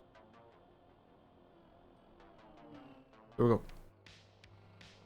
You think first tries of final jump will fall into the hole? I honestly think that someone will one-shot it.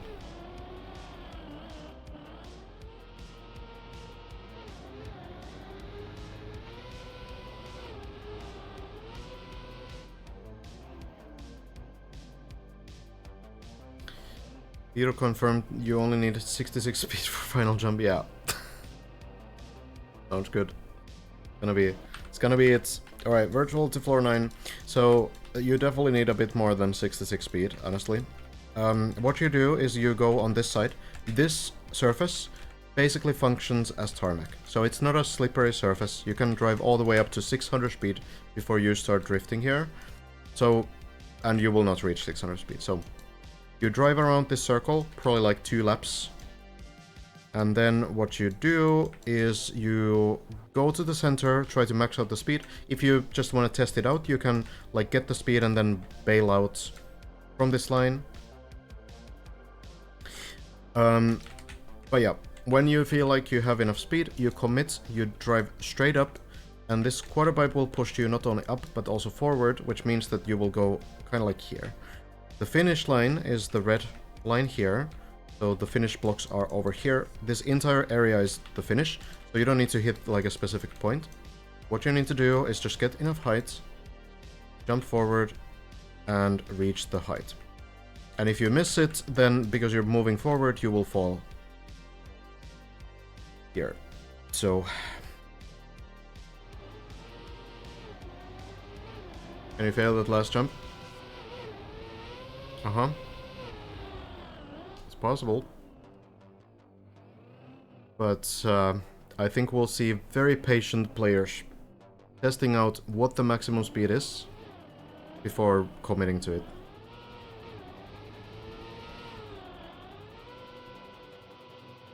Great landing. Very clean.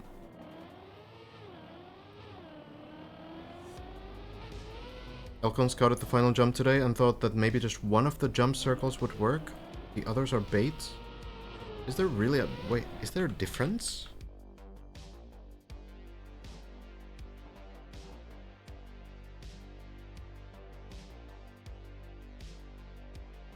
The dashboard is not bugged, it's just that when we're spectating on the server, it's inaccurate because it's actually not reading the inputs of the player, it's estimating the inputs based on wheel positions. Do you think playing Shallow Dip is good or worth it for amateur Trackmania players? Yeah, I think so. Like, I mean, depends. Like, you as a player decide what's worth for you, right? But I do think that it's a good challenge for newer players as well. Seems to be pretty rewarding. Yeah, I don't... Really? I don't really know.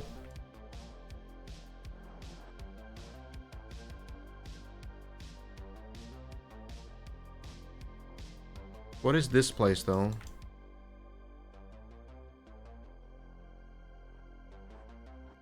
Is this like an intentional thing? How would you ever even get here? This might just be like decoration. Yeah, I don't actually know if you can even drive here. What are the ramps for? I don't think you go there. I think it must be just decoration, honestly. No, but I don't really think they are different. I would imagine that all of them are the same. Well, I mean, maybe the players will look super carefully. Yeah, it doesn't really seem like there's anything crazy. Well, we'll see, we'll see. Maybe Elcon noticed something? Maybe just trying to spook the other players.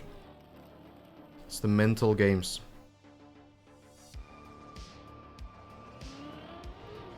To make sure that no one somehow gets stuck that close to the finish. Oh, so you can get up from there?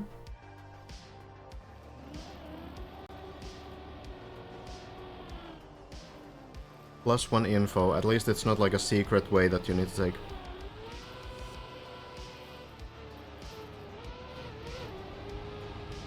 Back to floor 11. Should be enough speed. Flip. There it is. We try again.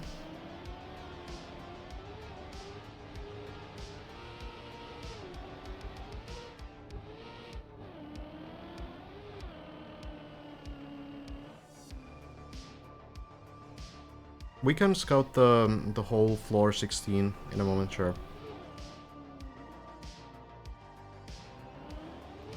We can follow Virtual's attempt first. Oh, that's gonna clip, but good slowdown. We'll land into the pool again. Real quick, then.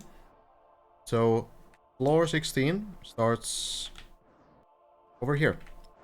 So, Lars has failed this section. Has made it to this point, but has failed this one. Bren the only one to make it through. Landed here. Then you go up. Land here. Then the wheel hang, and whatever you do to exit the wheel hang, who knows. Then you go here, and presumably land here, and go here. Then you have to go and jump over the first beam and under the second one. Land onto the ice. And immediately save yourself from sliding too far. Then you go over here. There's a practice area on this left side for the dirt wall ride section that comes in a moment. But the real line is gonna be to go around this, take speed, jump over the plastics over here. Then over the ice, dirt zoop that we see on, floor 10, for example.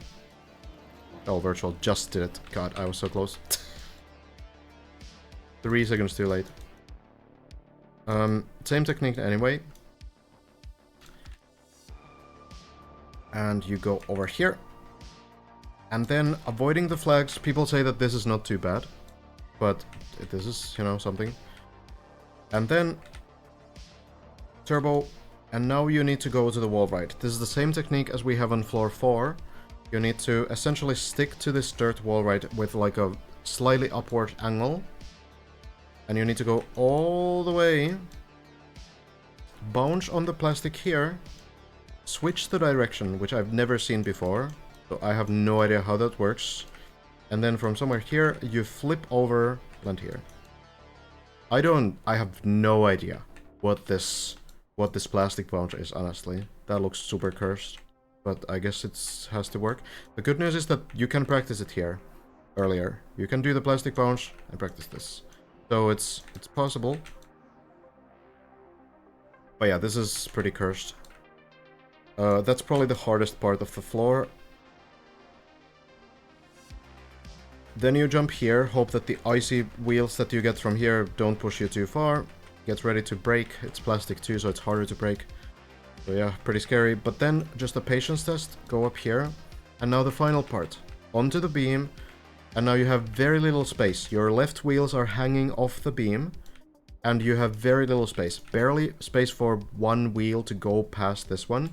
And I think what people were kind of thinking about was you just full send this. You just full send it.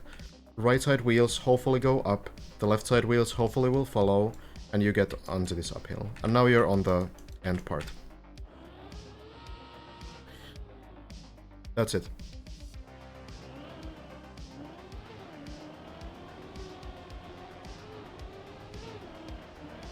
No worries, Pavel.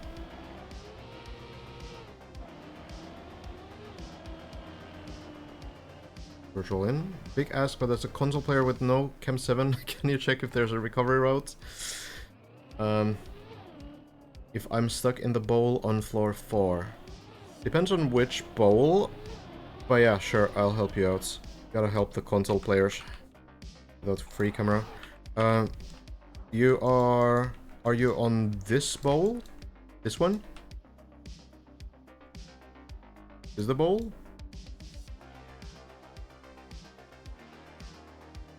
Yeah, so the recovery way is to take speed and jump onto the right side here, and then you follow the beam and land back here.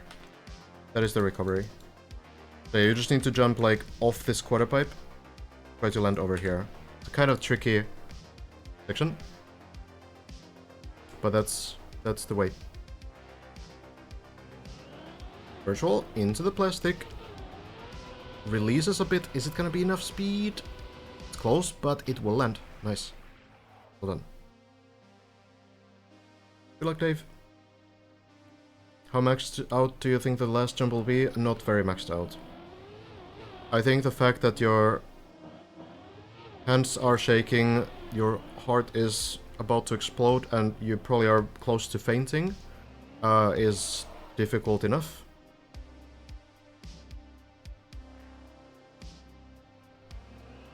Doesn't need to be maxed out. Clean landing and the spin. It doesn't quite work, but somehow lands still. No idea how that worked.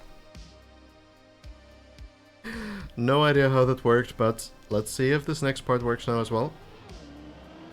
Landing looks clean. Maybe we're going to floor 12.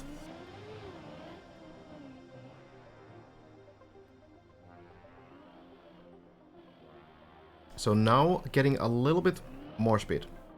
155 or so. 150... Barely get to... It gets to 160 actually during the airtime. So that works perfectly. You're not going to get the third gear at the mid-air part, so we're fine. Slipped and fell off the edge. Yeah, it's a tough recovery, but at least you got an attempt there. If it happens again, now you can maybe do it better next time. Kind of the process. Flips the landing, still going for it. Good enough speed. About 190.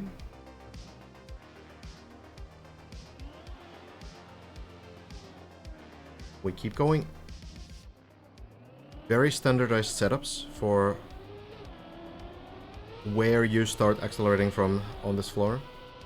So now the turnaround. Landing should be clean, aiming for the moving block in the ceiling, and gets the line. Well done.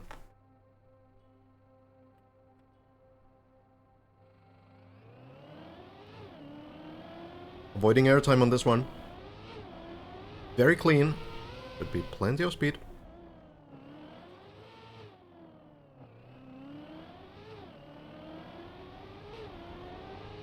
Just clean lines here.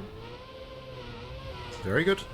And over the backwards turbo. Oof.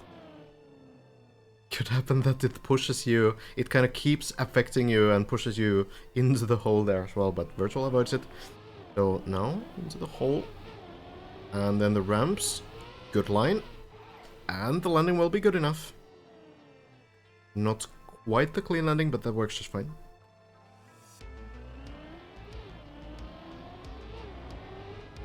Final part. Virtual. Just the full turnaround strategy to avoid landing upside down, and it works fine. Floor 13. Plaxitis floor. Iolites trace. One took a while to figure out, but it has been figured out. At least, you know, we know how to get through it. There's a few ways. Few possible routes you can take. Virtual will likely go for the plastic punch though.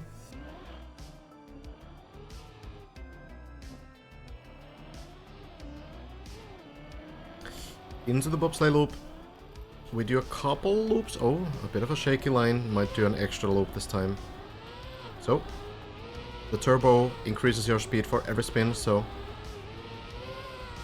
that's 3, 4, maybe going now.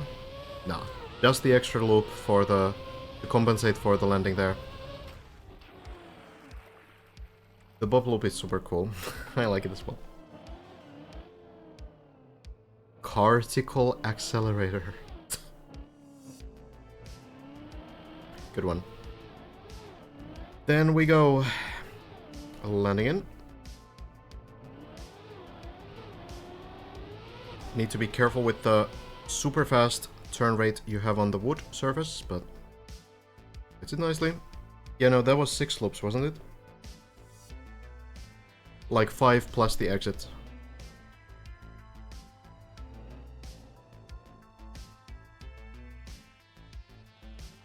Maybe I counted wrong. Math is not my strong suit. I think that shortcuts from the bobsleigh would be extremely rough. Well, virtual now to the most likely intended shortcut. Oh no, the wall ride lands upside down. Is it savable? Oh no, the plastic. This is not the first time it's happened to virtual either. It's such a rough one. Is the car perhaps moving somewhere? Oh, I'll just restart the run. Yeah, just the weird landings into the plastic. That's kind of how plastic works sometimes. That was so close to landing the right way as well. But yeah. Kinda rough to get this. You do the Elcon cut here. Not that hard, you think?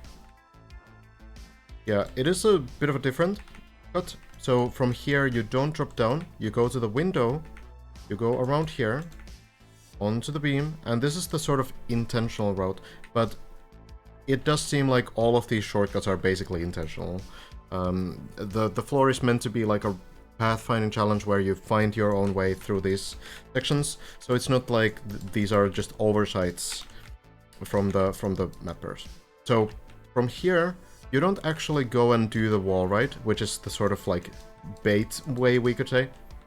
That gets you to the same place as the other shortcut. But what you do instead is you land the left front wheel onto this border here. And then you accelerate with the wheel constantly on the border, and it allows you, when you get to this point, to jump over the border, land into this pool, and this will skip this high jump, this plastic bounce, and the half pipes over here. Elcon is making it work pretty nicely. I guess Schmanuel as well now.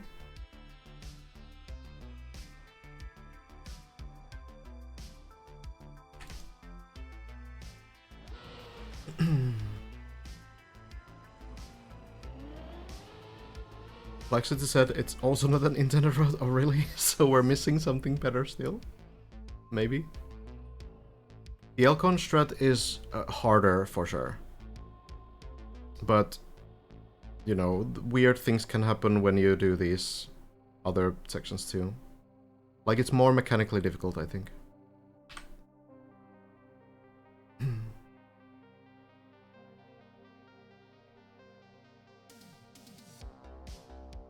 So I think a lot of the like plastic stuff is not really about plastic itself. It's because of the design of the blocks themselves. So, what does that mean? If you have blocks together, if you combine blocks in this game, they usually link to each other. For example, all of these platforms, these are blocks, right? All of them are like square things, separate squares, except this one is not a square, but this is also like a platform block. And they connect to each other, which means that if you go through here, you notice that there's nothing between the blocks, even though they're separate blocks. They connect. But then there are items, and some blocks also, that don't connect to these things. For example, this beam you can see is actually not connected, so that means that there's going to be a wall between these two. Whereas there's...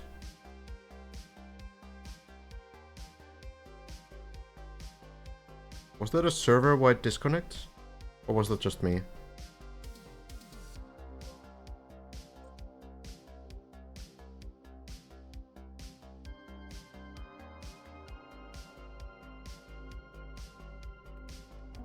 Was just me. Okay. Alright. Okay, unexpected. So if you're wondering why, you know, the floor 16 people are not playing on servers, there you go. Penalty surfaces as well, yes. Like these two, for example, even though it doesn't look like a connection, they do connect. So there's no wall between these two, right? But when you use, for example, the plastic items,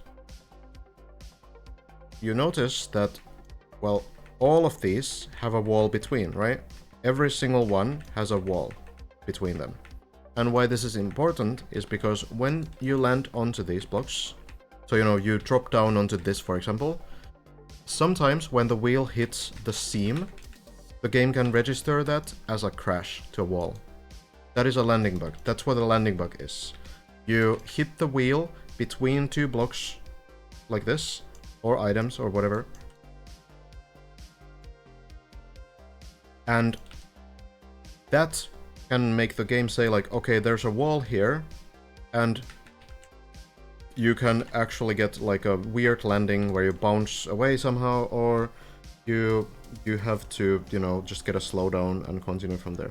So a lot of the time, for example, on this jump on floor 6, people get some landing bugs because there's a wall between these two blocks here, between these two. So if you land your wheel exactly between these two, that's going to be a danger for like a misinterpretation of a crash by the game.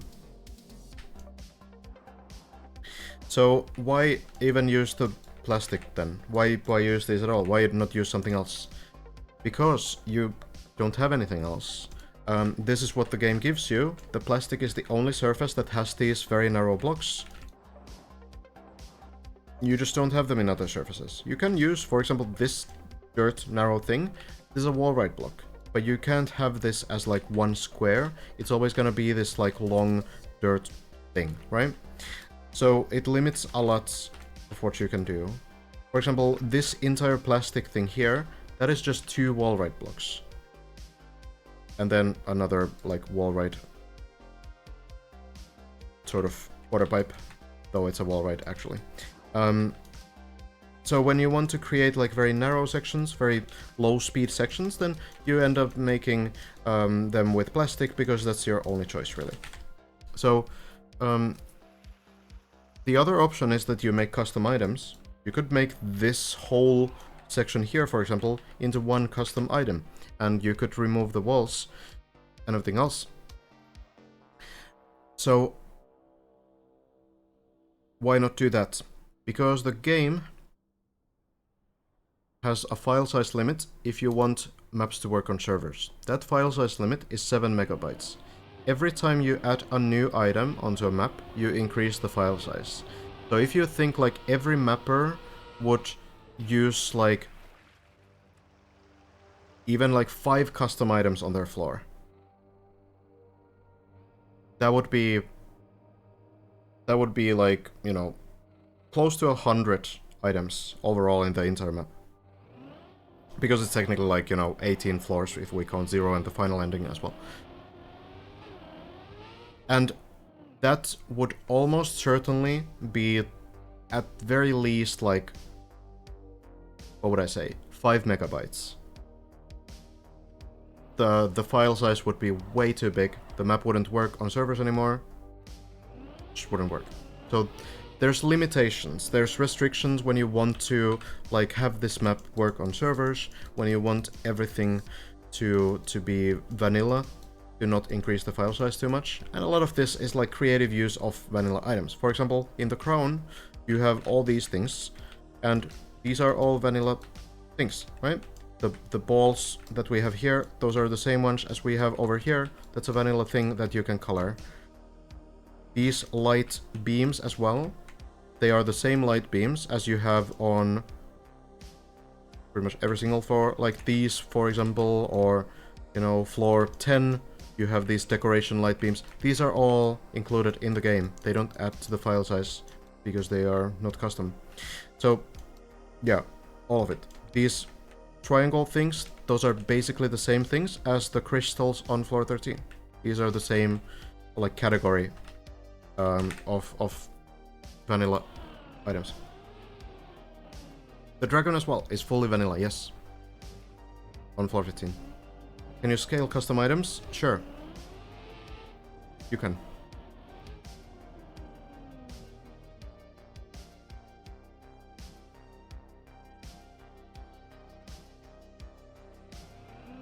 Why is the file size so low? It was increased recently from 6 megabytes to 7 megabytes. But I have a conspiracy theory about it, because I really think that shadow sizes, like when you calculate shadows for the map, that it adds like more file size than before. So I don't know if it's actually, if they actually added file size or if they just made shadows take more size. How do you build custom items? You can use either Blender, or you can use the in-game mesh modeler. Both are possible. This map is 5.7 megabytes. How come Cup of the Day maps have so much custom blocks then? Usually it's like hyper optimization. So they need to really like get the file size down sometimes. And there's like ways to do it, to like do micro optimizations on the file size. And also remember that this map is extremely big. It takes like the entire stadium, and it continues very far up. So this map is actually taking the space of like probably 5 different Cup of the Day maps. But yeah, you do need to optimize file size when you build Cup of the Day maps as well. And it's an entirely different skill set.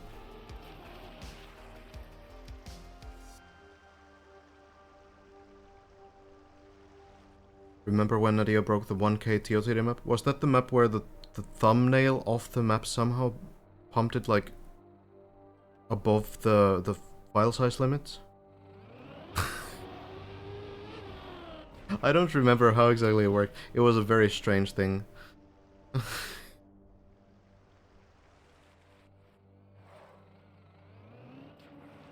Voice lines are part of the plugin, but there are backup voice lines if you are a console player, for example. So if you don't have the plugin, the game detects it, and then it will play the, or rather, like if you have the plugin, it will like disable the media tracker voice lines. But the voice lines don't actually affect the file size because they are downloaded through like URLs. So they're like downloadable content. Same as like you can have a texture mod on a map that's like 200 megabytes. That gets downloaded separately from the actual map file.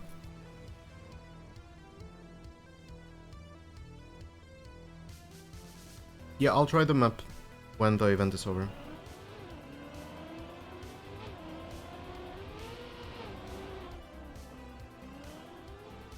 The shadows are like, yeah, they are calculated by the mapper.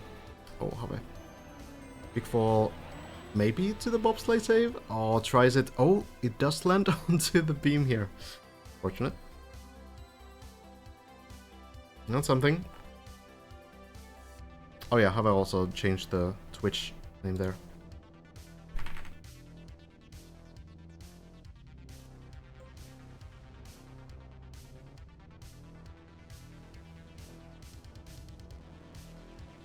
No, custom item size does include, like, custom items are different from a texture mod. So you can have like a texture mod that alters textures in the game, and that is something separate.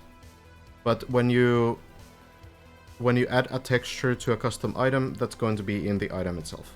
It's just that you can then alter it with texture mods.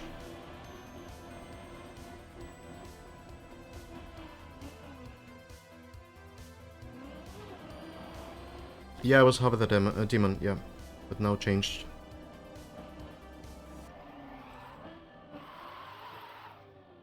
Lars on floor 10? Yeah. I do have permission to check in on Lars's run as well, but I think we'll check in on that when it gets closer to PB.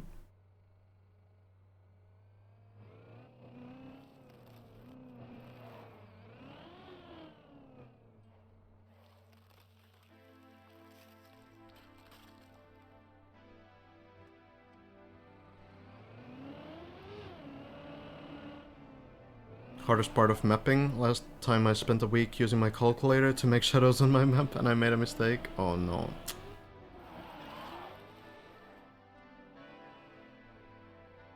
Yeah.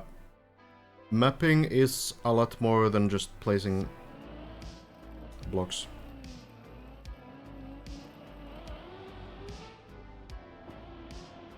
Oh, okay. Hover with the new lines. There we go. Works out, I suppose. Some wall rights.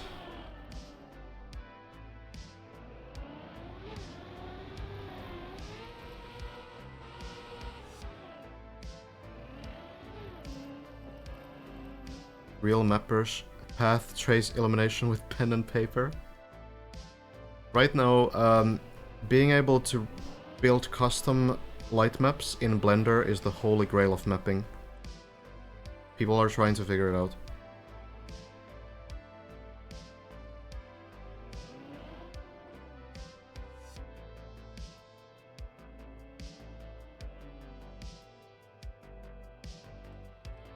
Maybe one day.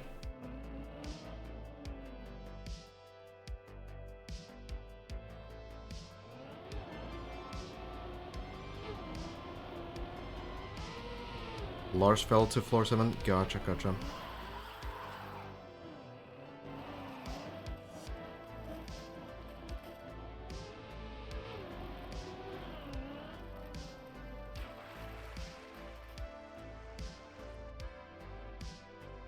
Yeah, so a couple things are necessary before you can publish a map. One is that it needs to have shadows calculated.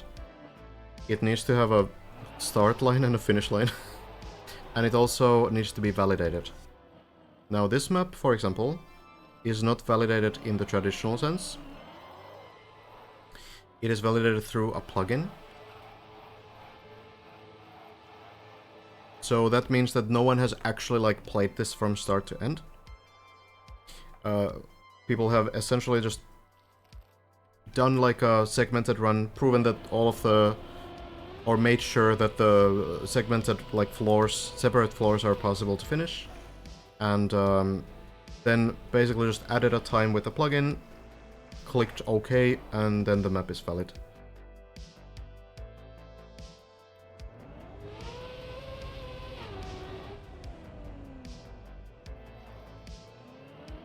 Virtual has been playing a little bit, like an hour or two so far.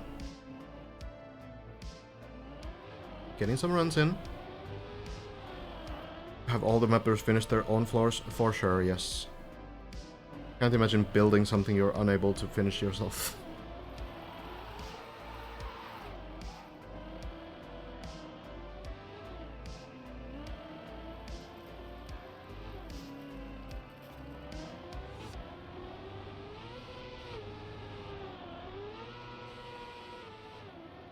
Mapping is kind of, yeah, a lot of it is like fixing issues that players will never need to deal with. For the reason that you don't want the players to have to deal with them. Actually, like, building maps is one of the best ways to learn about the game, because if you just play maps, then the mappers have usually, if they're good mappers, have already taken care of like all the problems on the map. But if you build maps yourself, then you need to find ways to solve the problems. And for example, on ice maps, it's really educational to just build maps, because you need to solve so many weird issues with like slide outs and ice slide angles and exiting and entering ice slides.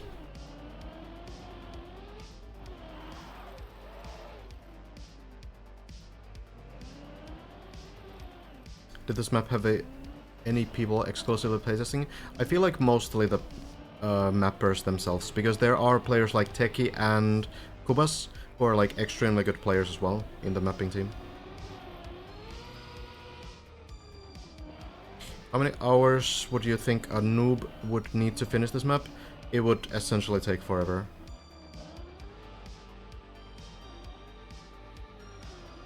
It is so inefficient to learn anything on this map that it would be insanely long grind. You would be better off playing anything else for like 1,000 hours and then going into this map. Virtual is playing right now.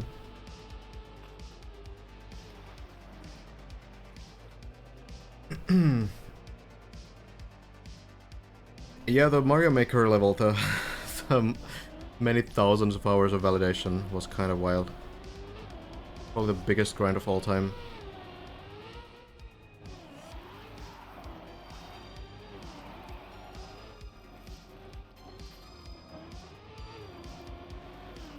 I don't know how new stealth is.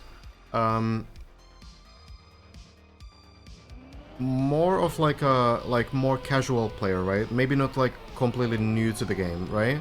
Like knows how the game works and stuff, but more like a casual, from what I understand.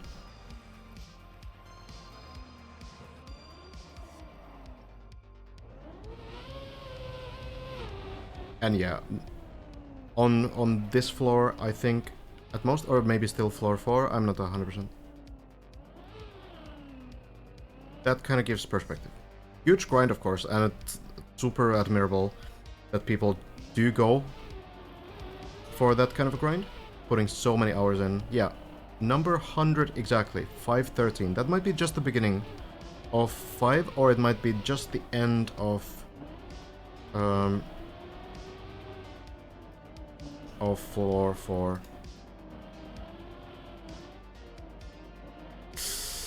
Virtual. Unfortunate line there. Happens occasionally. Are we getting to floor 7 though? Yeah, if you make it through floor 2, you're already not a beginner. Sammy has been playing since 2001. He's pretty new, said a few months. Okay, gotcha. Also with the very unfortunate turtle. Well, floor 3. Can you do anything from here? I don't actually know where you go. I guess you have to go here. Back to the ice. Because the final jump of floor 3, but I don't think you can do this without the bug slide speed. From here. Back to the ice.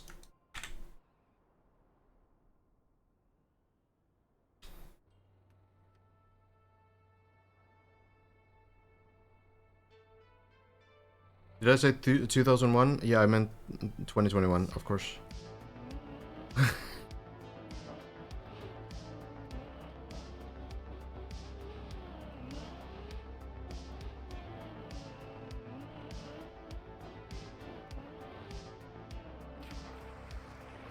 Finishes at 2,000 meters, I think.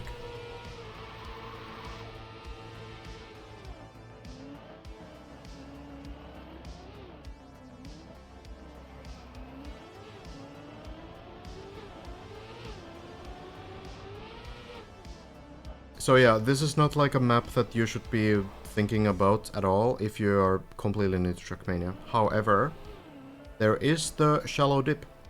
The shallow dip version of the game is much easier.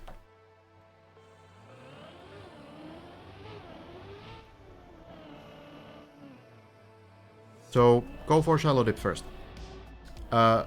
And when you go for it, remember that everything has been made easier. Literally every single section has been made easier on that version. It's gonna be a grind. And it will be definitely difficult. But it's doable. Shmaniel does stream.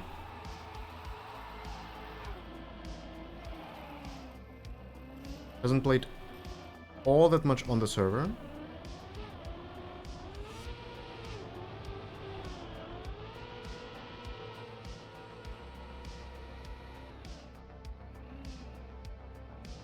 you think anybody's gonna win before Saturday? It's possible.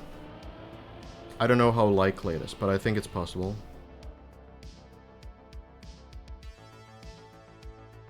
What is the highest floor any non-streamer has reached? I don't really know, because, like, how do you define streamer? Someone who's, like, who hasn't streamed at all on this map? That might be, I guess, Bijans, who is on floor 10 right now. I don't know if Bijans streams. It could be that Bijans is streaming, has been streaming as well.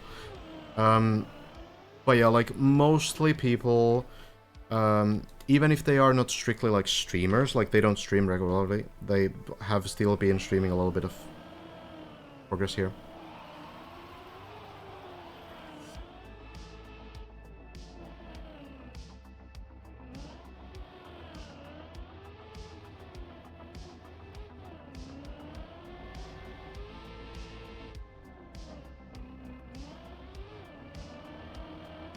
Bijans does play on the public server at least, or not on this server, and Tres as well, yeah. So if we're talking about who's been playing on this whitelist server, then yeah, Bijans and Tres probably the ones off the server who have been making it the furthest.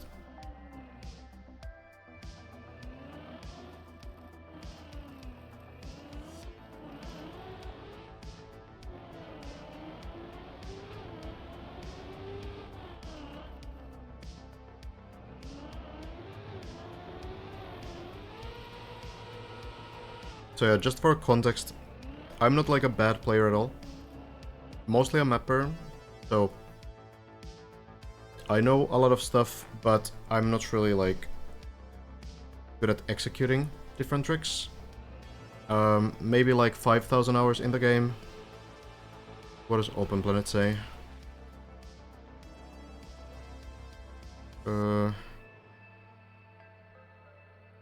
Statistics, yeah. Total time 5,072 hours. That might or might not be right, of which like 2,000 is in the editor and stuff. But this map would be overwhelmingly difficult for me to finish. I could probably finish it if I could play the like checkpoint version or the practice floors to practice it prior, but like playing it the way that these guys are currently playing it, learning every single trick on this full map, going into floor 10 and then practicing the next section there and just to fall down and try all over again. That would be overwhelmingly difficult for me. And sure, if I committed to that kind of a grind, I would probably eventually finish, but yeah, I wouldn't be able to reach these guys' level at all. Don't think. Not in this amount of time anyway.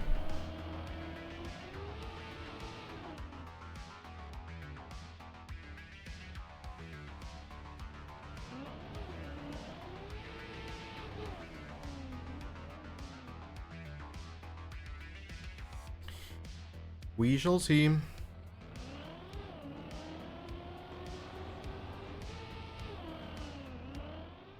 No, it would be way more than 200 hours. Like, these guys are on the 200-hour commitment, right?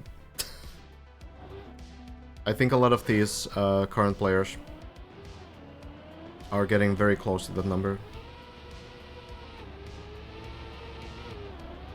Yeah, I have one Cup of the Day map, which was like at the end of 2021, but I haven't really tried other maps to Cup of the Day.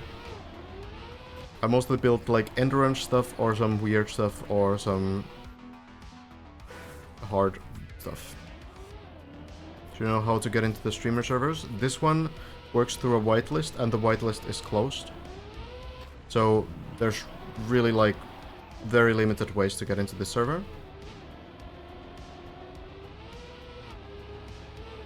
Basically like very big exceptions only. I don't know about the shallow dip stuff at all. You might want to ask on the deep dip Discord.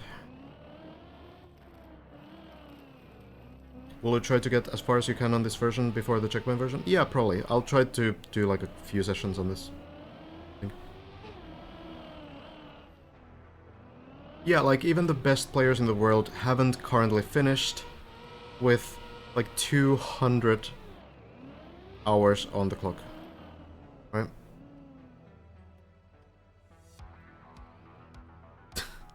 Guys, sometimes people play this video game and don't stream it. It's fine. Don't worry about it.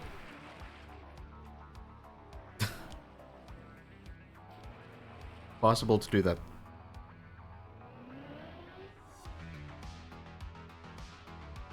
Hey, thank you, Sparta.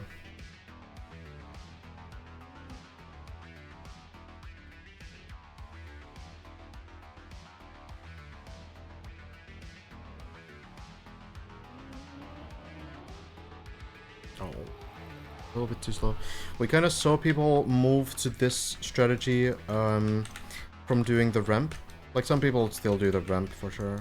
So, jumping over here. But this one doesn't seem to be 100% either. It's definitely failable. Definitely failable. Well, I actually do not know who Scarab is. A new name on the server. Maybe I just haven't noticed.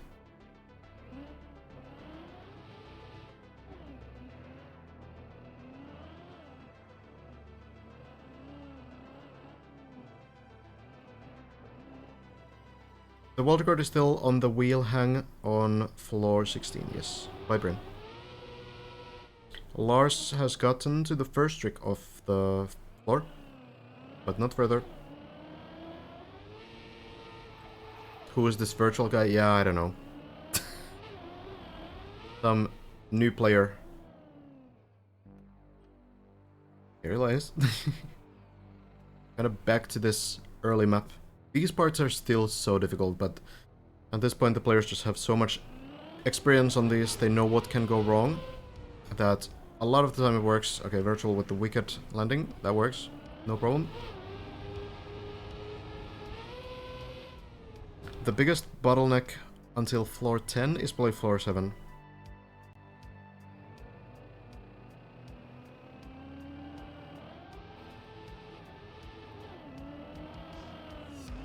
Yeah, today, some personal progress, I guess, but...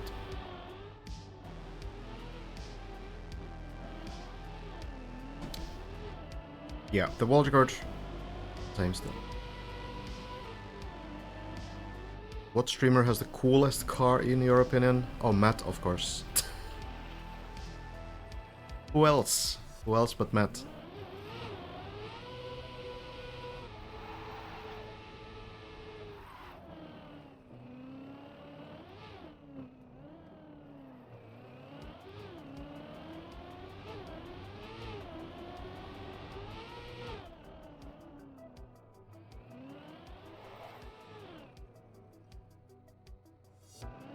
No, Sammy is a super cool car skin as well, of course. Matt is a bit of an acquired taste. A different car skin, you know? Different style. It's just modern art, you know?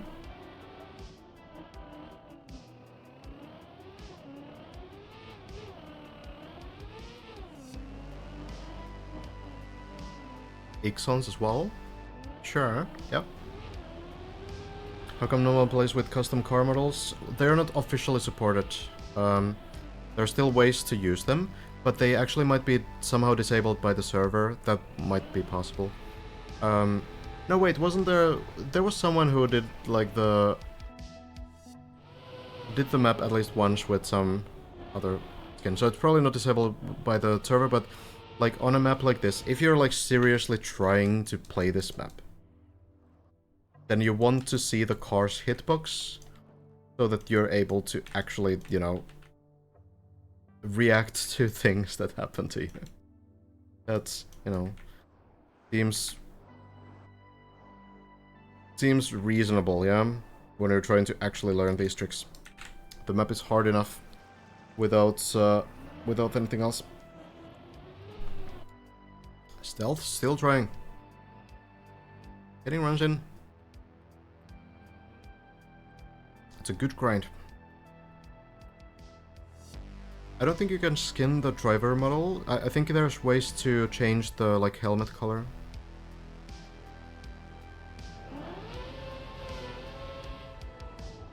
Boing.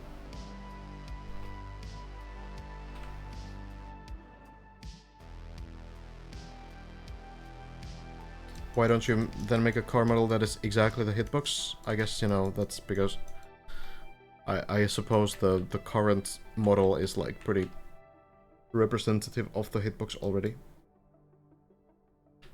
Final jump. We're currently here. On this wall hang, and then the final jump over here. Not so long to go anymore. Basically all you do is you jump forward, jump up, and hope that you get enough height to reach this red line. Thank you, Sheepco, for the tier 1. Much appreciated.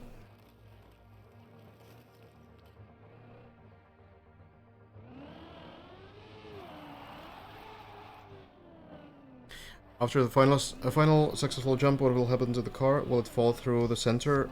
It will... So, it'll fall after reaching the finish line, yes.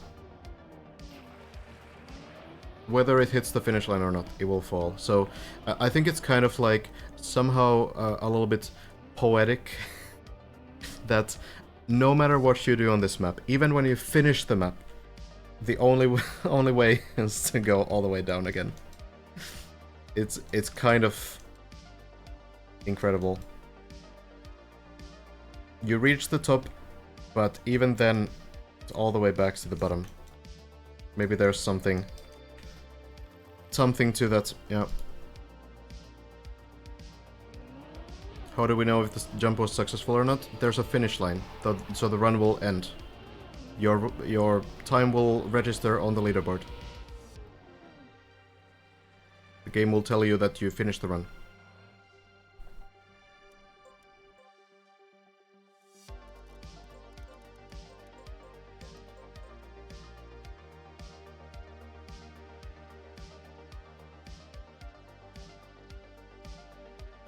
So in other words,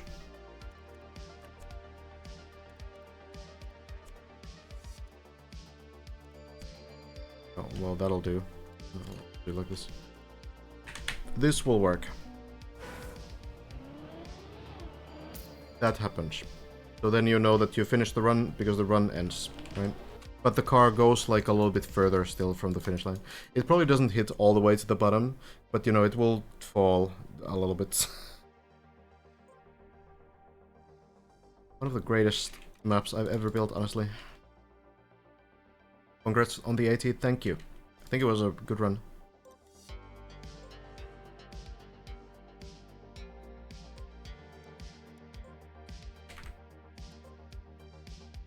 Better than core. A little bit shorter. TOTD ready. For sure.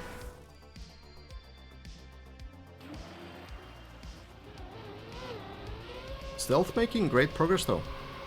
Really solid. It's cool to see. Cool to see the sort of ambition. Maybe a PB run? Floor 4? Ooh. Barely landing. We can do this too.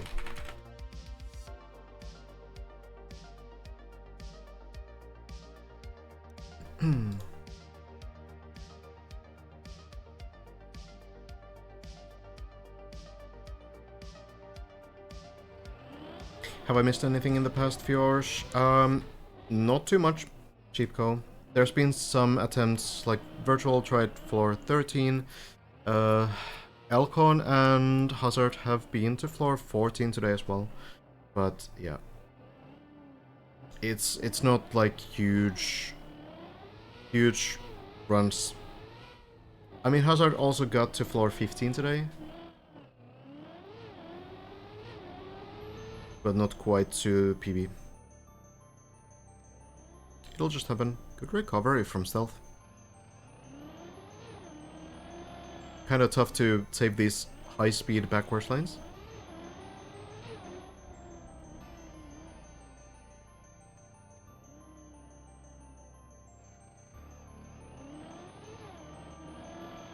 Stealth providing the all-important average guy at the Olympics. This is even more so than average guy, honestly, because only like a couple hundred people will ever reach this point.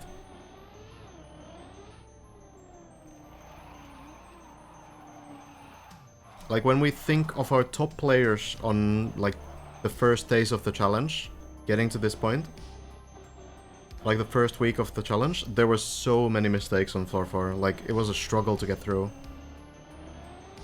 It was actually kind of intense when we saw the first runs get to floor 5. Oh, it barely lands. Oh, it's turtled, but flips back up. Nice.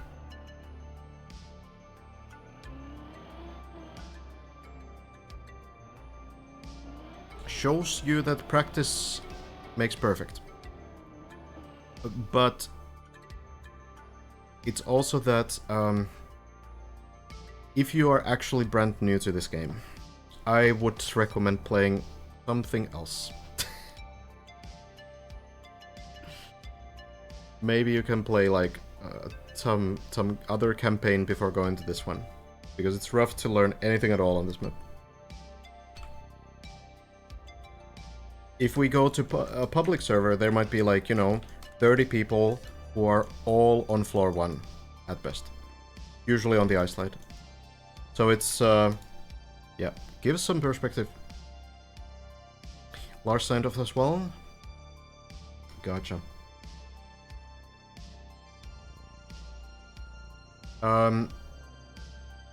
Neither Hazard or Elcon is still playing. They might be doing a little bit shorter sessions, I guess.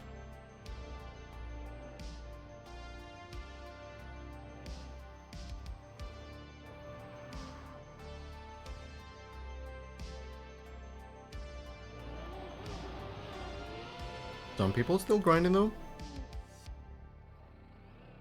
Doing nicely.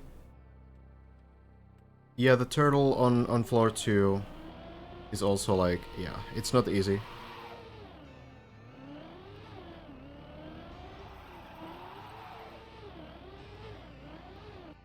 Oh, is this actually Stealth's PB? Not quite yet on floor 5. Check in. The line looks good. Is it enough speed? Into the plastic. Ooh, lands in. Yeah, this could be the personal best, actually.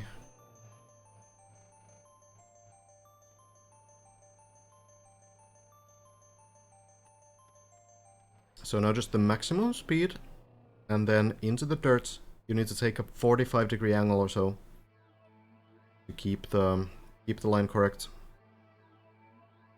It could be a personal best, like the height is very close. I think floor 5 is a little bit higher. Yeah, this looks like PB. How's the zoop through? Oh, it lands. And now the rest of the floor actually is not that bad. It's easier. Hard part is done. What you need to do is take a little bit of speed. Jump to the next platform. Failed this transfer. Gotcha. Gets the landing here too. Oh, slipping off a little bit, but manages to stay on the block. And now, jumping through. Oh, into the tree. No. Oh, that's so tough.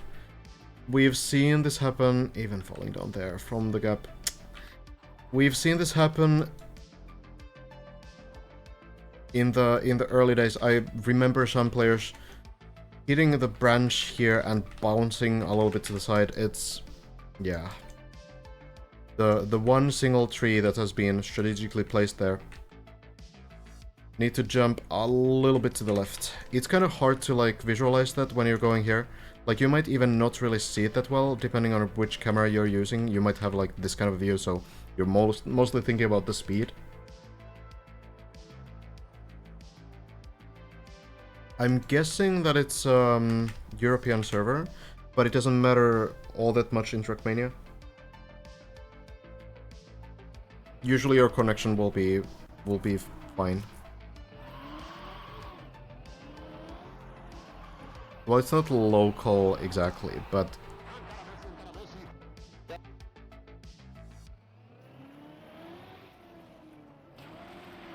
generally in like a rough fall for stealth again.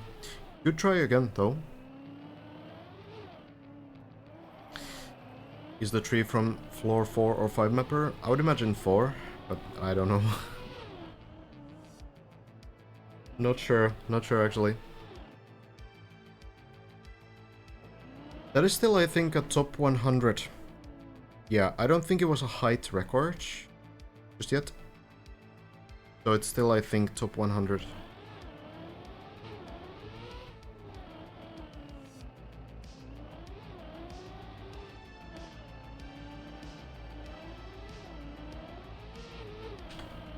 You need quick reactions, but the gameplay doesn't, like, work through ping. It's, like, things like checkpoint times and such might. I'm not honestly 100% how the netcode works.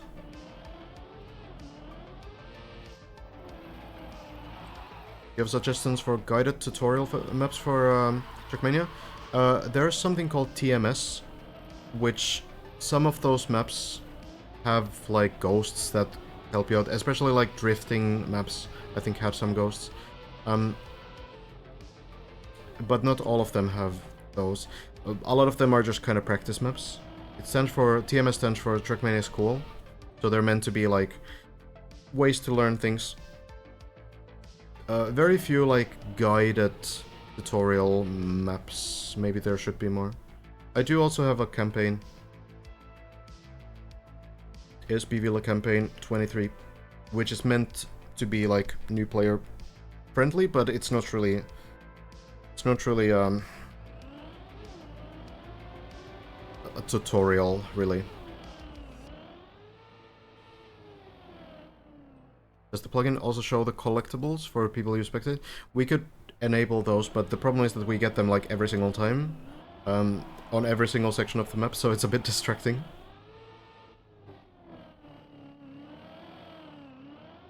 TMS is a bit outdated, that's true, Fish. Like, some of the ice maps are built for a different patch, for example.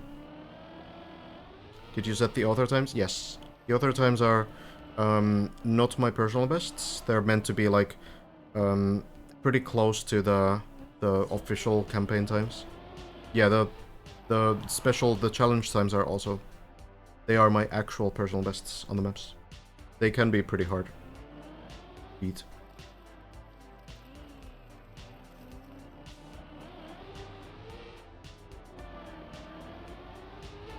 The loop in the start of 16 is higher than almost any part. We actually checked earlier, and it seems like on floor 16 the height will matter almost nothing. So this is the highest point, right? And I think the next time you actually, like, exceed this height is when you get to this dirt wall, right? Not even the first part, maybe, but the second part. So yeah, height will not matter at all on floor 16. So we just need to make sure that we track players' progress. So we know that Lars is here. Lars is in the very first section. Elcon is on this beam. Hazard is on this ice section, right here. And Bren has cleared this loop, has cleared this jump, has landed here, and is currently trying to get this wheel hang. This is Bren's next section to clear, landing here. So then there's 10 more sections. You go through here, then you jump between these beams onto the ice. Make sure you save it. We've looked at this floor multiple times, yeah, all the way through. So, but just a quick sort of fly through it again. Turn around on the dirt. This wall ride is a practice section for the future wall ride. So jumping over the plastics, landing here, then another dirt swoop, which does have a wall if you fail, which is very generous. Jumping over here, making sure you don't slip off the ice. And then going over the beam, avoiding the flags. I don't know how hard this is, but some people say that it's not that hard, so I'll believe them. And then the turbo, and again the same thing that we saw Stealth try not too long ago. So just 45-degree upwards angle on the dirt, and then we have the direction switch with the plastic block, and I don't know at all how that works. I've never seen this before. So then you go back on the top part now, and you flip over here. Same kind of a flip as you do on floor 4, but this is way more, like, timing dependent. into the tunnel, speed, land, jump, don't go too far, and then you go here. This is just a patience check until this part.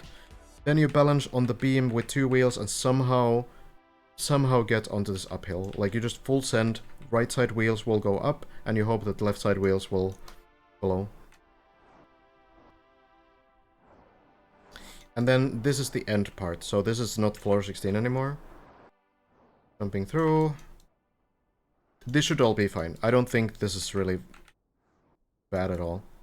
It's just mainly gonna be the final jump. So you go down here, and then you speed up on this ring. It's not going to slide, so you will be able to do a couple laps. And then you go and jump and hope that you reach the red line. If you don't, that's GG. You get one try. One try on the final jump.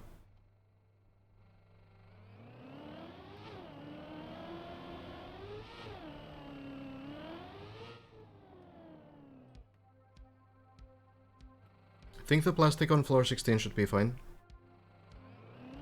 Don't think it looks like it will cause too many like landing bugs or anything. No problem. No new World Record today. Nope.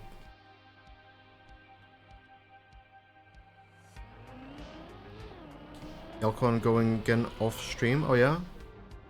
Seeing the height, I guess? Why do mappers use plastic if it can be so problematic? I should maybe...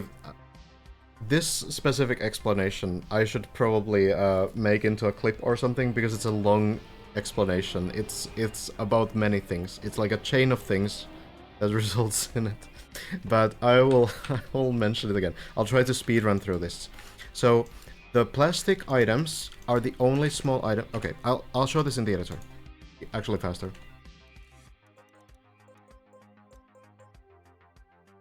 So, when we look at the game editor, I have a lot of custom stuff here, but like... when we have like normal blocks, they look like this. This is like a... this is the grid, essentially. So you can place these blocks next to each other like this. There's also free mode, which allows you to place these blocks to like whatever position, or you can change the angles in weird ways. And you know, that's being done on the map as well. But the grid positions are like this. And a lot of blocks are the size of a full grid, right? We also see a lot of these kind of blocks, which these are kind of like a little bit different. And you can build things with this. But for the most part, these items are pretty big, or these blocks are pretty big. There's like a couple of things like this, but they don't really solve the plastic issue. Like, it's a different surface here, and you could, you know, use the free mode to like combine these blocks to each other and create paths this way. So you could do these kinds of things, and I think to an extent this has been done as well. So you could, you know, there's some options, but mainly you have these big blocks. All of these are pretty big.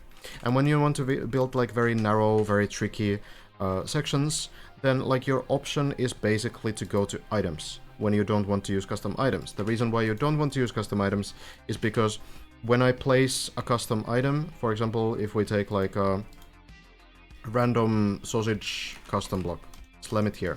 It's cool, but here's the problem. You notice that it increases the file size by about 87.9 kilobytes. This is the problem, that every time you add a new item, the file size will increase. And the file size, if it goes beyond 7 megabytes, the map will no longer work on a server. Now with 3 items, it's already over 300 kilobytes. These are very complex items for sure, but still, you get the idea. So you can't really, on a huge map like that, you can't use these items too much, because it will increase the file size too much and the map will no longer work on servers. So then, what do? Well, you have these plastic items that you have here in the vanilla game. These don't add to the file size because they're included with the game. So you can build these kinds of things. And you can do these narrow sections, right? You have these kinds of turns. You can do a lot. So why plastic? Because that's the only thing. All of these items in these folders, these are all plastic. Every single one of them is plastic. We just don't have these in the vanilla game in any other surface. Why? I don't know. But that is the case. So you do have these, like, for example, pipes, which people use a bunch as well. And these are also vanilla. And these are metal surface, so they're a little bit different. But it's, yeah, kind of rough. Kind of rough to do anything very narrow with vanilla stuff without using customs. And when you're building a huge project like that, you kind of are limited to customs. You could use these light things. Like, this would be possible. But the problem is that these will probably cause even more issues with, like, landing bugs and such. And also they can be pretty bright, I suppose, in some cases. You can recolor these to different colors. And they are used a lot in the decoration of the map. But yeah. Metal is a surface in Trackmania. The pipes are metal, and also these paths are metal. I just spawn there. So this surface is metal. And it's not super different from tarmac, but it doesn't dry wet wheels, for example. You can also turn the items off, sure. So you could create some paths like this, but yeah, I don't know if it's gonna be any better. Because these also do not connect. Landing bugs are a result in combining these items, but they don't actually combine. If I combine two platforms, or two road pieces, for example, you'll notice that this one initially will have this wall here, but when I add another block, the wall will disappear from the middle. So when you build, like, long roads, they will not have any extra walls between them because they connect to each other. Items don't. So you will always have this wall, and sometimes when the car lands perfectly in the middle of it, like this, you can get a landing bug. So, yeah. There's a lot. There's a lot to this thing. It's like a reasonable solution that they've come up with. It does have its downsides, but I don't really know, like, if there's, like, a perfect solution to this.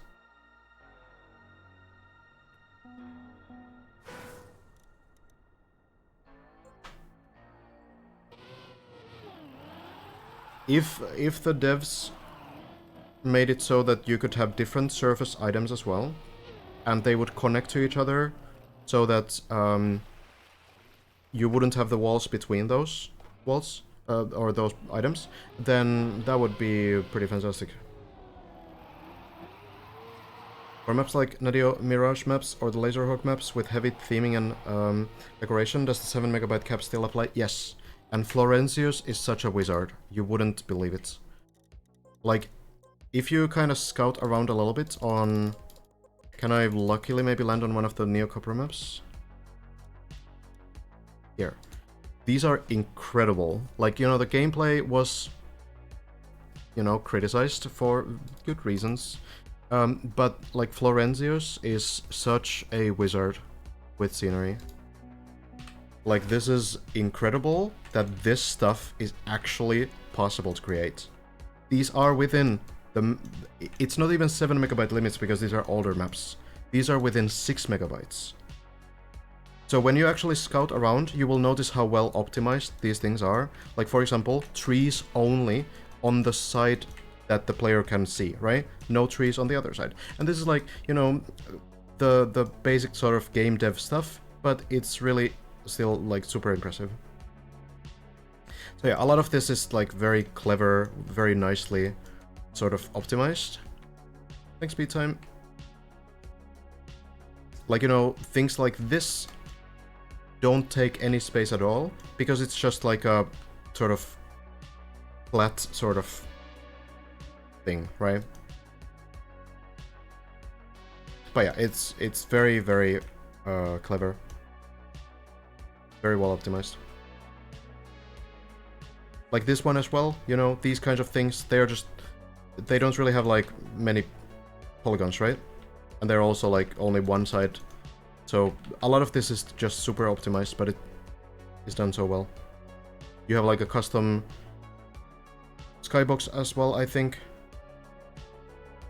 And you know, a lot of these outside elements are, you know, kind of like when you, if you've ever seen like things where you go like, oh yeah, the skybox ends actually here already. Like some, if you've seen Half-Life 2 speedruns, this is the best example I can come up with. Have you seen Half-Life 2 speedruns, where they'd like fly out with the backwards bunny hopping, and then you can see like the outside of the area that you're not supposed to see? That's basically like, you know, this is the same kind of optimization. And it's very cool. And there's so many of these as well. All of these are super impressive. Yeah, these are basically made in Blender, these kinds of things.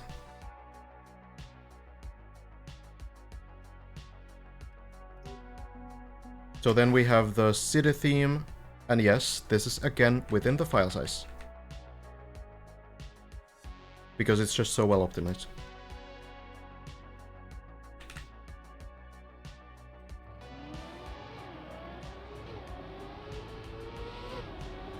What's the reason that maps greater than 7 megabytes don't work on servers?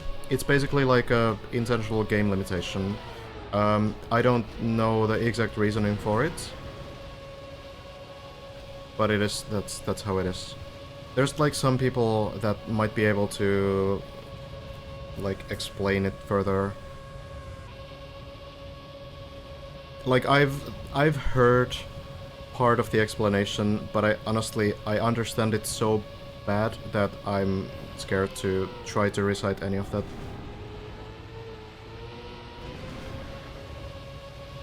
On console, is the limitation smaller? No. It's gonna be the same thing. Crashes might be related to other things as well. Yeah, the actual map design of these maps was a little bit weird.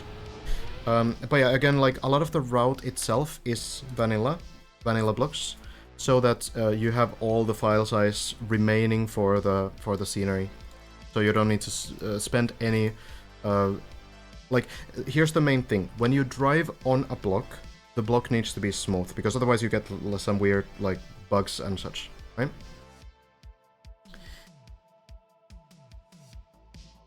So when the route is built in vanilla, then you can build like very like low cost items that are like, you know, don't have many like complex shapes, and that can work just fine.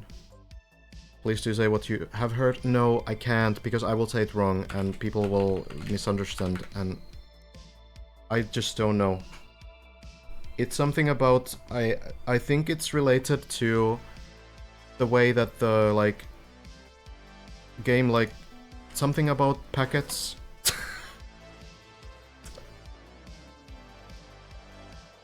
I think.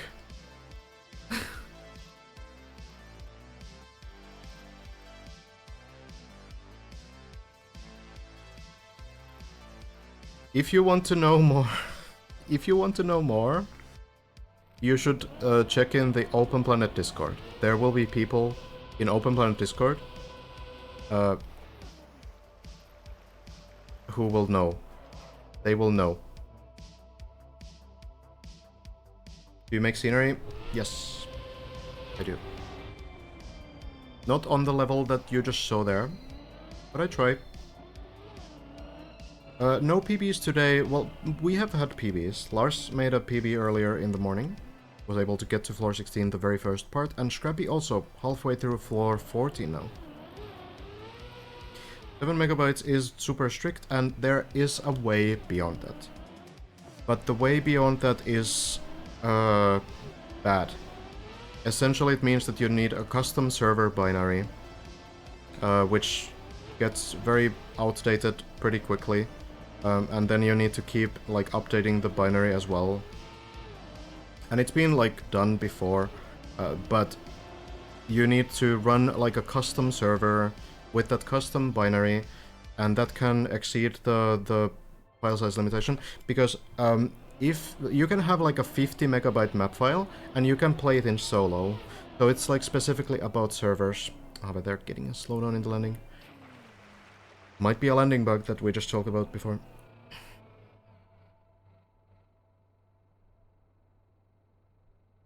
Texture mods do not add to the file size. They will be downloaded separately as you open the map. 7 megabytes is a lot of space for a Trackmania map. True. But, I mean, you as a full-speed player, or full-speed mapper entry, you know the pain for sure. There's no way that you don't.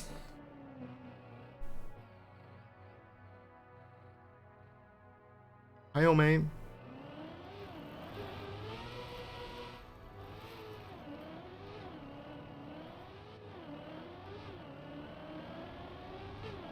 But yeah, for example, I'm currently building an endurance map that has absolutely no scenery at all in the version that I've shown. So no decoration, it's just the route, and it's, to be fair, it's like 24 minutes of route total. With a lot of custom items. That map is already like 10 megabytes. It will never work on traditional servers, and that's fine for me because it was never meant to.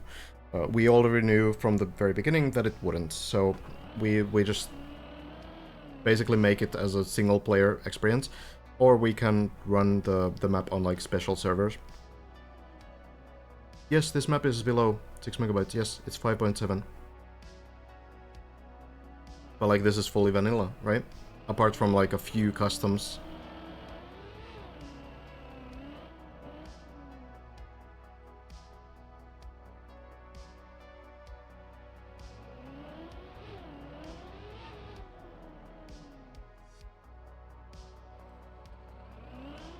How much of the 6 megabytes of deep dip are custom blocks? I don't know. Entry, do you remember?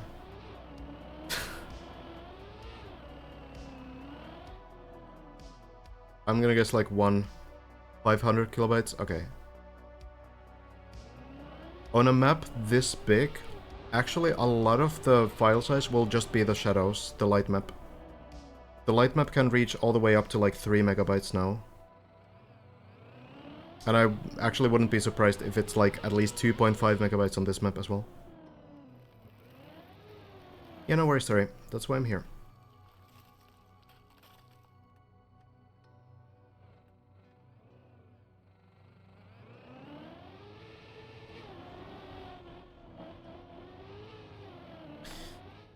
Is that why they put the vanilla limitation on this map for file size reasons?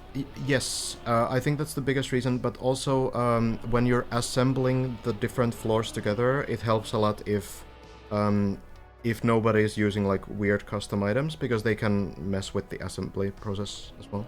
But yeah, the size limit is like the only like strict reason, I think.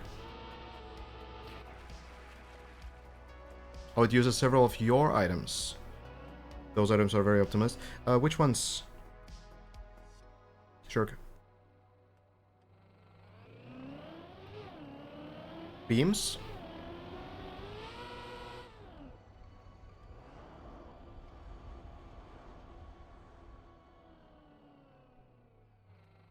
I'm not 100% how the shadows work exactly, Shan.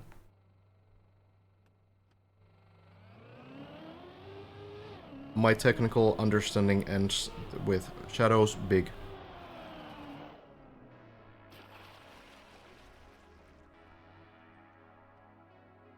Do we know who has the longest? Who has had the Walter Guard at various times for the longest out of all players? Probably Bren, yeah. Kind of depends, I guess, like, the longest in terms of days? I don't know. We were stuck on floor 11 for a while, and I feel like, you know, Elcon was tied with Bren for a pretty long time, and, you know, Elcon also held the Walter Guard earlier.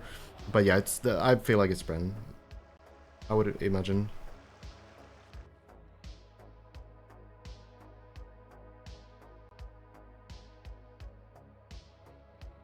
Which floor mapper has the megabyte Walter Guard in Deep Dip 2? I have no idea. I would like, I think out of all the floors, the most blocks are probably in floor 0, right? Like, definitely floor 0.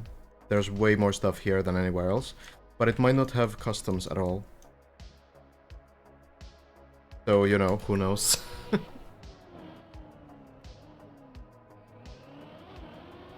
The crystals are vanilla. And pretty cost effective, actually.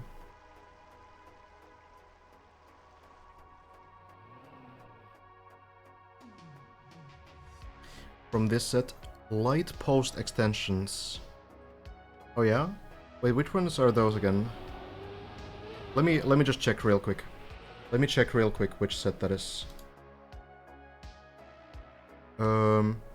Oh yeah, the like exactly the beams, right?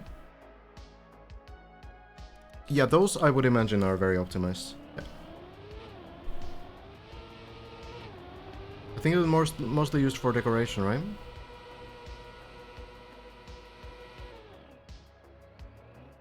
Actually, on Trackmania Exchange we can see exactly how many items are on this map. Yeah, we can see that. We have the information.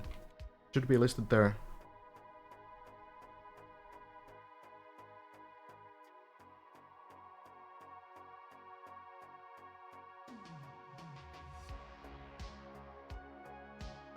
How many awards does the map have? 307. God damn. Okay, so here... Yeah, only 25 customs.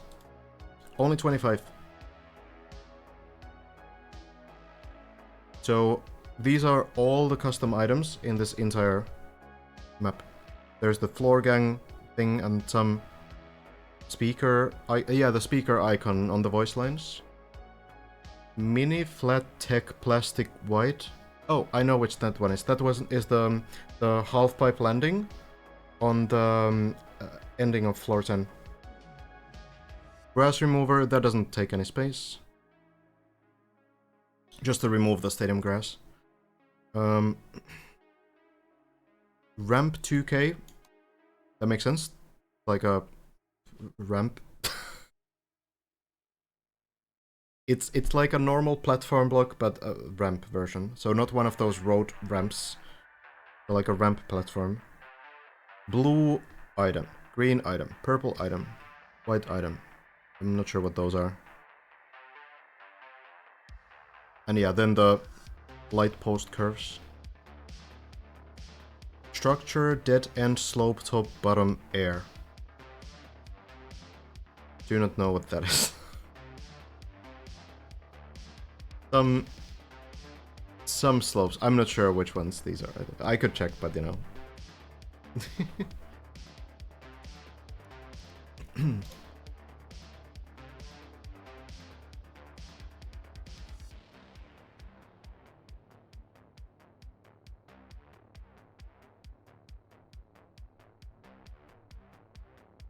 We'll see. Maybe I'll look into the later. Just reached the end of threat of Ariadne with 245 out of 256 checkpoints. Damn. I wonder what part you skipped. Because usually there's only like one checkpoint that you can accidentally skip. Which is in the very beginning part of the map, but you... feels like you've skipped like an entire section. There is a plugin called Unclaimed Checkpoints. If you have Open Planet, you can check with the Unclaimed Checkpoints plugin which ones you don't have.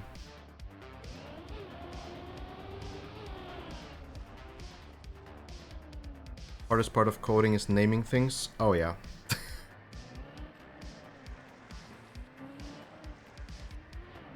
Next Kaki event is this Saturday.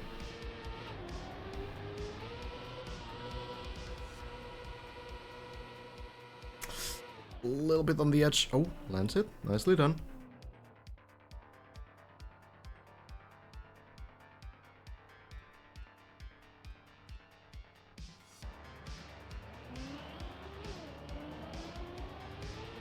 The way too many transitions items are pretty well named, but it takes a little bit of time to get into like how it works, the naming.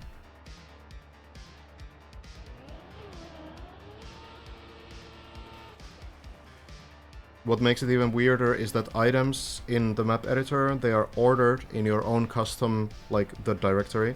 They are ordered in reverse alphabetical. Which I don't know why that is the case, but that's how it is.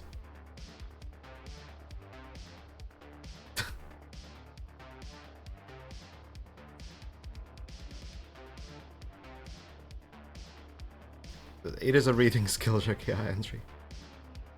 So, definitely a skill ceiling there as well. A pretty high one at 2.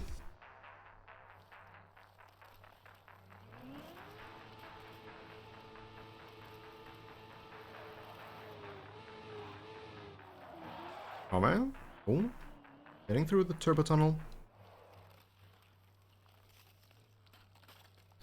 Feel like we might maybe watch this final run from Habe and then call it a day as well. Still some decent runs.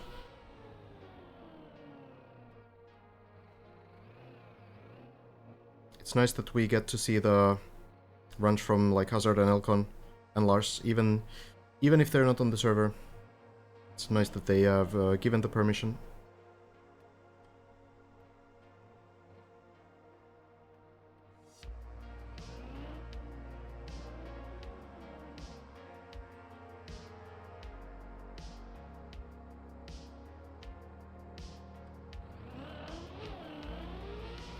When I tried to unzip WTMT for the first time, I got path too long errors.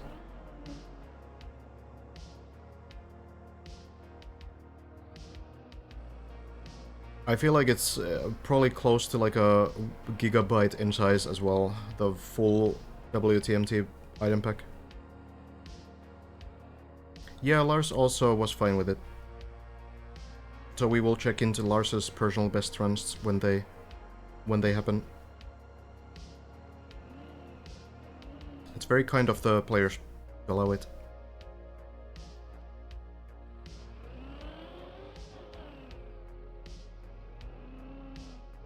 We're also chaining this one onto the beam.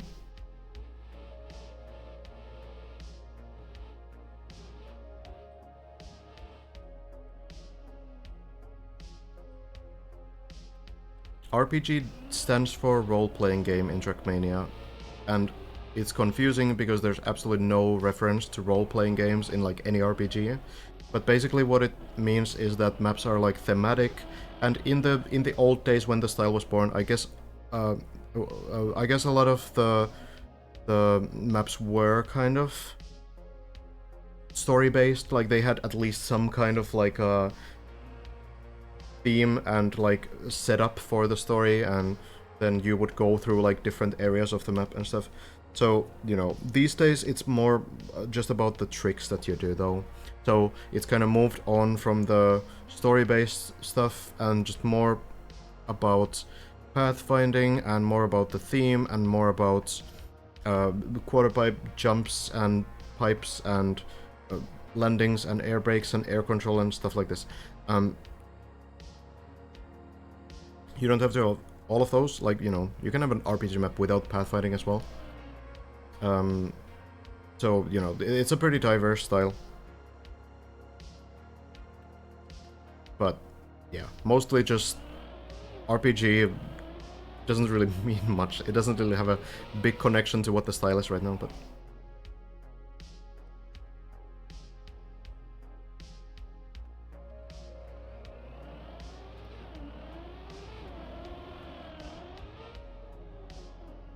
Okay, clean landing. Not far from PB actually. 974 PB is gonna be on floor 9. I think on the turbo jumps. FPS and MOBA styles? For the FPS style you can go to Shootmania. It's very similar.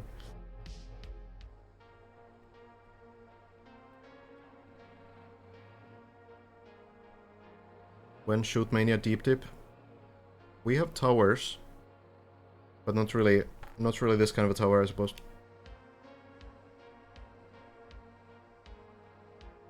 The problem is that I could build like 500 hours building one, and then like 3 people would ever play it. So I'm not sure if it would be worth. It would be fun watching those 3 people play it, but you know.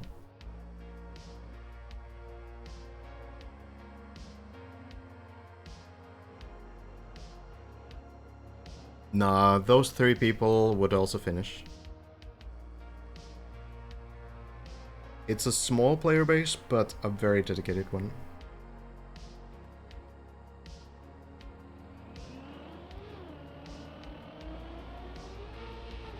However, final jumps on floor 8. Just the line here. And the jump looks to work. Floor 9 and a PB chance.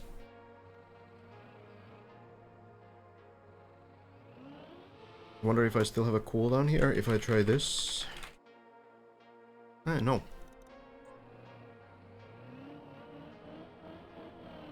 So yeah, the turbo jumps. I think these are the height, or maybe this one is the height, and then the 1,000 meter mark will be this landing. I've built many shoot minimaps, yes. Some pretty big ones. Not quite enough speed. I don't actually know if... I think when you land here, you have to go to the big recovery. Oh, there's a beam here, actually. So I think you go just across the beam and do this recovery. And then you're fine. Is that where you started mapping? Well, I did also used to build some Trackmania maps when I was a kid. Back in the very early Trackmania games. But I think, yeah, when I started taking mapping seriously, that was in Trackmania.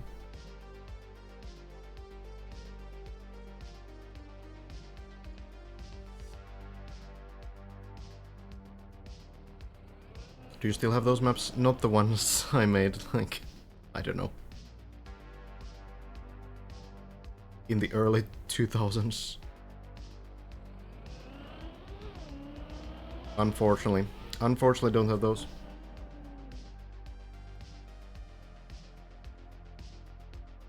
I mean, some of them are probably in TMX that I used to build in closer to the 2010s, before I took like a 10-year break from Trackmania.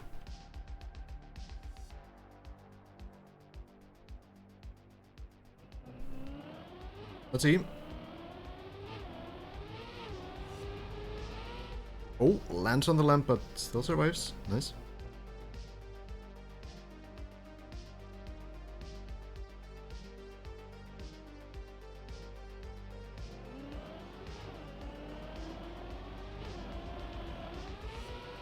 Landing in. Oh, that's too slow though. Floor 8. Oh, no, I don't think there's anything below here. Floor 5, I think it's gonna be bouncing through into the snow as well. Upside down. Good try, good try. Strong attempt for a PB, but unfortunately not just enough speed. Not enough.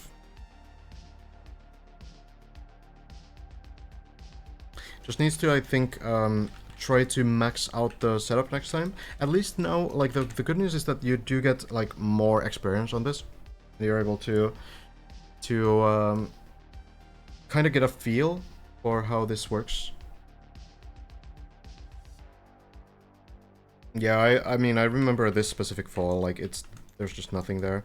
If you fall here, like, that's somewhat recoverable, and if you fall from later parts of floor 9, that's gonna end up into one of these pools usually. Like here's a pool, you know, there's a lot of pools when you get to the second half of floor 9, but yeah, the first half is very rough. Very rough, unfortunately. I'm from Finland.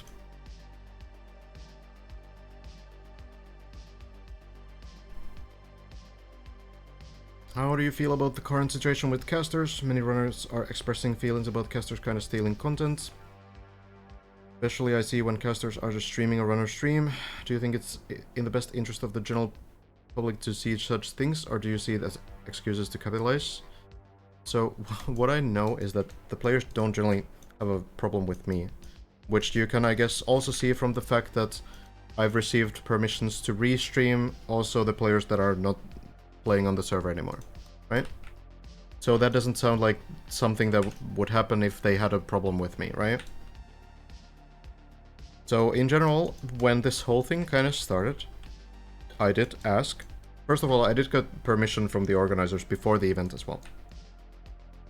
But, you know, when it became like a topic of discussion, I asked the players, I asked the organizers again, and they said that, you know, the way that I'm doing this whole thing is bringing value to the event. I think they're mostly concerned about like the watch party type streams, where, you know, you literally just like put someone on the screen and then don't really do much with it. So yeah, I don't really feel like anyone is like targeting me with the criticism, and you know, I also kind of decide my own standards, so I wouldn't really want to take a position against the other like people who might be like spectating other players. I really just care about my own stuff. And, you know, the players, of course, should absolutely like express their own opinion, so that's why I've asked them as well, like, okay, well, what do you think about this? Should this be done or should this not be done? And generally the answer that I've got is that we should be done. So or it should be done. I can't speak at all. But yeah, it doesn't really seem like a problem. And maybe some other streamers are, but that's between the players and those streamers, right?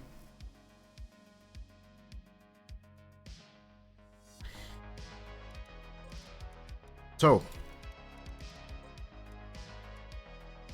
I think we might be done with the day. So yeah, today I guess the main achievements is that we had a couple PBs. Preppy. Reaching floor 12. Sorry, floor 14, of course. What am I talking about? Floor 14, the middle point. I'm not sure where exactly, but it's gonna be, you know, in the floor 14. Somewhere in the middle parts. And then Lars has made it to floor 16 earlier today as well. So currently, Lars is here trying to do this loop section. Elcon on the beam. Hazard on this ice section just before. So this entire section is just before the beam thing. And then Bren is on the wheel hang, which is like 2 sections ahead. So everyone pretty close to each other.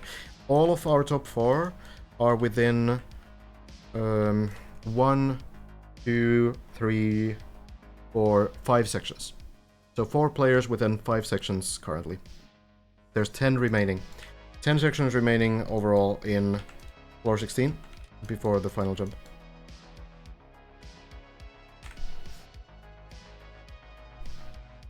Oh yeah, no problem, Sheepco. An important topic. I also wanted to make sure that I'm not doing anything that might devalue what the players are doing.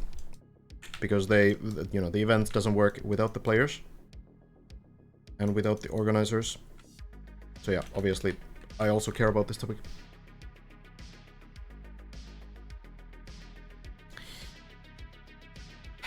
And yeah, there's the crown.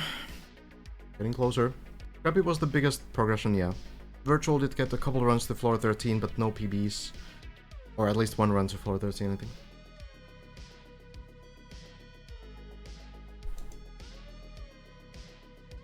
Oh yeah, Semi also got further into floor 10, right? Wait, was it actually a personal best? Or was it a personal best tie? I think it was a PB, was it? Thank you, Mistletoe.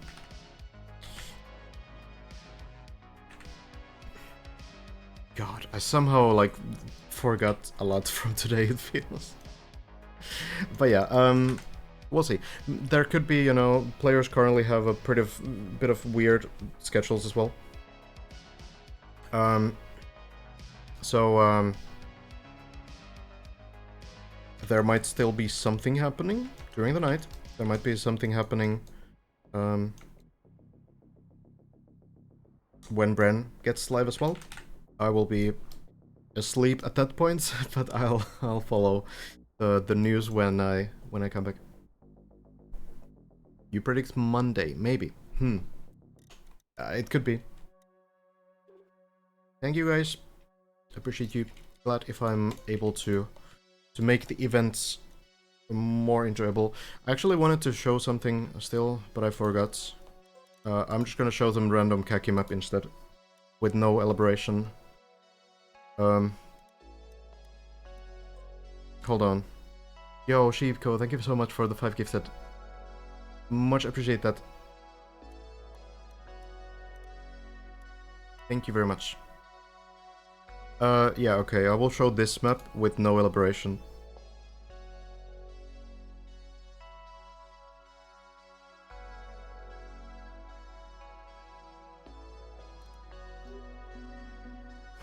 Let's look at like a normal run. I don't know what this world record is. This is a map in Trackmania. This is not a normal one. That's not the strategy. Okay, let's look at this one. I think this one might be a normal run. Yeah.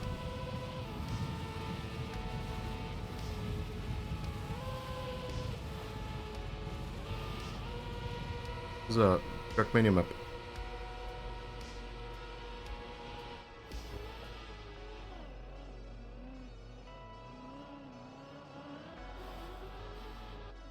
That's a thing you can do in this video game.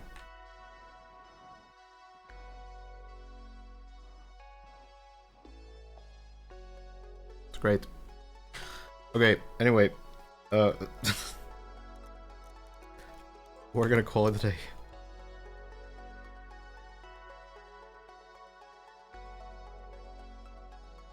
I should make this a tradition.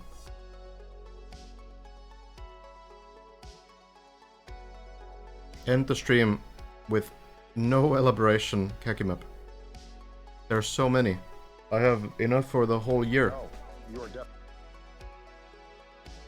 Okay, let's see.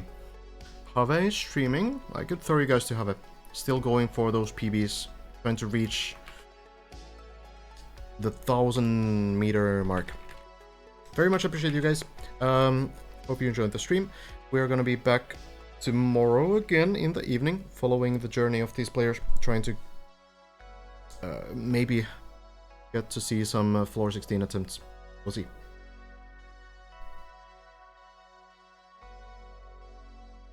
The khaki event that starts with this weekend is going to be in TMNF, but then there's going to be another one in November that takes place in this game. We're going to build for it too eventually. When the time comes to start building. Can't start too early because the patches might break the maps or something. But yeah, eventually we'll go into that. But yeah, thank you guys. Appreciate you. Hope you have a good night or a good day depending on where you're from. We will see each other tomorrow. If not, then hope you have a great... What is it? Friday? It's already Friday? Where did this week go? Okay, anyway, have a good start to your weekend, I guess, apparently.